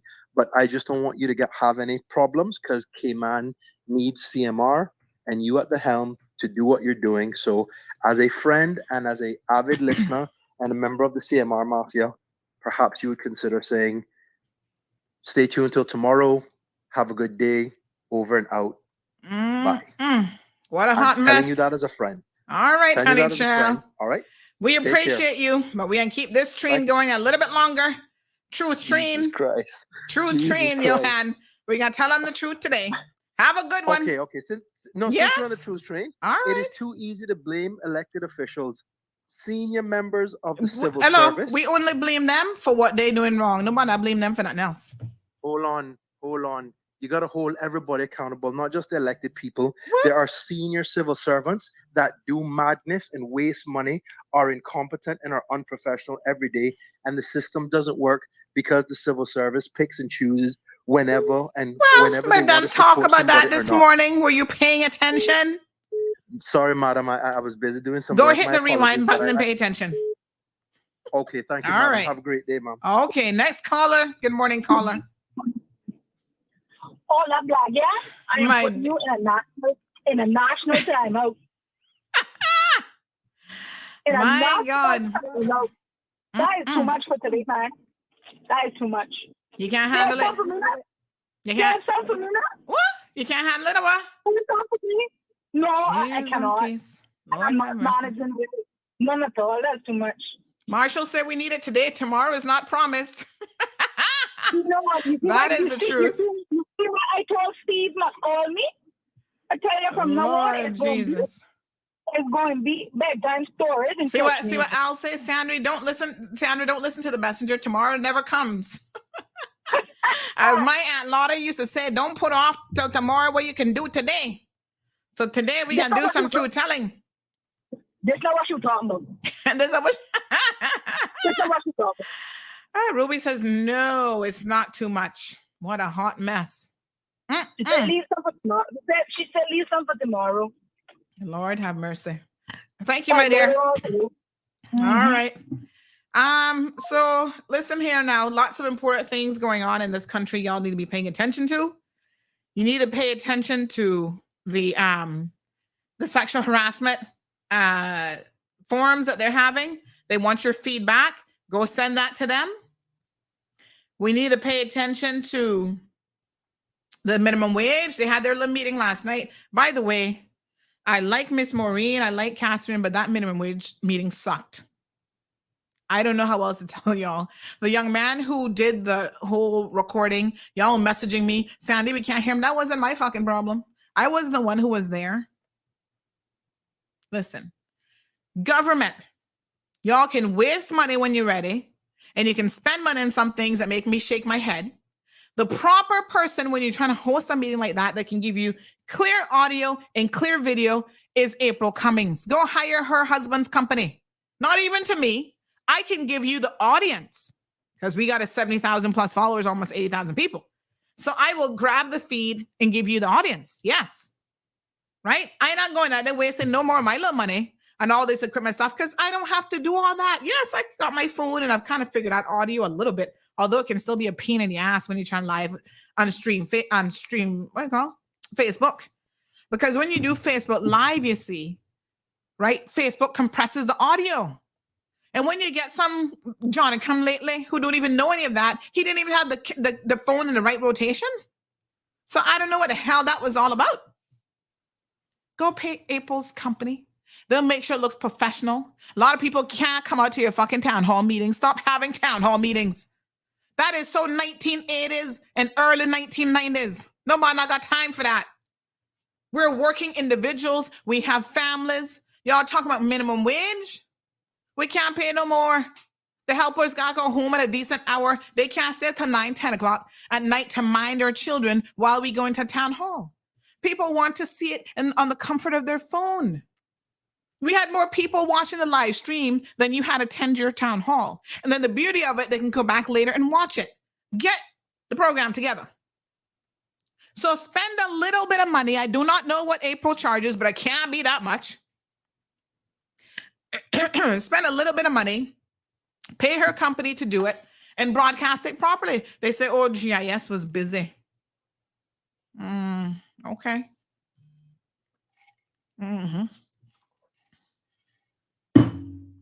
Get it together now. Yes, Dean, tomorrow is a birthday celebration. Gabby says, speaking of town hall meetings, the last one was a waste of time. They had no information to give. Which one you talking about last night? Oh, yeah, the one last night. Well, I mean, they're trying to give people an opportunity to come out and be heard, right? It's like the whole Boundaries Commission thing. They had town hall meetings that none of us really went to. Can y'all get your shit together? Meet the people in the way that they want to be met. Virtual town hall meetings are a thing. Have we not seen that by now? Caller, good morning. We still streaming, folks. Don't call my phone right now with your blah, blah, blah, blogging, whatever, because I'm still in the live. Ruby says you're doing a public meet and greet for your birthday tomorrow at one of the bars. No. But thanks anyway, Ruby. Might not be a bad idea, but I don't go to no friggin' bars, really. Can't help you there. Oh, my God. I don't know what to do with them, child. They got figured out. They talking about they want to bring back TV station. I say, who the hell watching TV like that? Y'all not even watching the GIS videos. I be looking on Facebook and I actually see videos that are posted with no views.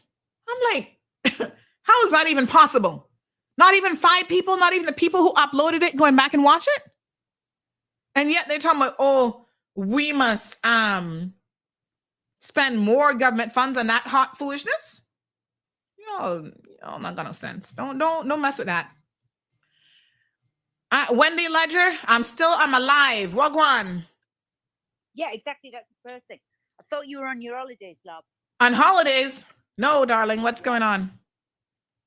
I was just checking in with you. You're not on air or anything. No, I just told you I'm still live. All right. Oh, you are? Yes. You are still live? Yes, okay. That's what live means. I'll talk to you later on. All right, I'll call you after the show. That sounds good. Enjoy. Bye. All right. Now, some sauce Wendy trying to get Naina. If she can't get the sauce, she be calling me for the sauce. What did you hear about this story, Sandy? Do you have the sauce on this? I don't mind sharing with Wendy. Wendy and I are cool. It's them bitches over at the Compass that not getting nothing from me because they be so nasty. Media shares stuff with each other, that's how it works. Like I said, we know Wendy loves an environmentalist story, child. You can't touch her with one of them. But sometimes she don't really know what's going on in the community, so she be calling me. What have you heard about this? I'm like, oh, Wendy, I've got the scoop for you. Don't worry, I got you. But boy, and people over the Compass, they something else. They so nasty. Well, now Uncle Dart has bought them, so I don't know what they're gonna be doing over there. So, but we'll see. What a hot mess. Boy, these people over at Tilly's, geez, peace. Like I say, there's certain things that I cannot say because I really want the authorities to lock their asses down. You see? They are allegedly breaking laws left, right, and center. Bunch of fucking crooks is what it is. I can't stand a person with financial means to do things the right way and they still don't do it. What is their excuse, you think? Honestly? And then the attitude, Hamina, hey, yesterday she's telling people, I'm going to call the police on her because they said she's been arrested before. Bitch, I've been arrested a lot of times. And your point would be what exactly? You think getting arrested is going to scare me from not speaking the truth? No, really doesn't matter. What police gonna do? Call me in? Oh, you can't talk about Palm Heights anymore? No, sir. What they should be doing, which is arresting certain people for breaking our laws, they're not doing. That's what they're not doing. But anybody can go and lodge a complaint against me, and all of a sudden it's a capital offense according to the police. Oh, yes. We've been trying to get her for the past 20 years and can't get her all now. Poor you. Them bitches over at the DPP's office. Oh, we'd like for her to get locked up in jail. One day. Keep trying, honey, child. You're not reached yet. In the past 10 years, I've been arrested more times. I've honestly lost count with pure foolishness. Because people in this country don't really like the truth. I tell you what. Can't deal with it. Hot mess. Oh, shit. Speaking of that woman that what her name had hired. Hold on here now. Rachel. Oh, this is the other case from the turtle farm. Lord God. How many people have stolen from the turtle farm? Can we talk about the turtle farm for a minute? What kind of processes do they have or not have at the turtle farm that has allowed Mark Manderson, who's pleaded guilty to stealing over almost $500,000 between May of 2015 and November of 2017. Then you got Rachel, who stole must be another couple $100,000. What the hell is going on at the turtle farm? That's another blackguard mess over there. If you want to steal, if you're a thief, go turtle farm. Because look like they just opening everything out for you, giving the whole damn bank account. Here, take it. Meanwhile, the Cayman Islands government, Ministry of Tourism, pumping millions of dollars and subsidizing that place. And they don't have proper processes in place. Like, what the hell? Wow. What is it? He pled guilty and he going to court again for sentencing? Oh my God. No, sir. I can't. You cannot make this stuff up. Oh my God. What a disgrace. Ugh. Lord, I was having a look over the compass, like rolling my eyes at some of their bullshit stories. Anyway, Noli says she's not said anything to me about my past, my post. Oh, listen, she lucky that she in the Cayman Islands, you know, because this is the only country in the world where she could come. I talk about Jimena now and her rudeness. This is the only country in the world where she could come and tell somebody to get on their knees and fucking scrub the floor and not have somebody drag her by her motherfucking head over that entire floor. Only in the Cayman Islands are people allowed to come here and disrespect everybody. But in particular, I'm talking about the Caymanians. That's the only place in the world they could do that. You see what happened when they went Jamaica and did it? You see what happened when that American trash went there and spit on that woman and throw her drink? Listen to me. That woman should be given the medal of something in Jamaica. I don't know what kind of fucking medal they'd give her, but she should be given a medal in Jamaica. You do not come to my country, honey child, and throw nothing on me. Sorry.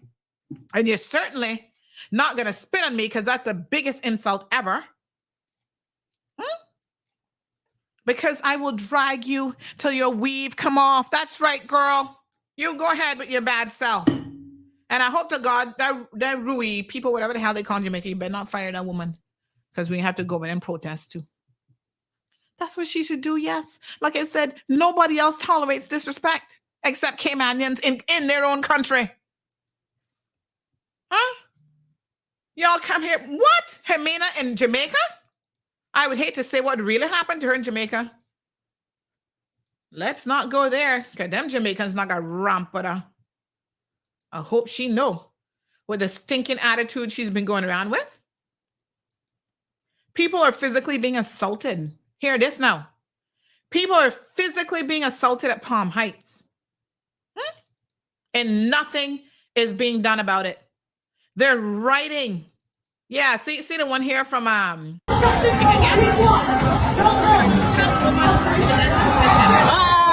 it! Yes, Stop it! grab her, bitch. That's right. Stop it! Yes, box her down. That's what she gets. They don't really like violence, but some people get a good boxing.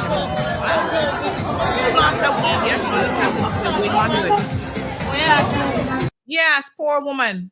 Try the woman, and she showed you. Here's another one from Palm Heights. Look at this one. This one now.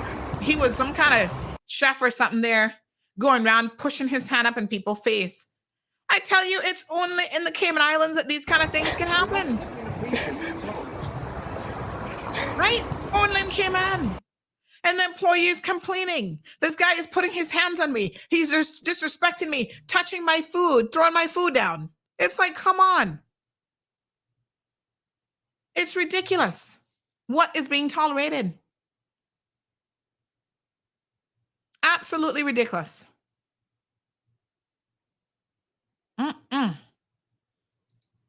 Anyway, folks, it's midday.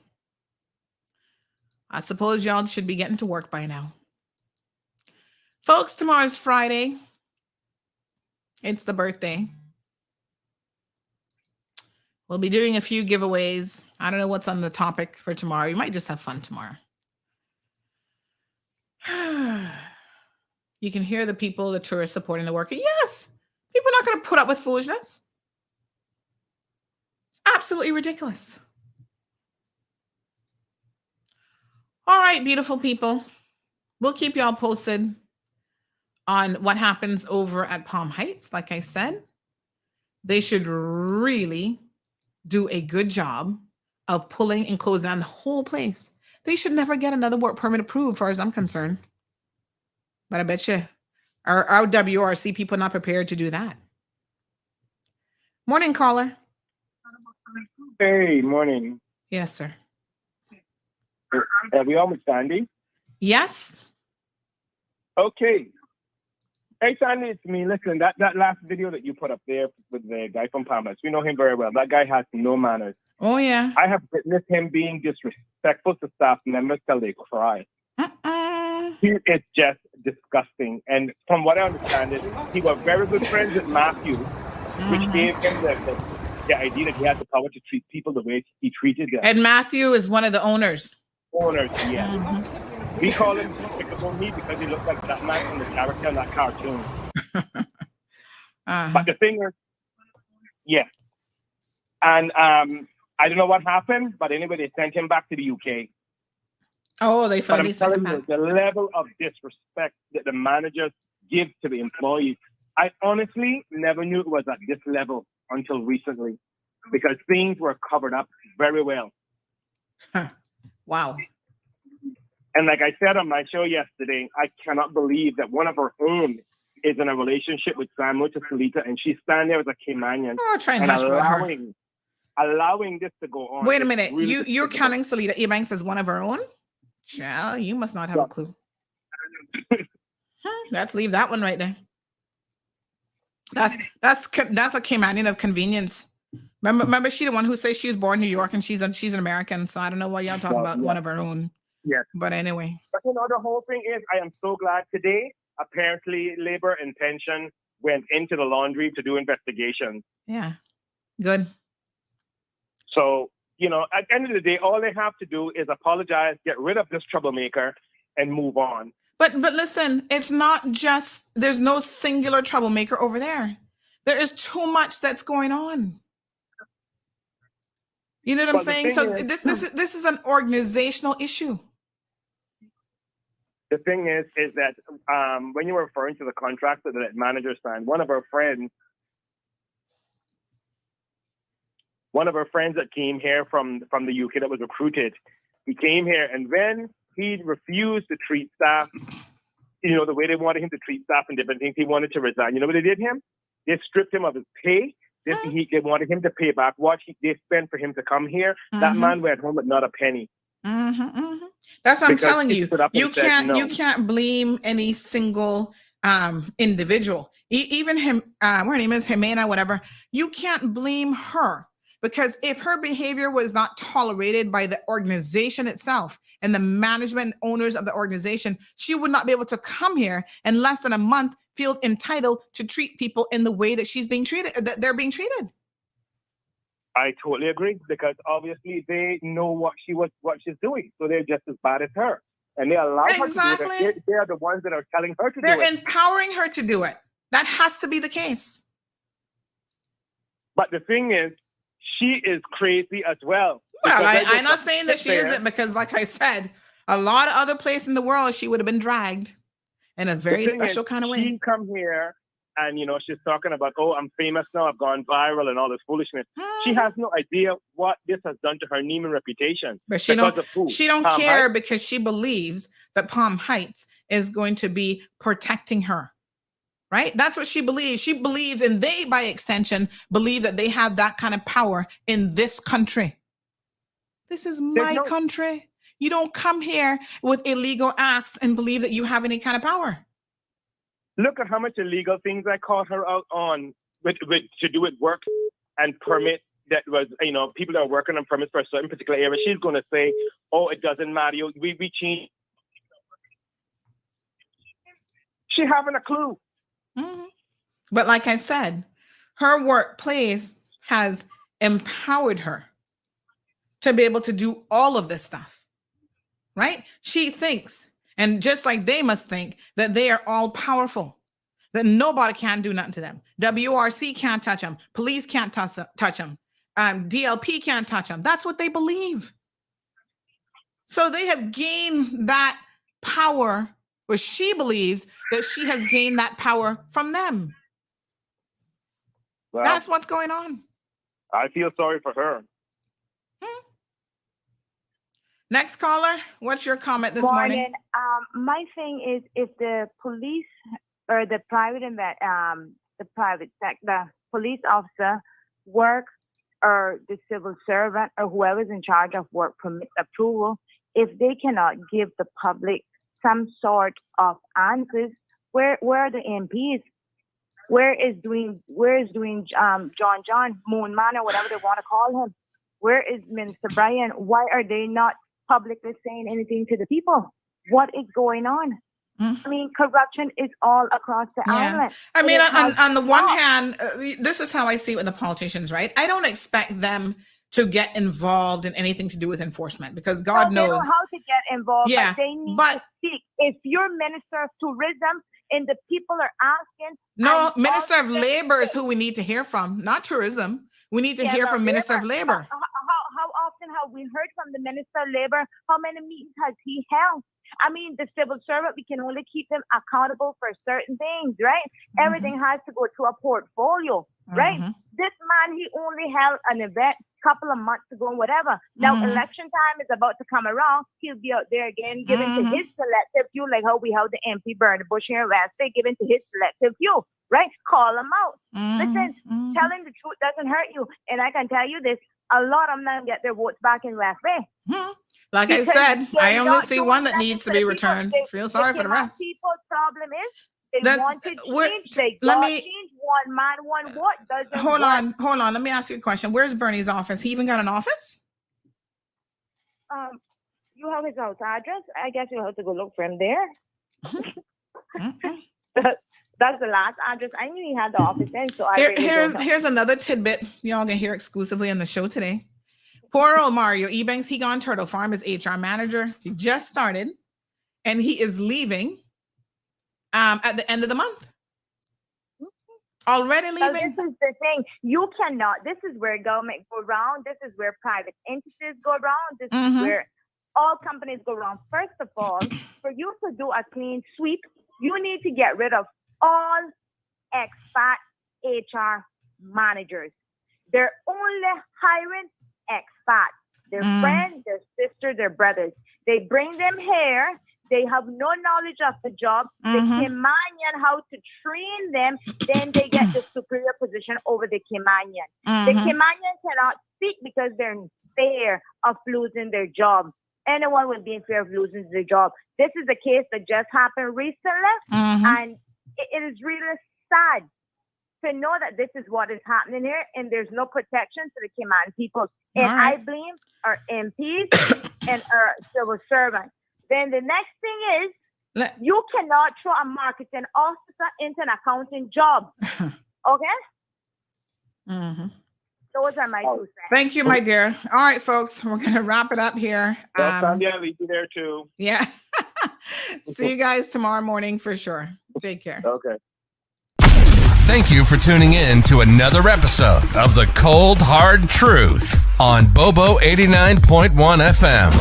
Cayman's #1 talk show is live weekdays from 7:30 a.m. Never miss an episode again. Watch anytime on CMR's Facebook and YouTube channels for the latest show episodes. Don't forget to follow us online on our social media channels. And visit CaymanMarlRoad.com for all the latest news and community happenings.